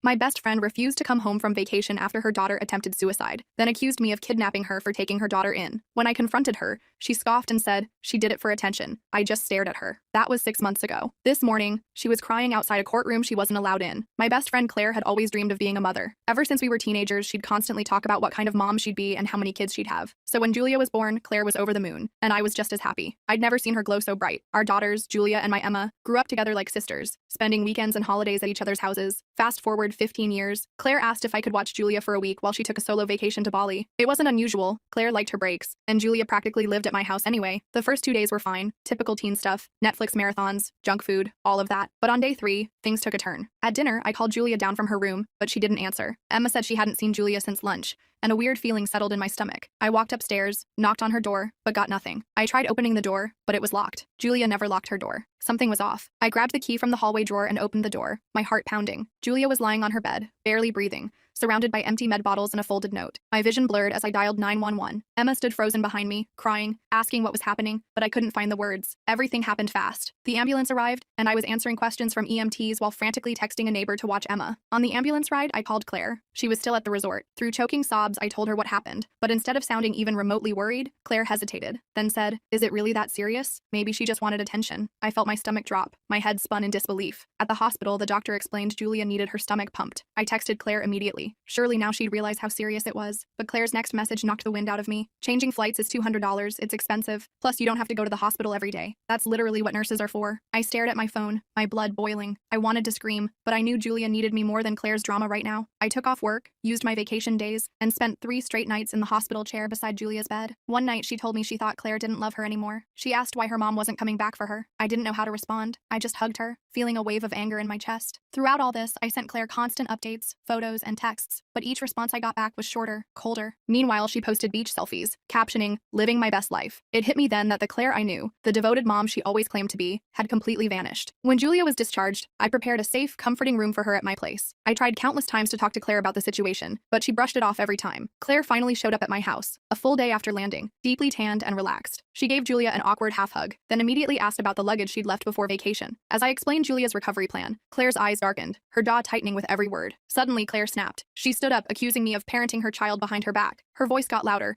and she started shouting about me overstepping boundaries and blowing things out of proportion. "It was probably just for attention," she spat. That's when I heard a choked sob from the hallway. Julia stood frozen, tears streaming down her cheeks. Claire barely glanced at her daughter. My heart pounded. "Are you kidding me?" I shouted. I yelled at Claire that she chose the beach over her dying daughter, but Claire just scoffed, rolling her eyes. "Teens are dramatic. You should have known better." That was it. I snapped and unloaded everything. I told her she was selfish, that she'd consistently put herself first, that Julia's life was apparently only worth $200 to her. Claire's voice lowered, venomous and cold. "You don't understand what it's like needing a break from your kids." At that exact moment, something between us shattered completely. I saw who Claire really was, and I knew instantly our friendship was beyond repair. Claire grabbed Julia's bag and demanded she leave, but Julia locked herself in my bathroom, sobbing uncontrollably, refusing to go. And that's when Claire lost it. She began yelling, accusing me of kidnapping her daughter, and before I knew it, her phone was out, and she was calling the police. "Go ahead," I said. "Call them. Let's see what they think about a mother who wouldn't interrupt her vacation when her daughter attempted suicide." That only made Claire angrier. She stormed out and came back 20 minutes later with 2 police officers. She was actually claiming I was kidnapping her daughter. The officers looked uncomfortable when they realized the situation. I showed them Julia's discharge papers and tried to explain about the suicide attempt. Claire interrupted constantly, spinning some tale about me being obsessed with her daughter and trying to replace her as Julia's mother. "Ma'am, where is the minor now?" one officer asked. "She locked herself in the bathroom because she's afraid to go with her mother," I explained. The female officer asked if she could try talking to Julia. She knocked gently on the bathroom door. "Julia, I'm Officer Martinez. Can we talk for a minute?" After some coaxing, Julia unlocked the door. She looked terrible, red-faced and trembling. The moment she emerged, Claire started in on her. "Julia, stop this ridiculous behavior right now. You're causing a scene for no reason." The officers exchanged glances. The female officer suggested they talk to Julia privately. Claire objected, but the male officer firmly told her they needed to hear from Julia directly. While they were talking, Claire paced the hallway, loudly complaining about me poisoning her daughter against her. Emma, who'd been sitting quietly in the waiting area, started recording Claire on her phone without anyone noticing. After about 15 minutes, the officers returned with Julia. Officer Martinez said, "This seems beyond our jurisdiction. This is a family matter that needs professional intervention." She made a call, and a CPS worker named Ms. Thompson arrived about an hour later. Ms. Thompson interviewed Julia privately, while Claire continued her tirade about me in the hallway. When Ms. Thompson finished talking with Julia, she suggested that Julia stay somewhere she felt safe for 72 hours, while proper evaluations could be conducted. Claire looked like she might explode, but apparently realized making another scene in front of CPS wouldn't help her case. "Fine, 72 hours. But I want to get some of her things from the guest room." I didn't trust Claire to be alone anywhere near Julia, so I went with her to collect Julia's belongings from my house. As soon as we were upstairs, Claire turned on me. "You think you've won? I'm going to destroy your life for this. Julia is my daughter, not yours. I'll make sure everyone knows what kind of person you really are." What Claire didn't know was that Emma had followed us upstairs and was recording from the hallway. On the recording, you can clearly hear Claire say, "I don't even want to deal with a moody teenager. Do you think I enjoy this?" When Claire left, she slammed every door she could find and peeled out of our driveway fast enough to leave tire marks. Her parting words were that she'd be back with real authorities who would take her side. I called my sister immediately. She's a family attorney, and I needed advice ASAP. She told me to document everything, every text, every interaction, every witness, start a journal, save screenshots, record dates, and times of everything. That night, my phone blew up with messages from mutual friends. Claire had started posting on social media that I was mentally unstable and had kidnapped her daughter. Some friends were asking what was going on. Some were already taking Claire's side, and others were sending supportive messages. I couldn't believe how quickly everything had fallen apart. Just a week ago, Claire and I were planning our annual summer beach trip together. Now she was publicly accusing me of kidnapping, and I was hiding her daughter from her. The next morning, I took Julia to her scheduled therapy appointment. I was waiting in the reception area when Claire barged in, demanding to participate in the session. I'm her mother. I have every right to be there. The therapist, Dr. Chen, came out to the waiting room when she heard the commotion. She calmly asked to speak with Claire privately before making any decisions. Claire went with her, leaving me and Julia in the waiting room. "Are you okay?" I asked Julia. She looked down at her hands. "There's something I haven't told anyone," she whispered. "The reason I did what I did, I found messages on Mom's phone. She was texting her friend Leah about how much she resents being a mother, how she wishes she could just leave and never come back. My heart broke for her. Julia, I'm so sorry. I'm scared to tell the therapist or the CPS lady. What if they make me go go to a foster home or something. I took her hand. You should tell Dr. Chen everything. The more she knows, the better she can help. And you always have a home with us, no matter what. About 20 minutes later, Dr. Chen emerged looking concerned. Claire stormed out behind her, yelling that Dr. Chen was biased and unprofessional. She didn't even look at Julia as she left. Dr. Chen asked to speak with both Julia and me. She recommended continued professional support for Julia and suggested it would be best if Julia remained in a stable, supportive environment, meaning our home, at least temporarily. Back at my house, we got a notice that Claire had filed for an emergency custody hearing. I started to panic, but then Ms. Thompson from CPS called. She explained that Dr. Chen had filed a report expressing serious concerns about Claire's parenting. The emergency hearing had been postponed pending a formal investigation. That should have been a relief, but it just marked the beginning of the battle. Claire started calling and texting Julia constantly, alternating between guilt trips, "I guess you don't love me anymore," and love bombing, "You're my whole world, baby girl." Then she'd switch to messages like, "Stop exaggerating what happened," and "You're making me look bad." Julia showed me all the messages, and I helped her block her mother's number while documenting everything for CPS. It broke my heart to see Julia having to protect herself from her own mother. News about the situation spread through our social circle. Most of our friends were supportive once they understood what had happened, but Claire managed to convince a few people that I was trying to steal her daughter. These friends started calling me and even showing up at my house to talk some sense into me. One afternoon, I decided to take the girls for ice cream, hoping to get away from the stress for a bit. In the parking lot of the ice cream shop, we ran into Claire's best friend, Megan. She immediately pulled out her phone and started filming us, yelling about parental alienation and how I was brainwashing Julia. I hustled the girls back to the car while they both cried. This is my life now, documenting everything, consulting with my sister about legal options, supporting Julia through her recovery, and trying to shield both girls from Claire's increasingly erratic behavior. The CPS investigation is ongoing, and Julia's school counselor has been calling me with concerns since Julia hasn't been attending. I keep asking myself how we got here. How did 15 years of friendship disintegrate so completely? And more importantly, how did I never see this side of Claire before? Was she always like this, and I just didn't notice? Or did something change? Whatever the case, I'm committed to being there for Julia for as long as she needs me. She deserves to feel safe and loved, and if Claire can't provide that, then I will. But I'm scared about what Claire might do next. She's already proven she'll go to extreme lengths, even calling the police with false accusations. What happens when the 72-hour period is up? What happens if the courts send Julia back to her? I'm trying to take it one day at a time, but the stress is overwhelming. Emma is worried about her friend. My husband is supportive but concerned about the legal implications, and I'm just trying to keep everything from falling apart completely. The CPS 72-hour cool-down period was almost up, and I was a nervous wreck about what would happen next. Julia hadn't slept through a single night without nightmares since her hospital stay. I'd hear her crying at 2 a.m. and find her sitting in the hallway between our bedroom and Emma's room,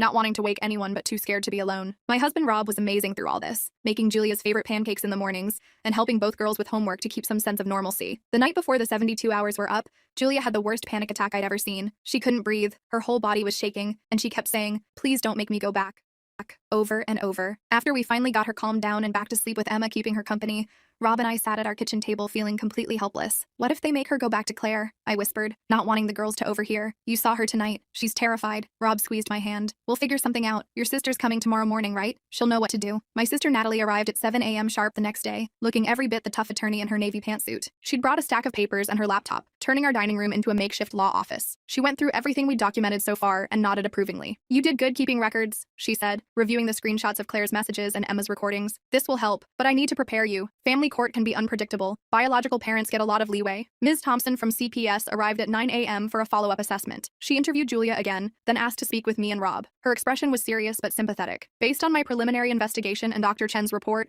I'm recommending temporary guardianship be granted to you while we complete a more thorough assessment," she told us. "However, Claire has hired an attorney who's fighting this hard. There's going to be a hearing tomorrow." I felt a wave of relief followed immediately by dread about facing Claire in court. As if on cue, my phone buzzed with a text from Claire. "Hope you enjoyed playing mommy. See you in court tomorrow." The rest of the day was a blur of preparation. Natalie coached Julia on what to expect if the judge wanted to speak with her. Rob took Emma to his parents' house. We decided it was better if she wasn't around for the stress of the hearing. I could barely eat or sleep, my mind racing with worst-case scenarios. The family court was smaller than I expected, more like a conference room than the dramatic courtrooms you see on TV. Claire was already there when we arrived, sitting beside a slick-looking attorney in an expensive suit. She didn't acknowledge us, just stared straight ahead with a slight smirk on her face. Julia gripped my hand so tight it hurt. I could feel her trembling next to me. Natalie kept a reassuring hand on her shoulder as we took our seats. The judge was an older woman named Judge Patel with reading glasses and a no-nonsense expression. She reviewed the case file for what felt like forever before addressing the room. "I've reviewed the reports from Child Protective Services and Dr. Chen, as well as the hospital records," she said. "I'd like to speak with Julia privately in my chambers." Claire's attorney immediately objected, claiming I had coached Julia. The judge overruled him and led Julia away. Those 15 minutes were the longest of my life. Claire kept glaring at me from across the room while her attorney whispered to her. When they returned, Julia looked drained but somehow calmer. Judge Patel adjusted her glasses and addressed the court. "Based on all evidence before me, including my conversation with Julia, I'm granting temporary guardianship to Mr. and Mrs. Reynolds for a period of 30 days, during which time a complete family assessment will be conducted. Claire gasped audibly. Her attorney started to object, but Judge Patel wasn't finished. Mrs. Davis will have supervised visitation twice weekly at the Family Services Center. Additionally, I'm ordering Mrs. Davis to complete a psychological evaluation and attend parenting classes before the next hearing. Claire stood up, her face red. This is ridiculous. She's my daughter. Mrs. Davis, control yourself or I'll hold you in contempt, Judge Patel warned. This temporary arrangement is in your daughter's best interest until we can fully assess the situation. The look Claire gave me as we left the courtroom was pure hatred. She brushed past Julia without a word and stormed out, her attorney rushing after her. In the parking lot, Julia collapsed against me in tears, but they were tears of relief. I don't have to go back, she kept saying. I don't have to go back. Not for at least 30 days, Natalie clarified gently. And hopefully not after that either. But we need to be prepared for a longer battle. She wasn't wrong. The 30-day temporary guardianship was just the beginning of what turned into a war. Claire missed her first 2 supervised visits, then showed up to the 3rd one with a brand new attitude and expensive gifts for Julia. The supervisor's report noted that Claire seemed more interested in taking selfies with Julia to post online than actually connecting with her daughter. Then came the social media campaign. Claire posted daily about being a mother fighting to get her daughter back, and how I was a mentally unstable woman obsessed with her child. She twisted everything, claiming Julia's hospital stay was due to an accidental overdose, not a suicide attempt, and that I was exploiting a teenager's mistake to kidnap her. Some of our mutual friends actually believed her. Jessica, who I'd known for 10 years, texted me that I should stop the drama and give Claire her daughter back. Michael, another longtime friend, left a voicemail saying he was disappointed in me for coming between a mother and child. The worst part was the impact on Julia. She'd start to make progress in therapy,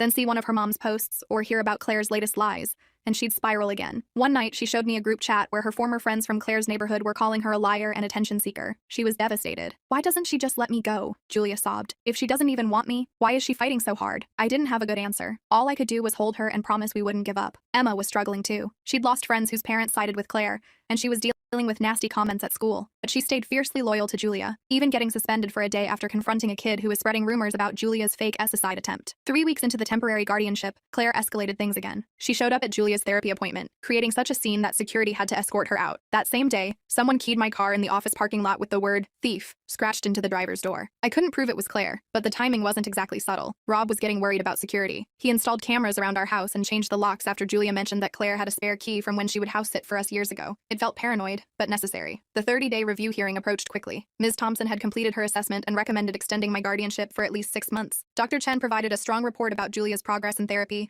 and the damage that would be done by forcing her to return to Claire's custody. We felt cautiously optimistic. Then, 2 days before the hearing, we were blindsided. Claire's attorney filed an emergency motion claiming Julia's father Mark wanted custody. This made no sense. Claire had always told us Mark abandoned them when Julia was a baby and wanted nothing to do with his daughter. Julia had never even met him. Natalie was furious. This is a delay tactic, she explained. They know they're losing, so they're throwing in a complication to buy time. The judge postponed the hearing by 2 weeks to investigate the father's claim. I was beside myself with frustration, but Natalie saw an opportunity. If Mark really is in the picture, maybe we should talk to him, she suggested. Claire's painted him as the villain for 15 years, but what if that's not the full story? Julia was hesitant but curious about the father she'd never known. With her permission, Natalie hired a private investigator who tracked down Mark Hansen in a town about 3 hours away. He was remarried with 2 young kids and worked as an architect. Nothing about him matched Claire's description of a deadbeat who abandoned his family. I was nervous about contacting him. What if he was terrible, or wanted nothing to do with Julia? But we needed to know the truth. Natalie called him first, explaining the situation professionally. To our surprise, Mark asked to video chat with all of us that same evening. When his face appeared on the screen,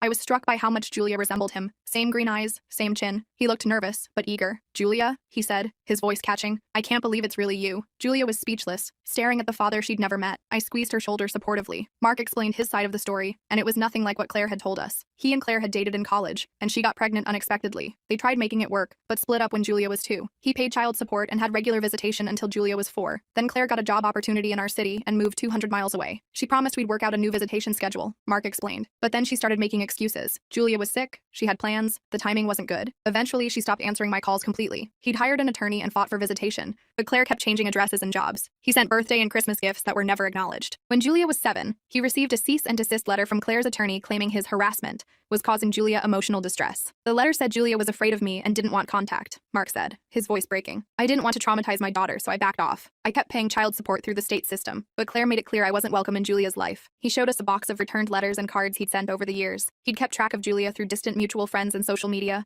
always hoping she might reach out when she was older. Julia was crying quietly beside me. She told me you left because you didn't want a kid, she said. She said you never paid child support or sent birthday cards. Mark shook his head sadly. I never stopped trying, Julia. I never stopped loving you. It was a lot for for Julia to process. After the call, she shut herself in her room for hours. When she finally came out, her eyes were puffy from crying, but she seemed stronger somehow. "I want to meet him," she said decisively. In person. Mark drove down that weekend. The meeting was awkward at first. How could it not be? But watching them together, seeing the same mannerisms, the same way they both talked with their hands when excited, was remarkable. Mark brought photo albums of Julia's early years and his side of the family she'd never known about. Julia discovered she had 2 half-siblings, a stepmother named Karen, who was a high school art teacher, and grandparents who'd been keeping gifts for her birthday every year, hoping to give them to her someday. While they were getting to know each other, I stepped outside to give them privacy and found a notification on my phone. Claire had posted a photo of herself looking sad next to a picture of Julia as a toddler, with the caption, "Missing my baby girl who was manipulated into thinking I'm a bad mother. Now her father who abandoned us is pretending to care after 15 years of absence. Money changes people." I wanted to throw my phone across the yard. The audacity of her lies was unbelievable. But then Rob showed me something else. Claire's story was starting to unravel publicly. Former classmates of Claire and Mark were commenting on her post with their memories of what actually happened. Mark's sister had posted counter evidence showing the child support payments and returned gifts. Claire's carefully constructed narrative was falling apart. The extended custody hearing finally arrived. Mark attended, not to seek custody himself, but to support Julia's desire to stay with us, while he gradually built a relationship with her. His testimony about Claire's parental alienation clearly impacted Judge Patel. Claire's attorney tried to paint Mark as an opportunistic absent father, but the evidence of his efforts to stay connected was overwhelming. The real bombshell came from an unexpected source. Claire's current boyfriend Taylor showed up to testify. Claire looked shocked to see him there. Clearly, she hadn't anticipated this. Taylor testified that Claire had confessed to him that she deliberately kept Julia from her father and had been using her daughter primarily for social media content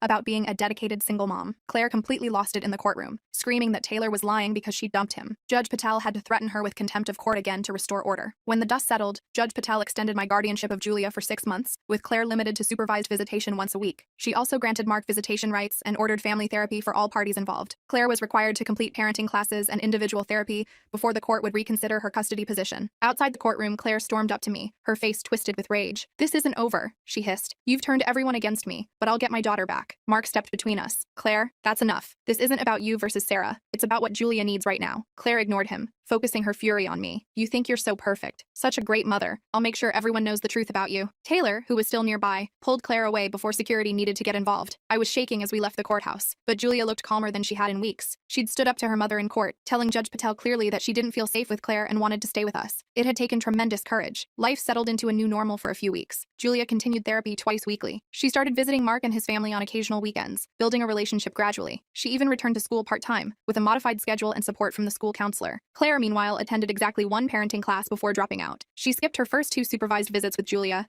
then showed up to the 3rd one smelling of alcohol, causing the supervisor to end the visit early. She continued her social media campaign, but was getting less and less sympathy as more people learned the truth. I thought things were finally calming down until I got a call from the school one afternoon. Julia had received dozens of text messages from unknown numbers calling her horrible names and telling her to just finish the job right this time. Someone had distributed her phone number and encouraged this targeted harassment. The school counselor had found her having a panic attack in the bathroom. I rushed to pick her up, and we went straight to the police station to report the cyberbullying. The officer was sympathetic but not optimistic about tracing anonymous texts. He took screenshots of everything and filed a report, suggesting we change Julia's phone number immediately. That night, while Julia was finally sleeping with the help of anxiety medication Dr. Chen had prescribed, I sat in the kitchen with Rob trying to figure out our next steps. That's when Emma showed me something disturbing she'd found online. A fake profile of Julia had been created, supposedly confessing that she'd made up the S-side attempt for attention and saying horrible things about herself. "Mom, I think Aunt Claire made this," Emma said quietly. She'd started calling Claire Aunt Claire, instead of just Claire only recently, as if trying to create distance from someone she'd once loved. Look at these phrases: seeking attention, and causing drama for no reason. That's exactly how she talks. She was right. It was Claire's language, Claire's accusations, just put into Julia's mouth. We reported the fake profile and got it taken down, but the damage was already spreading through Julia's social circles. The next day, Julia didn't want to get out of bed. I didn't push her. She'd been through enough. I called her therapist, who suggested an emergency session that afternoon. I was working from home to keep an eye on her when someone started pounding on our front door. It was Claire, looking disheveled and angry. I opened the door just enough to talk to her, keeping the security chain on. "Where is she? I know she's here. I want to see my daughter now," Claire demanded. "Claire, you know you only have supervised visitation. If you want to see Julia, you need to schedule it through family services." "That's bullshit and you know it. You've poisoned everyone against me. Julia, Mark, even Taylor. You've ruined my life." I tried to remain calm. "Claire, please leave. You're violating the court order by being here. I'm not going anywhere until I see Julia." She tried to push the door open, but the security chain held. "I'm calling the police," I warned her. "Go ahead. Call them. They can't keep a mother from her child forever." I closed the door and immediately dialed 911. Claire continued pounding and shouting. Upstairs, I could hear Julia crying.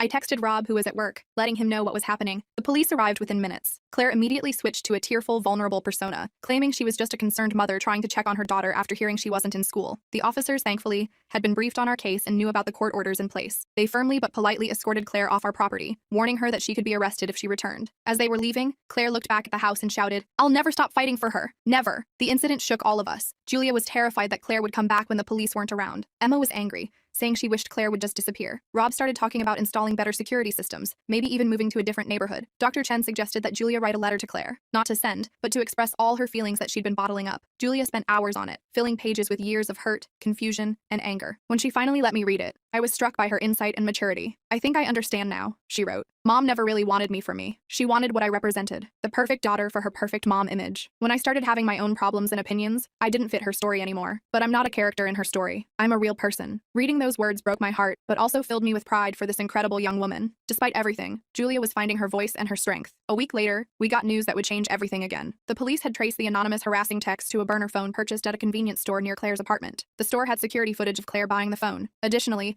Taylor had provided the police with messages where Claire discussed her plans to make Julia regret choosing Sarah over me and teach her a lesson about loyalty. Claire was arrested for cyberbullying, harassment, and violating the restraining order. She was released on bail the next day, but the damage to her case was irreparable. Her lawyer withdrew, and the court suspended even her supervised visitation pending criminal proceedings. The news spread quickly through our community. Former friends who had sided with Claire now reached out to apologize to us. Julia received supportive messages from classmates who had previously believed the rumors about her. The tide had turned completely. Mark invited Julia to spend a weekend with his family, a big step that she was finally ready for. Watching her pack her overnight bag with excited nervousness reminded me that despite all the trauma, she was still just a teenager with normal teenage emotions. I felt a pang of sadness, wondering if this was the beginning of her moving on from us. But I quickly pushed that thought aside. This was what healing looked like. The weekend with Mark went surprisingly well. Julia came home with stories about her half-siblings, aged 7 and 9, who apparently thought their big sister was the coolest person ever. She'd helped her stepmother Karen with an art project, and discovered they shared a love of photography. Mark had taken her hiking to his favorite spot overlooking the valley, something they discovered they both enjoyed. "It's weird," Julia told me as I helped her unpack. "Being there feels both totally new and somehow familiar at the same time. Like, Mark has some of the same habits I do. We both organize our books by color instead of author, and we both hate the crusts on sandwiches. Biology is pretty amazing that way," I said, folding her sweater. "How do you feel about everything?" Julia sat on her bed, thoughtful. "I'm still processing it all. I keep thinking about all the years I believed Mom's lies about him, all the birthdays and holidays we could have shared. It makes me angry but also sad. Like, what kind of mother keeps a kid from their dad who actually wants to be involved?" I didn't have a good answer. Claire's behavior defied logical explanation. The next morning, I was making breakfast when Julia came downstairs looking troubled. She handed me her phone, showing me a text from an unknown number. "Hope you enjoyed playing Happy Family with Mark. Don't forget who your real parent is. This isn't over." My stomach dropped. "When did you get this?" "Late last night. I didn't want to worry you then." I immediately called Natalie, who advised us to report it to the police as another violation of the restraining order. The officer who took our report seemed frustrated that Claire was continuing to harass Julia despite her pending charges. "We'll add this to her case file," he promised. In the meantime,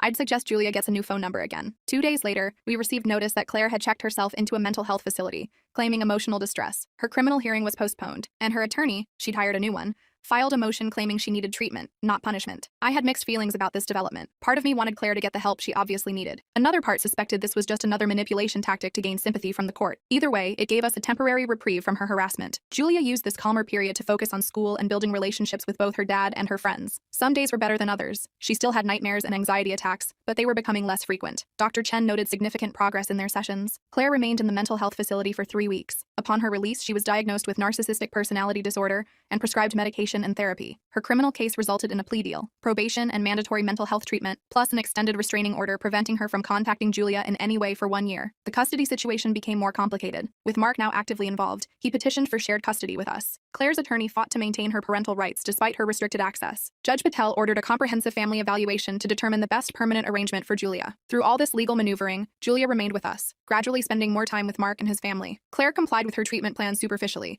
but continued posting passive-aggressive content on social media about parental alienation and the system failing mothers. Julia's 16th birthday approached, her first without Claire, but with her newly discovered father and extended family. She wanted a small celebration, still wary of large gatherings after the cyberbullying incident. We planned a dinner with just our immediate family, Mark's family, and 2 of Julia's closest friends. The evening before her birthday, we were finishing decorations when the doorbell rang. Rob answered it and returned with a large package labeled, "For Julia, happy birthday from Mom." Julia stared at it warily. "I don't want to open it." "You don't have to," I assured her. "But what if it's something weird or scary? Shouldn't we know?" She had a point. Rob carefully opened the package while Julia Julia, Emma, and I watched from a distance. Inside was a photo album and a letter. Rob checked that there was nothing harmful before handing it to Julia. The album contained baby photos of Julia that we'd never seen, her first steps, early birthdays, holidays. The letter was surprisingly civil, expressing regret for how things had turned out and asking Julia to remember the good times we had. It was signed, "Love always, Mom." Julia leafed through the album silently, her expression unreadable. Finally, she closed it and handed it to me. "Can you put this somewhere safe? I'm not ready to look at it right now, but I might want it someday." "Of course," I said, taking the album. "Whatever you need." Julia's birthday dinner the next day was a success. Mark and Karen brought thoughtful gifts, a professional camera she'd been wanting,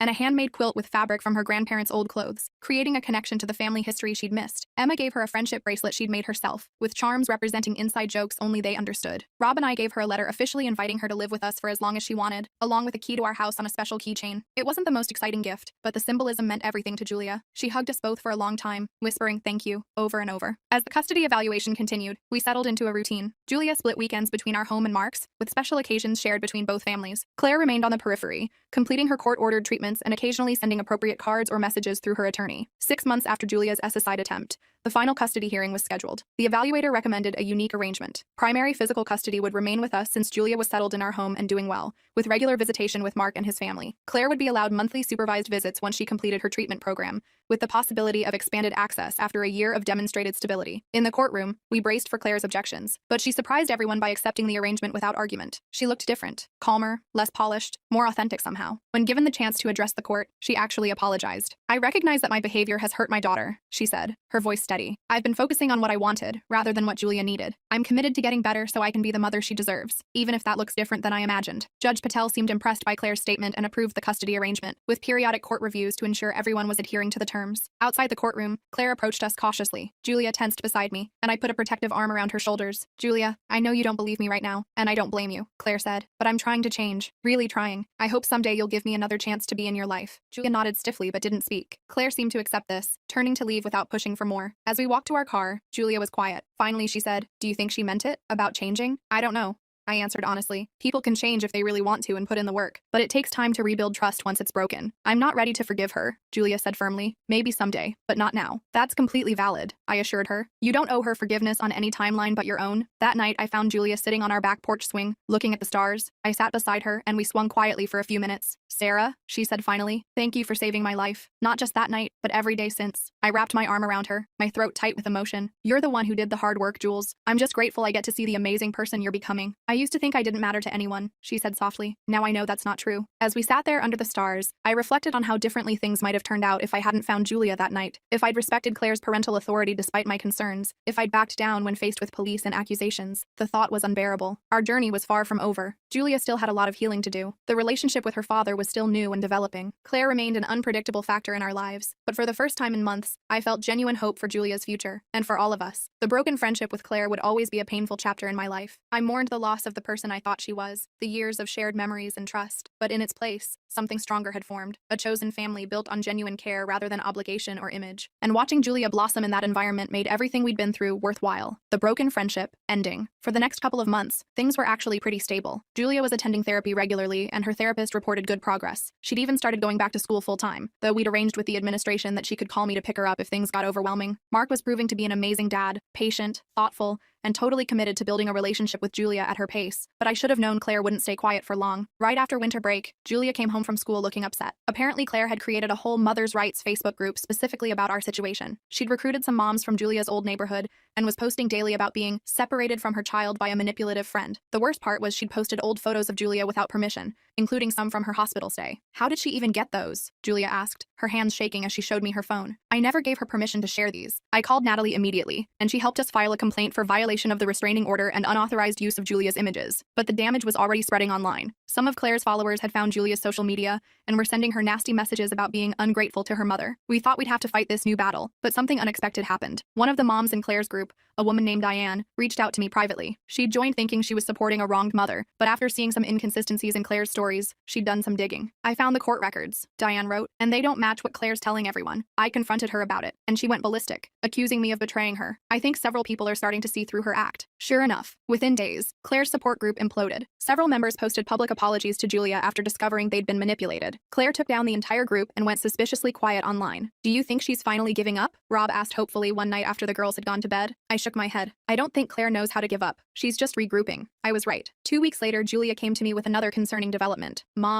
Sarah, she corrected herself, though secretly, my heart swelled a little whenever she accidentally called me Mom. Claire's been emailing my teachers. She showed me her school email, which included a forwarded message from her English teacher. Claire had contacted every one of Julia's teachers, claiming she was concerned about her daughter's academic performance and requesting regular updates on assignments and grades, despite the court order specifying all educational information should go through me or Mark. The school administration was amazing once I explained the situation. They sent out a staff-wide alert about Claire and reinforced their security protocols to prevent her from accessing Julia's records or the building itself. Claire's next move came during Julia's therapy session. Dr. Chen called me immediately afterward, sounding troubled. I wanted to let you know that Claire somehow obtained my professional email address and sent me a lengthy message containing what she claims is Julia's history of manipulation and attention-seeking behavior. It's highly inappropriate, and I've reported it to the court. Julia was devastated when she found out. She's trying to turn everyone against me, she whispered, hugging her knees to her chest. Even my therapist. But it's not working, I pointed out gently. Dr. Chen saw right through it. Everyone who matters knows the truth about you, Julia. That seemed to help, but I could see the toll this constant battle was taking on her, and on Emma too. My daughter had been Julia's rock through everything, but I noticed she was becoming anxious about her own reputation at school after Claire started suggesting online that Emma was a bad influence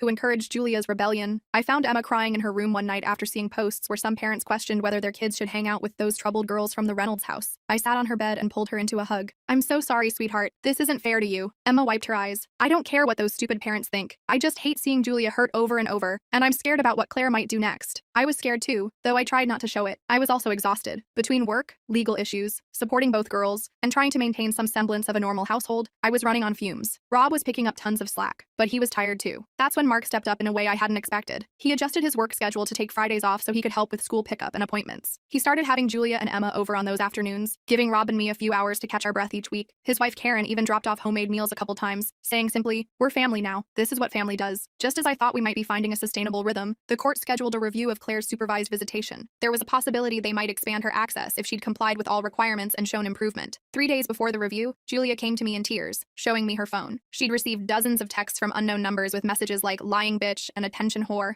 and everyone knows you're making this up. Some even contained threats. Maybe you should try killing yourself for real this time. I was horrified and immediately called the police. They took a report and said they'd try to trace the numbers, but admitted these harassment campaigns were often difficult to track. We got Julia a new phone number the same day, but the damage was already done. She had nightmares that night and could barely function the next day. At the visitation review hearing, we presented evidence of the harassment. The phone company had traced the text to a burner phone purchased at a convenience store near Claire's apartment. The store's security footage clearly showed Claire buying the phone, wearing a baseball cap but still easily identifiable. Claire's attorney tried to argue there was no definitive proof she'd sent the messages, but the judge wasn't buying it. Instead of expanding Claire's access, the judge maintained the supervised visitation schedule and ordered Claire to undergo a complete psychological evaluation before any changes would be considered. Outside the courtroom, Claire's attorney pulled me aside. "My client is experiencing financial hardship that's preventing her from attending all her mandated therapy sessions," he explained. "She's asked if you would consider reducing the child support you're receiving to offset those costs." I just stared at him. "I'm not receiving any child support. Claire hasn't paid a dime since Julia came to live with us." The attorney looked genuinely surprised. "But my client said she's been paying substantial support." "She lied to you," I said simply. "Check the court records." That evening, Julia seemed unusually quiet after her supervised visit with Claire. I found her sitting on her bed, staring at the wall. "Everything okay, sweetheart?" I asked, sitting beside her. Julia hesitated. She seemed different today, like really calm and nice. She brought some of my old books from when I was little and talked about normal stuff. "That sounds positive," I said cautiously. "Yeah, but..." Julia twisted her fingers together nervously. When the supervisor went to take a phone call,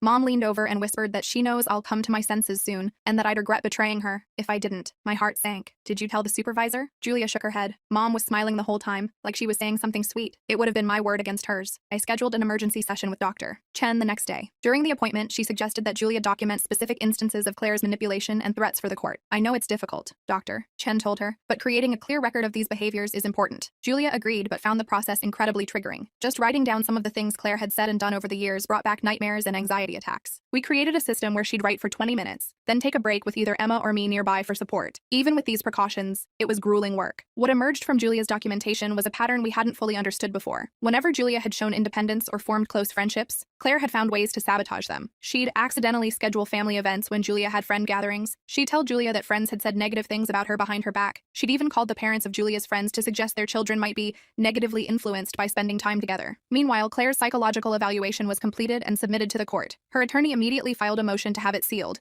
claiming it contained private medical information irrelevant to the case. We waited anxiously for 2 weeks before the judge ruled that portions relevant to parenting capacity would be disclosed. The unsealed sections were disturbing. The psychologist noted concerning narcissistic patterns and specifically recommended against unsupervised parenting time, stating that Claire viewed Julia as an extension of herself rather than a separate individual with legitimate needs and feelings of her own. Claire's response was to fire her attorney and claim the psychologist was biased against mothers. The court appointed a guardian ad litem, essentially an independent investigator focused solely on Julia's best interests, to assess the situation from all angles. Linda, the guardian ad litem, was thorough and fair. She interviewed everyone in both households, spoke with Julia's teachers and therapist, and reviewed all the documentation we'd gathered. During her home visit with Claire, she spent over 2 hours talking with her. Claire was very different with Linda than she is with us, Julia said after her own interview with the Guardian. She was like super mom of the year, all concerned and warm and stuff. I tried not to worry that Linda might be fooled by Claire's performance, but it was hard. So much depended on her assessment. Then something unexpected happened. One of Claire's friends, a woman named Patricia, who'd initially been hostile toward me, reached out asking to meet for coffee. I was suspicious but agreed to meet in a public place. Patricia fidgeted with her coffee cup for several minutes before finally speaking. Claire asked me to lie to the Guardian, she blurted out. She wanted me to say I'd witnessed all these perfect mother-daughter moments between her and Julia over the years, but I can't do it. Not anymore. She explained that Claire had coached her on exactly what to say,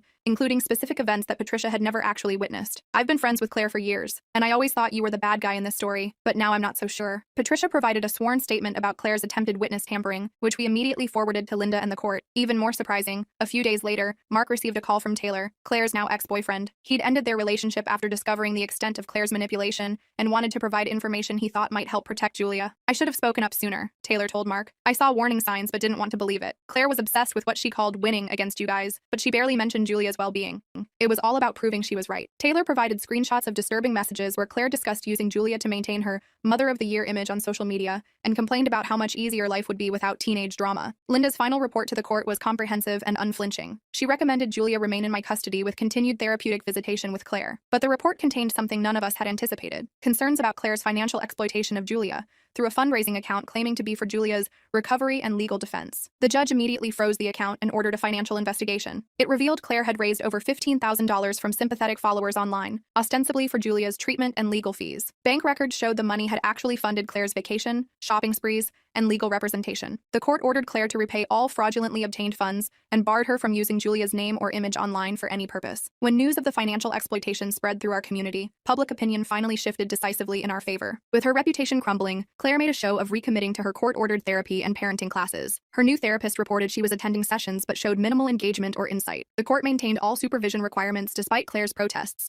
that she was doing everything asked of her. As Julia's 17th birthday approached, we wanted to make it special. She'd made remarkable progress in therapy and had even joined an art group for teens dealing with trauma. 2 weeks before her birthday, Claire filed an emergency motion demanding to be included in any celebration as her maternal right. The judge not only denied Claire's motion but reprimanded her attorney for abusing emergency proceedings. Still, Julia worried Claire might show up anyway and ruin the day, so Mark suggested hosting the celebration at his house in the neighboring state. The party was perfect, just friends and family, good food, and no drama. Julia seemed genuinely happy, laughing with Emma and her half-siblings, showing Karen her latest art project, and looking more relaxed than I'd seen her in over a year. When we returned home that evening, we found dozens of boxes stacked on my front porch, all labeled Julia's childhood. Inside was mostly junk, broken toys, stained clothes, even some trash. Clearly Claire's attempt to insert herself into the day, even from a distance. Classic mom, Julia said, sighing as we sorted through the mess. Always has to remind everyone she exists. As the school year progressed, Julia started talking about college. She wanted to visit some art schools on the East Coast, which would require adjusting the custody agreement for out-of-state travel. We filed the appropriate motions months in advance, anticipating Claire's opposition. Sure enough, Claire fought the college visit request, claiming Julia was too emotionally fragile to travel far from home. The guardian ad litem strongly disagreed, noting Julia's excellent academic recovery and emotional growth. The judge not only approved the college visits but praised Julia's resilience in court, making her blush with pride. During their third college visit, Julia received multiple calls from an unknown number,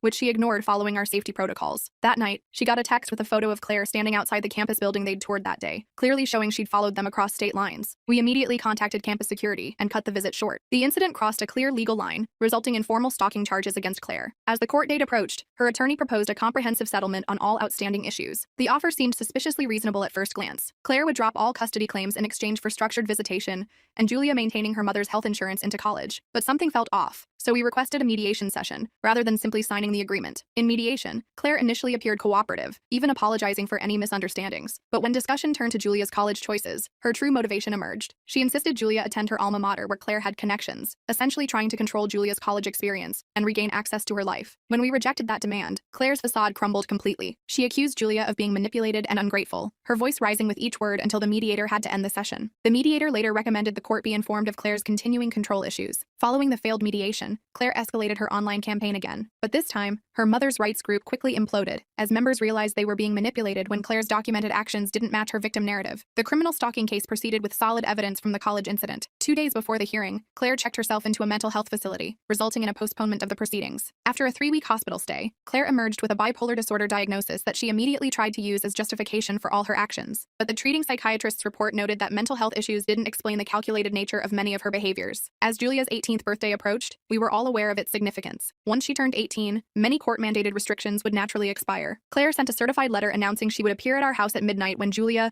legally became an adult and could make her own choices without interference. We obtained an extended restraining order based on the continuing pattern of harassment and Julia's legitimate fear for her safety. But at 12:01 a.m. on Julia's birthday, Claire pulled up outside our house anyway, honking and shouting that she had a right to see her adult daughter. I called the police while Mark, who'd come over for backup just in case, stood at the door ensuring Claire couldn't enter. When officers arrived, Claire actually handed them a document she claimed was a court order granting her access. The officers quickly identified it as fraudulent and warned her about potential criminal charges for creating false legal documents. The fake court document incident resulted in formal charges. Rather than another lengthy court battle, the prosecutor offered a plea deal including mandatory psychiatric treatment and a 5-year restraining order. At the hearing, Julia delivered a powerful victim impact statement that left everyone in the courtroom emotional. "My mother has always seen me as an extension of herself, not as my own person," she said in a clear, steady voice. "When I didn't reflect the image she wanted, she tried to break me rather than accept me. But I hope someday she gets the help she needs, not just for my sake, but for hers." The judge commended Julia's maturity while accepting the plea deal with additional monitoring requirements. With legal matters finally concluded, Julia focused on her future. She applied to several art schools, struggling a bit with essay questions about family and challenges,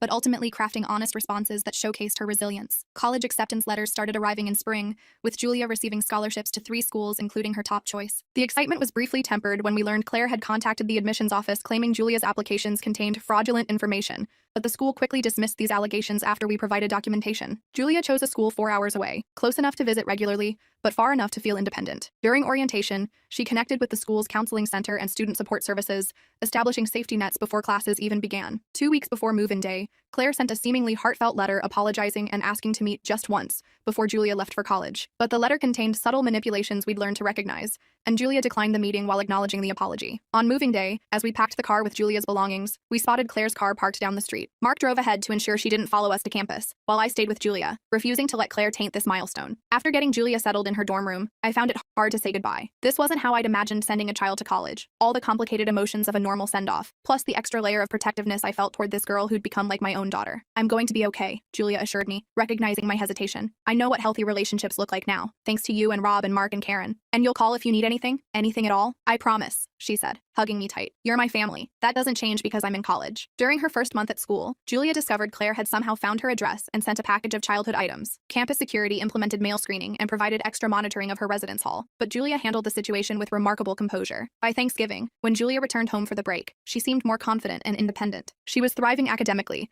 and had made several friends, including her roommate Casey, who came home with her for the holiday. An unexpected card arrived from Claire with news she'd moved to another state and was finally finding peace. Now, 2 years later, Julia is flourishing in college with a 3.8 GPA and a fantastic group of friends. She still sees a therapist occasionally, but mostly to process normal college stresses rather than trauma. She spends breaks and holidays alternating between our house and Mark's, with Emma visiting her at school whenever possible. She still receives occasional messages from Claire, who seems to have finally accepted the boundaries Julia has set. The messages are more respectful now, though they always contain hints of what their relationship could be. Julia maintains minimal contact on her own terms, not out of obligation, but as part of her own healing journey. Last week, Julia called with exciting news. Her artwork had been selected for a prestigious student exhibition. "They want me to bring family to the opening," she said. "So I need you, Rob, Emma, Dad, Karen, and the kids there. You're all my family. We wouldn't miss it for anything," I promised. The broken friendship with Claire will always be part of our story. The pain of losing someone I'd once considered a sister runs deep, and I sometimes still catch myself missing the person I thought she was. But what we've gained in return, this chosen family built around Julia's well-being, is more meaningful than I could have imagined. I watch Julia now, confident and thriving, pursuing her dreams without fear. I see Emma, whose unwavering loyalty to her friend taught her more about courage than any lesson could. I see Mark and his family, who opened their hearts to the daughter they'd been separated from. And I know that while blood might determine biology, true family is built through love, respect, and being there when it matters most.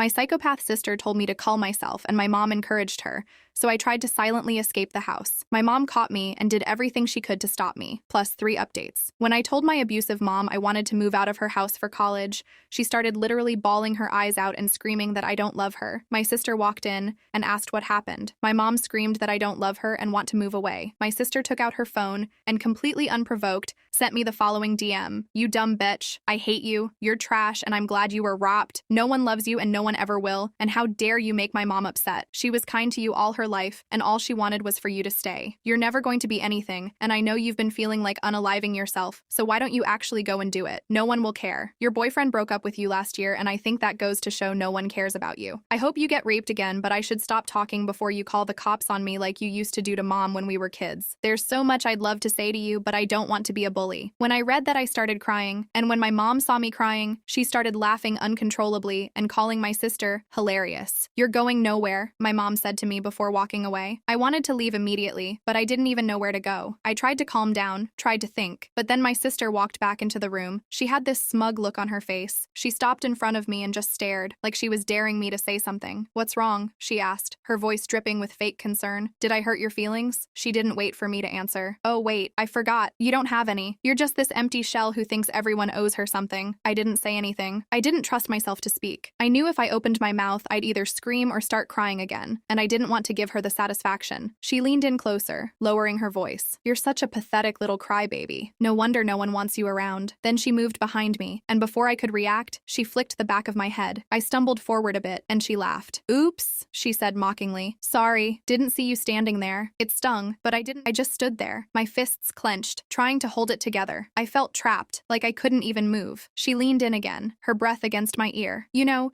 you really should do everyone a favor and just disappear. You'd be doing us all a huge favor." I closed my eyes, wishing I could just disappear into the floor, wishing I was anywhere but here. She pulled back and laughed again, a harsh, mean sound. "Yeah, that's what I thought. Go ahead, keep pretending you're all brave and tough, but we all know you're just a coward." She turned and walked away, leaving me standing there, still shaking. My head was throbbing where she'd flicked it, but it was nothing compared to the heaviness in my chest. I took a deep breath, trying to steady myself. I knew I had to get out of here, but I didn't know how. My mom was right. I was going nowhere. That night, I went back to my room and locked the door. I knew I had to get out of there. I couldn't stay in this house anymore. It was like being trapped in a nightmare I couldn't wake up from. I sat on the edge of my bed, staring at the blank wall in front of me, trying to figure out what to do next. I knew I couldn't just walk out the front door. My mom and sister would stop me. I needed a plan, something solid. First, I grabbed my phone and opened the messages from my sister. I took screenshots of everything. I didn't know if I'd need them, but I wanted proof, just in case. It felt weird, like I was building a case against my own family, but they'd left me no choice. I saved the screenshots in a hidden folder, then backed them up to my email. After that, I started going through the other messages. My sister had sent me a lot of awful stuff over the years, and I saved those too. Every insult, every threat. It was a lot. I tried not to read them too closely because I knew it would just make me cry again, and I needed to stay focused. Next, I made a list of things I needed to take with me. Clothes, my laptop, a few books. My sister dropped her kids off at my house and demanded I babysit them while she goes on an 8-week vacation. When I threatened to report her to the police, she arranged to have me assaulted in my own home so she could take them back. Unlike real gold, kids raised as golden children never turn out to be as pure as their parents see them. Growing up, my sister always got her way, no matter how nasty or irrational she acted towards me. She got away with it all the time, and that's because she was the golden miracle child. What aided this most likely was also that my sister was stunningly beautiful. She had thick curly hair and light eyes, and my mom spent a lifetime comparing our looks. I have dark eyes and straight hair, and I was never as pretty as my sister. My mom loved making comments comparing us after we both became teenagers. She was constantly telling me to try and dress like my sister, and asking her to teach me makeup, but my sister would also bully me and make fun of me if I ever asked her for help making myself prettier. That's how we grew up to be extremely resentful of each other. I think my sister just latched onto the worst traits that we saw in my mother while I rejected them all. I think being put on a pedestal her whole life by my mom for simply being beautiful turned her into a rotten person who doesn't care about anyone but herself and thinks she can get away with anything just because of her looks. The way my mom compared us and put me down led to me having a lot of self-esteem issues, and as an adult, I am very quiet and reserved, and some people describe me as a pushover. Recently, I have been going to therapy to try to grow a stronger spine, even though it has been hard trying to stand up for myself in my relationships for the very first time. I feel like the way my family treated me really screwed me up as an adult, and it's hard for me to maintain any healthy friendships or romantic relationships relationships. My sister even slept with my boyfriend in high school in senior year, and for no real reason. She never liked him and told me many times she thought he was ugly. My parents told me to let bygones be bygones when they found out what had happened. My sister wasn't even given out to, and that was a moment where I truly realized just how much they preferred her over me. The way that my dad just stood by and watched my mom emotionally get under my skin for my entire life made me feel like no man would ever stand up for me or see worth in me, and it's very hard for me to trust and connect when dating. But my entire life hasn't been completely awful because of my mom and sister, because the one upside of being the ugly sister growing up meant that I had zero social life and spent all my time studying. I ended up graduating high school with a 4.0 and landed myself a full ride at my #1 choice for university, which was great because my mom told me the night before I started high school that she was paying for my sister's college since she was the eldest,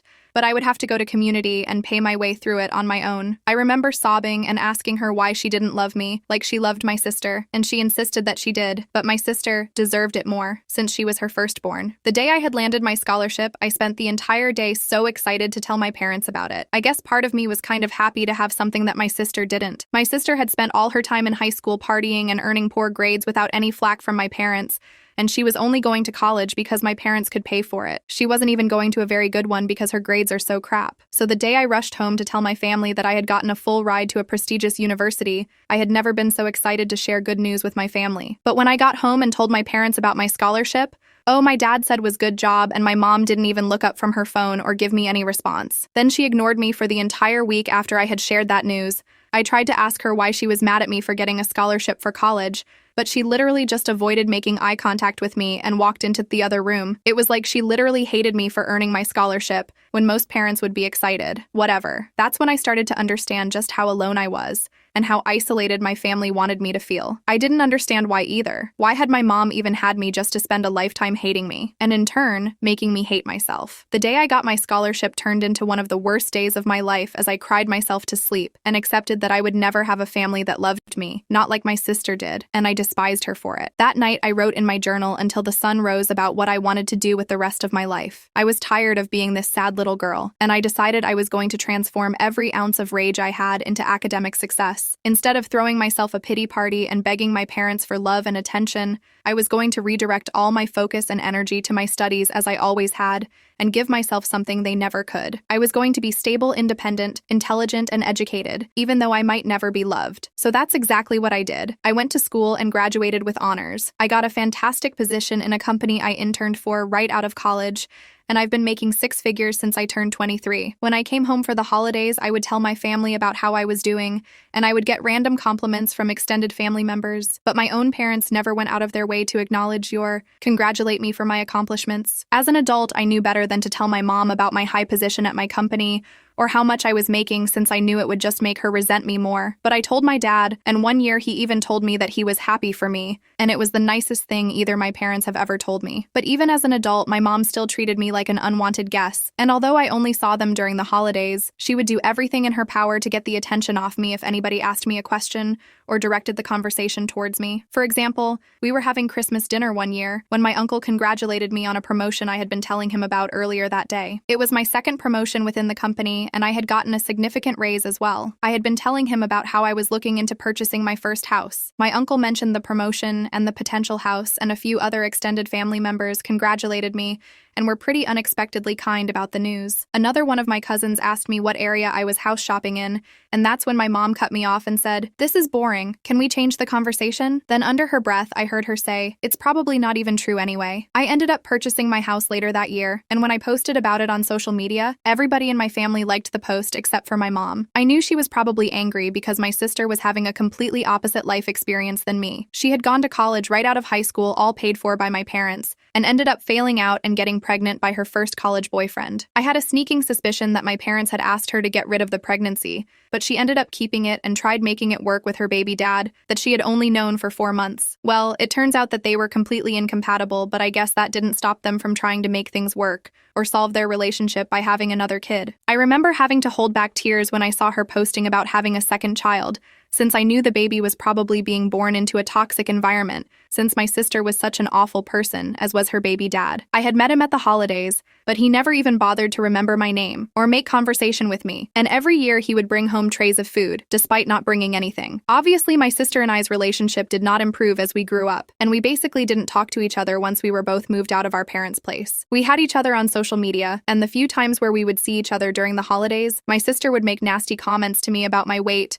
or the way I was dressing. I honestly think she was just projecting because I wear a lot of designer clothes and I like cycling through my designer purses, and she would constantly ask me what fake A purse I had brought this time. One year, as soon as I walked in the door for Thanksgiving, she looked me up and down and said verbatim, "I see you're dressed up again like the stuck-up bitch you are." It was so ridiculously rude and uncalled for, and she would even constantly insult me right in front of her kids, using curses and everything despite her kids being young. I don't feel bad saying that my sister is pure trash, and that I didn't feel bad for anything I did after she dumped her kids on my doorstep out of nowhere one day. I had just been relaxing in my house one weekend morning after a long work week when my doorbell rang, and I was completely shocked to see my sister's 10 and 7-year-olds standing on my front porch holding overnight bags. When I asked them what they were doing here, they said their mom was going on vacation for 8 weeks, and that she said I was watching them. My sister and I hadn't spoken since our family's July 4th BBQ, where she told me not to have more than one plate because she was sick of staring at my muffin top. I had no idea why she thought I would be her free babysitter for 2 months. My nephews were good, quiet kids who were obviously confused as well,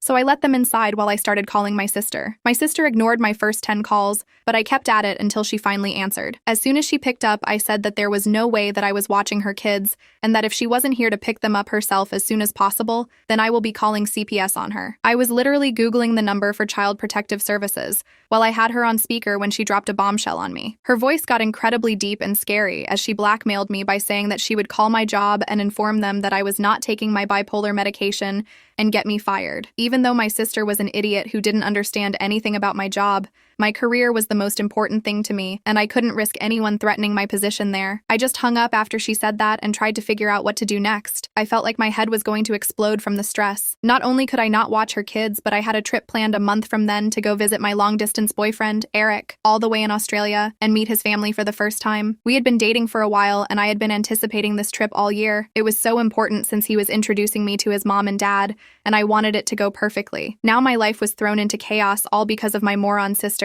and I had no idea what I was going to do. I had no idea who else to call other than my mom, and I shouldn't have been surprised that she sided with my sister, just like she had literally always done. I told my mom that my sister hadn't even come to drop her own kids off, and she said that they were old enough to come to my house alone anyway. My mom started guilting me and saying that my sister has done a lot for me, and that I needed to be there for her just this one time since I never was. That made me lose my mind, and I screamed at her at the top of my lungs and asked her to tell me one single time where my sister has been there for me or improved my life in any way. I told my mom that both her and my sister had never been there for me and had treated me like I was some unwashed dog in their house instead of their own family. I demanded my mom visit me so that worst case scenario I could leave my mom in my house while I flew to Australia as my nephew's caretakers instead of me. I had very little hopes that my sister would abandon her trip to come back for her kids since she was so quick to dump them on me. When my mom finally got to my place, she was cold as ever and looked at me with the same hateful eyes that she always had for me. We sat down in my living room and my mom explained to me that I was being an awful sibling to my sister as always, and lectured me about family being there in each other's time.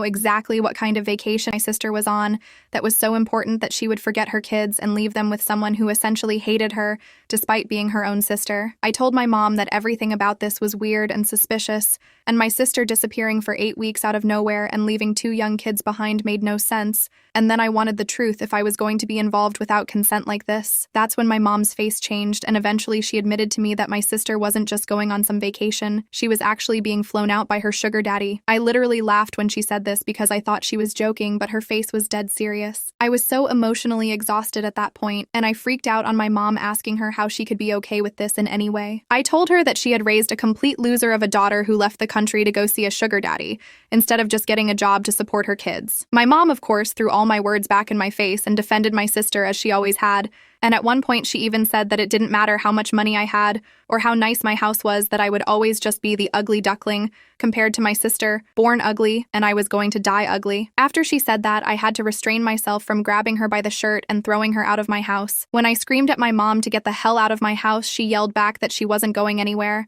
And when I tried directing her out of the room, she pushed me with all her strength into a coffee table that had one of my favorite vases on it. My boyfriend had gifted it to me the last time he had visited US, and it was one of my favorite possessions. But after my mom pushed me into the coffee table, it fell on the floor and broke into a bunch of little pieces. Looking at the vase destroyed on the floor made me feel just as broken, and I think I had a full-on mental breakdown and started screaming and crying at my mom to get out of my house, where I was calling the police on her. I feel so bad because my nephews could definitely hear me from the other room, but I was a mess at that point. It had been such a long, painful day. After I finally managed to get my mom out of the house, my nephew poked their head out of the room and asked me if everything was all right. Their eyes were so wide and they looked so nervous and sad that it just broke my heart. Even though I didn't know them very well at all, they were just kids with a mess of a mother, and I felt so bad for them in that moment. I ordered DoorDash for all of us and let them watch movies and play video games in my living room until they passed out late. When I finally got through to her, I immediately started yelling at her for completely disrupting my life, and I brought up CPS again. My sister just gave me this sinister laugh over the phone and told me again that it was my own choice, that I could either watch her kids or lose my job. At one point, she hissed that she knew I was nothing without my job and that I would go back to being a loser without it. This stung me right in the heart because it was the honest truth. I had my degree and a solid resume, but I really identified with my career success, and I would do anything not to lose it. At that point, I was crying and asking my sister why she hated me so much, and why she had abandoned her little kids for a sugar daddy. She just said that she was the type of woman who could make millions from a sugar daddy in 2 months, and that was something I never had to worry about. I think she was just trying to break me down and make me feel small at that point, so I just gave up, and honestly, it was working. We went back and forth for a while until my sister literally hung up on me after a final threat of contacting my job, and I just broke down in tears again, realizing that I had no power against her. My nephews were downstairs watching a movie in the living room, and so I had privacy upstairs and decided to call my boyfriend. I hadn't had a chance to talk to him since my nephews had been left on my doorstep, and I ended up breaking down and venting to him about all the details of the situation. I couldn't hold back tears as I told him about my sister's threats and my mom's continued disrespect, and told him how I felt completely trapped by my sister. Even though he is on the other side of the planet, my boyfriend made me feel so loved and supported, and was literally the only person who was in my corner, and I'm so grateful for him. He said that my sister was potentially committing multiple crimes by abandoning her kids and threatening me with career blackmail, and that I needed to get some solid evidence of her actions. He suggested that I contact my sister again and try to get her to repeat her threat about the false medical accusations, but this time secretly record the conversation as evidence. My boyfriend knew about my past with my sister and my mom, and pointed out that my sister was clearly unhinged, and it wouldn't take a lot for my sister to act on this threat, and that I should do everything to prepare. Of course, it freaked me out to hear that, but he was 100% right. I knew my sister was insane more than anybody, and I decided to go with his plan. Even though I was still feeling very emotionally overwhelmed by everything that was happening, I still wanted my nephews to feel comfortable and cared for. I knew what it felt like to be a child in a home where you weren't wanted, and I didn't ever want to make these innocent little boys who were related to me feel that way. I ended up going downstairs and playing a multiplayer video game with them for a little while, and it ended up being really fun. They were so surprised when I knew how to play first-person shooters, and were so cute as they were giggling and laughing while watching me get call after call. I wasn't expecting to bond with them after such a stressful weekend, but when we all ordered pizza together and had a contest to see who could eat the most pieces of pepperoni, I realized that I honestly loved the two little boys. They were nothing like their mom, even though I knew my sister couldn't have been a great parent. They were both super polite, and even though it took a little while for them to come out of their shells, they were both really sweet, funny little boys. They were very good about cleaning up after themselves, and were always saying please and thank you. As I was hanging out with my nephews into the afternoon, I realized that they both had holes in their socks, and my older nephew's clothes looked sort of small on him. I looked through the rest of the clothes my sister had packed for them, and realized that they were all either old or too small for the boys they were meant for. Again, I wasn't incredibly surprised that my sister was a cheap, neglectful parent, and I decided to take my nephews to the mall for some new wardrobes. I almost cried multiple times during that trip to the mall, because my nephews completely came out of their shells, and were so excited and happy running around the mall. Like I said, I remember what it felt like to be a neglected child, and I just wanted them to feel like they could have anything they wanted, and that I was there for them, and wanted to make them happy. So anytime we walked past a window and they wanted to go in a store, we would go in, and I kept buying them whatever they wanted. It was impossible not to. My youngest nephew was missing his 2 front teeth, and every time he gave me his goofy little empty smile, my heart ached, and I had to buy him another little treat or toy. They left them all that day with new clothes that looked great on them and fit them comfortably, and I had also bought them both Nintendo Switches. It was so hard not to spoil them. I didn't have kids in my own, and I had plenty of money to buy them the little things they wanted. When I had bought them the Switches, both of them broke down crying and hugged me, and I noticed the 10-year-old had started crying again during our ride home, and I asked him if he was okay. He looked at me through his tears in his eyes and asked me why I was being so nice to them and why they deserved it. I told him that they deserve my kindness because they were my boys too, and that they were kids, and that alone meant they deserved to be happy. This only seemed to make him cry harder, and he told me that he was feeling angry at his mom for keeping us apart. This broke my heart, and I told him that I was sorry that we hadn't been able to get to know each other before, but I was really happy that he and his brother were here with me now, even if I hadn't expected it. I asked him some questions about how his home life was, and it was exactly as I expected. My older and younger nephew both slowly started to open up to me about how much their mom poorly treated them at times. My heart felt like he shattered into a million pieces as I heard this. I knew that my sister and her baby dad were horrible people who were probably doing it, but it was another thing to hear it straight from their mouths and hear the pain in their voices. When we got home, I cooked a big dinner for all of us, and they played on their Switches together for the rest of the night. I left them alone in the living room to go call my sister again in my room, ready to play out the plan my boyfriend had given me. This time I tried my best to stay calm and collected on the phone, even though I wanted to call my sister every name in the book. And it wasn't difficult to steer the conversation towards the medical accusation. As soon as I brought up CPS again, my sister freaked out and threw the threat at my face, insisting I would be fired for being a crazy bitch in secret and saying that she didn't care if I was actually taking my medication or not.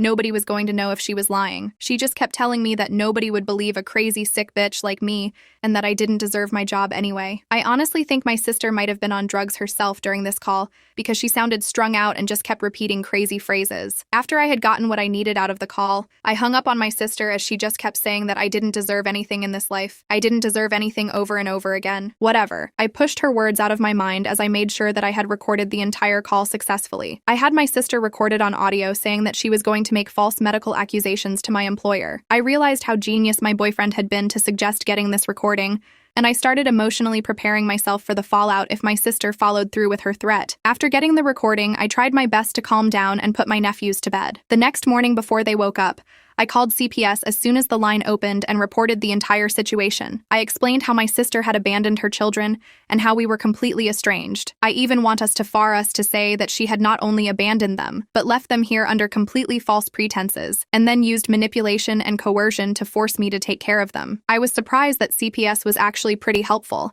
and I shared the recording with them. The agent that I spoke took a moment to listen to the recording and said that it was clear that my sister was using blackmail to neglect her children and was certainly committing a litany of crimes. The agent informed me that they would be opening an investigation immediately and that my sister would be contacted as soon as possible. I was shaking after the call and tried to decompress the best that I could and spend the rest of the day with my nephews, relaxing and bonding with them. My mom ended up calling me the next day, and I really have no idea why I even picked up. I think I was just still so disoriented and emotionally vulnerable, and ended up getting into another huge fight with her over the phone. I let it slip to her that I had gone and called CPS, and then my sister would finally pay for the way she treated me, and my mom hung up as soon as I said that. I'll be honest, I was shaking after those calls. Just making the call to CPS was so nerve-wracking, and then fighting with my mom over the phone and telling her about CPS felt like a huge mistake. I didn't regret calling CPS, but I knew that my mom would do anything to protect my sister, and that she didn't care about my nephew's safety just the same as my sister. All I really knew about my mom was that she hated me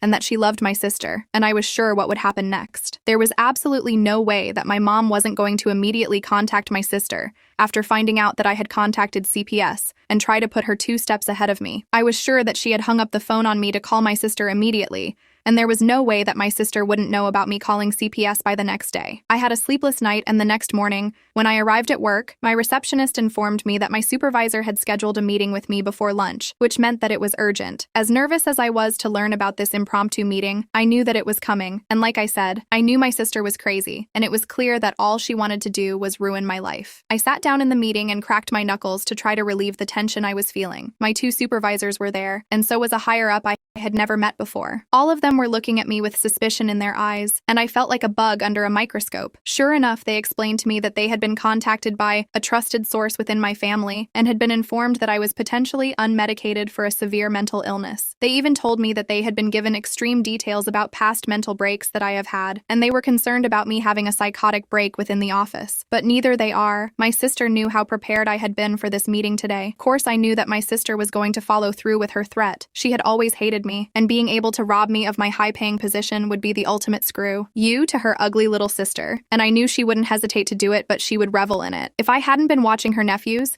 even if I hadn't called CPS, then I'm sure that she would have held it over my head and just kept blackmailing me into doing whatever she wanted me to do for her. So in a way, I was happy to be dealing with this and getting my sister's crap out of the way. I took out my briefcase and gave all of the supervisors a copy of my doctor's letter, as well as the attached documentation that proved that I had been diligently following my medication regimen. There was proof going back almost 5 years that I had never missed a prescription pickup date and that my medication had been regular as well as my moods. I had verification from not only my primary care physician, but my therapist and my psychiatrist as well. I gave my supervisors an informative but concise explanation into the issues within my family and my sister's own mental health struggles, and informed them that the claims were completely unfounded and they could be sure of my stability based on all the medical paperwork I was providing for them. My supervisors took a while to look through all the paperwork, but as soon as they saw that I had medical evidence from multiple MDs, they seemed completely satisfied and even apologized to me for the inconvenience of calling me into this meeting and explained that they just had a responsibility to do their due diligence before they closed this matter. My one supervisor even took the opportunity of the meeting to congratulate me on the successful quarter I had just had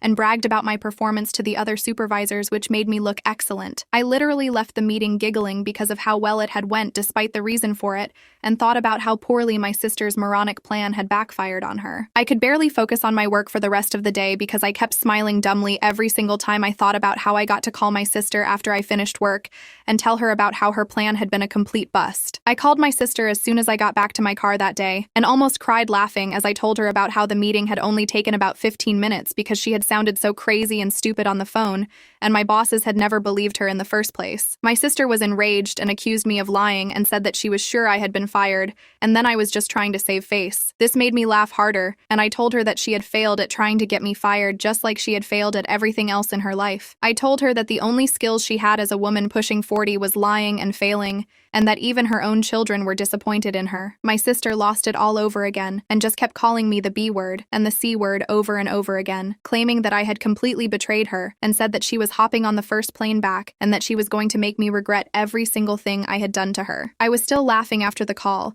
but by the time I got home and reunited with my nephews who were in much better mood since they had gotten dropped off at my place, I realized that this whole situation was far from over and might get worse before it got better. All I knew for sure was that my sister was completely out of her mind, and now she was flying home from another country to come get revenge on me. I realized that I was honestly terrified of what was going to happen next. My sister basically had nothing to lose at this point, and she had always been unhinged, and I started to fear for my safety. Then I started to think about my nephews. I wondered if I had made a mistake calling CPS. A huge part of me wished my sister had lost her passport overseas and never came home. I had gotten so much closer to my nephews in the past couple days, and I realized that my heart was going to break when they had to leave. I didn't want to say goodbye to them. I didn't want to watch them walk back into my sister's arms. She was perpetuating the same thing my mom had done to me, and I realized I hated her more than anyone on this earth. I checked on my sleeping nephews as I couldn't sleep since my mind was racing, and I cried quietly in the hallway after closing the door to the guest room. They were such innocent little boys, and they didn't deserve any of this. The next day was a complete shit show. I was awoken to the sound of somebody knocking on my door, although it sounded like somebody slapping a sandbag over and over on my front door. When I opened it, there was my sister next to a guy who had to be maybe 6'5" and weighed almost 300 pounds. He was gigantic, and one of his hands was the size of my entire head. I can barely see my mom standing right behind him, and before I could even open my mouth to tell them to get the hell off my property, the man put his hand on my shoulder and shoved me down with all his might. My sister and my mom and the stranger all made their way inside my house,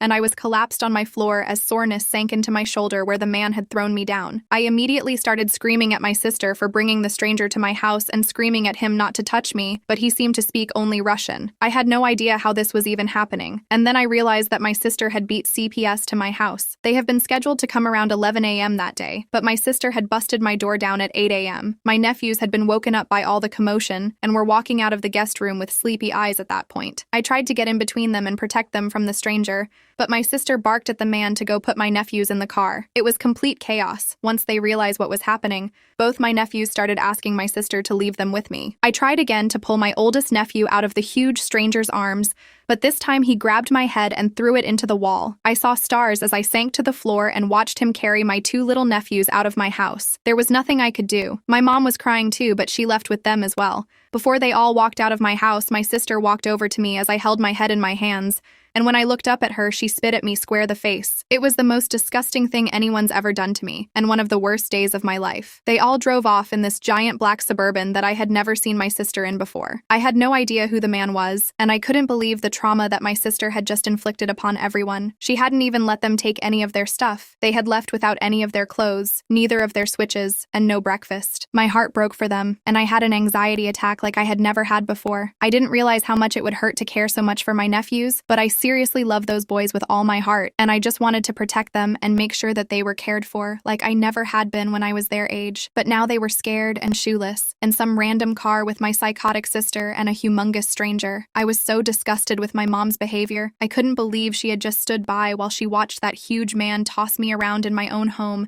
and pull my nephews out of their aunt's house without a word. I couldn't believe how evil my family had become, and I couldn't stop thinking about my nephews. After I calmed down from my anxiety attack, I realized that I needed to snap into action and that time was of the essence, and I was running out of it. When I finally came to my senses, I immediately called the police, and it turned out that they were already aware of the ongoing investigation because of Child Protective Services being involved and having an open case against my sister. I gave them all of the details of what had just transpired in my home only minutes before, and the officer on the line was actually incredibly helpful. My voice was shaking, but I tried to stay steady and focused as I described the stranger, and I racked my mind to try to remember the image of the license plate. Luckily, because of how much responsibility I have in my job, I was used to picking up on and remembering little details that other people ignored, and I somehow managed to remember every single number and letter on the Suburban's license plate. I gave the cops a description of the stranger, the full license plate, and a description of the outfits that my mom and sister were wearing. I really do think my sister was high on some sort of uppers when she came to my house that morning. She looked absolutely feral and had this wild look in her eyes. I think she had been doing substances since she had landed overseas wherever she was vacationing with her sugar daddy. My sister was crazy, but it was like something snapped in her, and I had never seen her act so truly unhinged and detached from reality. After I gave the cops every single little detail that I possibly could remember about my sister and the car they had driven away in, I hung up and did my best to take my mind off things, but I literally could not focus on anything else. I couldn't sleep. I couldn't eat. I couldn't nap. I couldn't watch anything on TV. I just kept seeing my little nephews' faces in my head every time I closed my eyes and could not think about anything else except making sure that they were okay. I thought more about my mom and why she had always made excuse after excuse for my sister, and how it had enabled my sister to grow up into becoming a truly evil person. I even found myself thinking about my sister's trip, wondering what kind of stuff she had done there, if she really had a sugar daddy, and how much he had paid her. I wondered if the money she had made on her trip had truly been worth it. I even found myself thinking about what it would be like if it was just me and my nephews. I had the room for them, and now I definitely had the room for them in my heart as well. The more I thought about it, the more I wanted that outcome, my sister out of the picture, and just me and my nephews. I could give them everything that my sister couldn't, and if my sister and I ended up in front of a judge in a custody battle over my nephews, the judge would be staring at one woman with an overseas sugar daddy and another with multiple degrees and a penthouse office. I tried to think positive things, but random dark anxieties about my nephew's safety kept leaking into my mind. I wondered if the giant man she had brought in my house was her sugar daddy. I wondered if he was with my nephews. I had just been laying on my couch staring at the ceiling, overthinking, not realizing how much time had passed,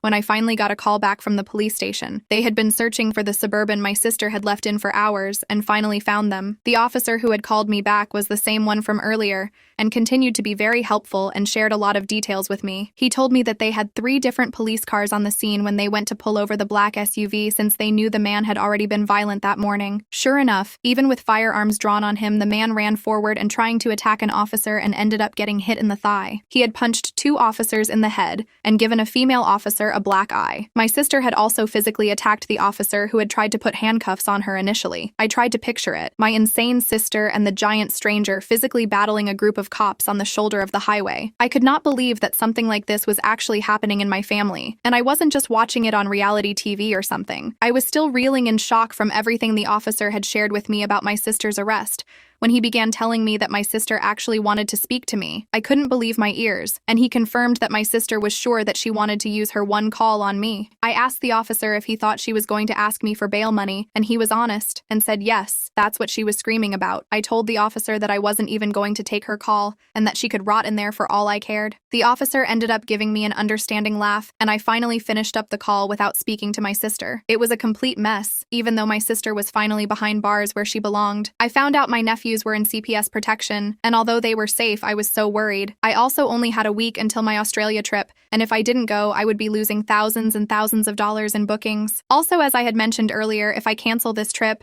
it would have looked extremely disrespectful to my boyfriend's family before I even got a chance to meet them. I had planned on marrying my boyfriend one day, and the last thing I wanted to do was give his family a bad first impression of me if I was going to be in their life forever. I called CPS to check on my nephews and just asked if I could speak with them, but they didn't let me. I tried to explain to them that I was family, and some of the only mentally stable family they had, but they didn't care. I was dealing with a different department than I had contacted before, and they were relentless. At that point, I was completely emotionally exhausted, and I had officially ran out of options. I spent the rest of the week trying my best to prepare for my trip, while continuing to burst out in random tears as I remembered my nephews and thought about where they might be. I felt so bad because my boyfriend and I had been so excited for this trip for so long, and now it was finally here, and I was completely distracted and full of anxiety. All of our conversations during the week leading up to my flight ended up being about how nervous and tense I was feeling, even though my boyfriend was incredibly kind and supportive as always. I was so angry at my sister for how she had treated her nephews and me, and I couldn't believe how disrupted my life had become because of my sister's one choice to go visit her stupid sugar daddy. I was so thankful that my job had been understanding, but just thinking about how my sister had been so quick to try and get me fired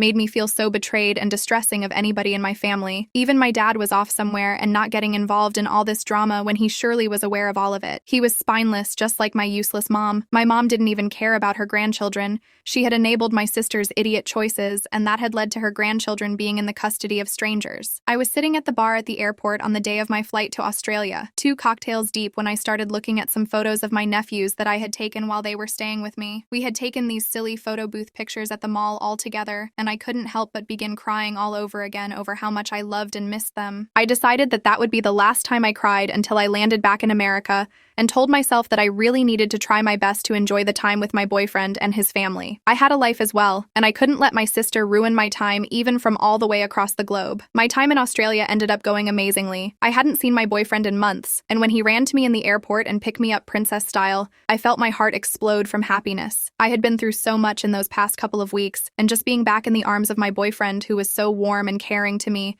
made me feel so healed, and he spent every moment of the trip catering to me. Meeting his family went excellently, and I got along with both of his parents as soon as I was introduced. They turned out to be really fun, active people, and we did a lot of sightseeing together where they took me to their favorite nature hikes and views in their area. At one point, my boyfriend took me on a hike, just the two of us, to his favorite secret waterfall, and we skinny dipped together and just swam and laughed and kissed for hours. It was one of the most romantic days of my life, and I could not believe how perfectly the trip had gone, even though I was so worried before I left. But of course, when I got home, the nightmare with my sister resumed. I decided to head to the local police station a couple days after I landed back in the US to officially press charges against not only my sister, but my mom for breaking and entering into my home. They had that man literally pick me up and toss me to the side so that they could barge into my house, and I was not letting that slide. When I went to go file the charges, I learned that the CPS investigation into my sister was ongoing, and I was kind of frustrated to hear that they hadn't found anything conclusive yet. If they just spoke to my nephews, they would have understood what they had been through. On top of that, my sister had literally been arrested with a guy who had attacked multiple cops, and so I didn't see how that was improved that she was clearly an unfit parent for my nephews. I left the police station that day, content that the charges were filed against my family, but incredibly frustrated to learn that the CPS investigation wasn't resolved yet. I just kept worrying about my nephew's safety and knew that them being with strangers couldn't have been good for them, even if it was better than being with my sister. I also could not stop thinking about how my sister had dragged them out of my house that morning without letting them grab any of their things. My youngest nephew had this little dog plushie that he brought literally everywhere. I had been sleeping with it ever since my sister had taken my nephews away that day, and some mornings it made me want to cry just to wake up and see that little plush dog looking back back at me. Like I said, my sister hadn't even let them put their shoes on. The poor little boys were probably so disoriented and felt so lost and abandoned, and I just wanted to make things right for them. But I felt like I had no power until CPS finally made a decision. About a month after my sister's arrest, after calling CPS every single day and demanding updates on her case, they had finally come to a conclusion. They had made a decision to officially remove both my nephews for my sister's custody and put them in protective care. When the CPS agent first explained this to me, I was annoyed. I asked him to explain how that was any different than what had been going on, and they said that it now meant that my sister was not only being taken to court, but she would have to go to court if she wanted custody back of her kids ever again. I asked the CPS agent if it was likely she would win if she tried to get custody back, and the CPS agent told me that it depends if any other more fitting relatives would show up to court and ask for custody of my nephews. I knew immediately that that was what I was going to do, and I opened a separate court case in an effort to try to win custody of my nephews. I didn't care how long it took, I didn't care how expensive the legal fees would be, and I opted to get the best lawyer that I could afford to work on my custody case, since I knew it was one of the most difficult legal battles you could enter into. But before the custody case even started, the case I had against my sister for the breaking and entering into my home was the first one to begin. I know some people might judge me for taking my own sister to court, but I literally would have fist-fought her in a Wendy's parking lot at that point. But I figured I should follow the law if I ever wanted custody of my nephews. At the end of the day, that was my only goal in all of this. I just wanted my sister out of the way, and my nephews back at home with me. On the first day of our trial, I saw my sister in court, and it was the first time we had seen each other since the day she had broken into my house and let the man attack me. The very last interaction her and I had was me looking up at her and her spinning a huge glob of spit directly into my face, so it was fair to say that neither of us were excited to see the other. Well, the trial began, and eventually the judge mentioned that I had opened a custody case against her for full custody of my nephews. I guess my sister's public defender hadn't informed her before then, and she was finding out for the first time in the courtroom that day. Well, my sister has never been one to react well to bad news, and after the judge let the news slip about my custody charges against her, my sister completely snapped. Despite us being in the middle of a courtroom, my sister slowly angled her body towards me, screamed my name, and then pounced on me like some sort of crazed hyena. She was clawing and scratching on my face and trying to rip out chunks of my hair. It didn't take long for the bailiff to come over and pull her off of me, but she managed to bite down extremely hard on my forearm right before he got to her. It was one of the worst pains I had ever felt in my life, and the bite looked nasty and ended up getting infected. All this happened right in front of the judge, and once everything had calmed down, I knew my sister had just sealed her entire fate. It took months and months, almost 2 years actually, for all of the criminal charges against my sister to pass and for her to finally get locked up for good. She was serving a life sentence thanks to all of her crimes stacked up on top of each other, and there was no way she was seeing the light of day anytime soon since her chances for appeal were so poor. I never dropped the breaking and entering charges against my mom, and the only way my mom managed to stay out of prison was by testifying against my sister in court and throwing her under the bus. I don't think I've ever felt such sweet satisfaction as watching my mom blame my sister for everything that had happened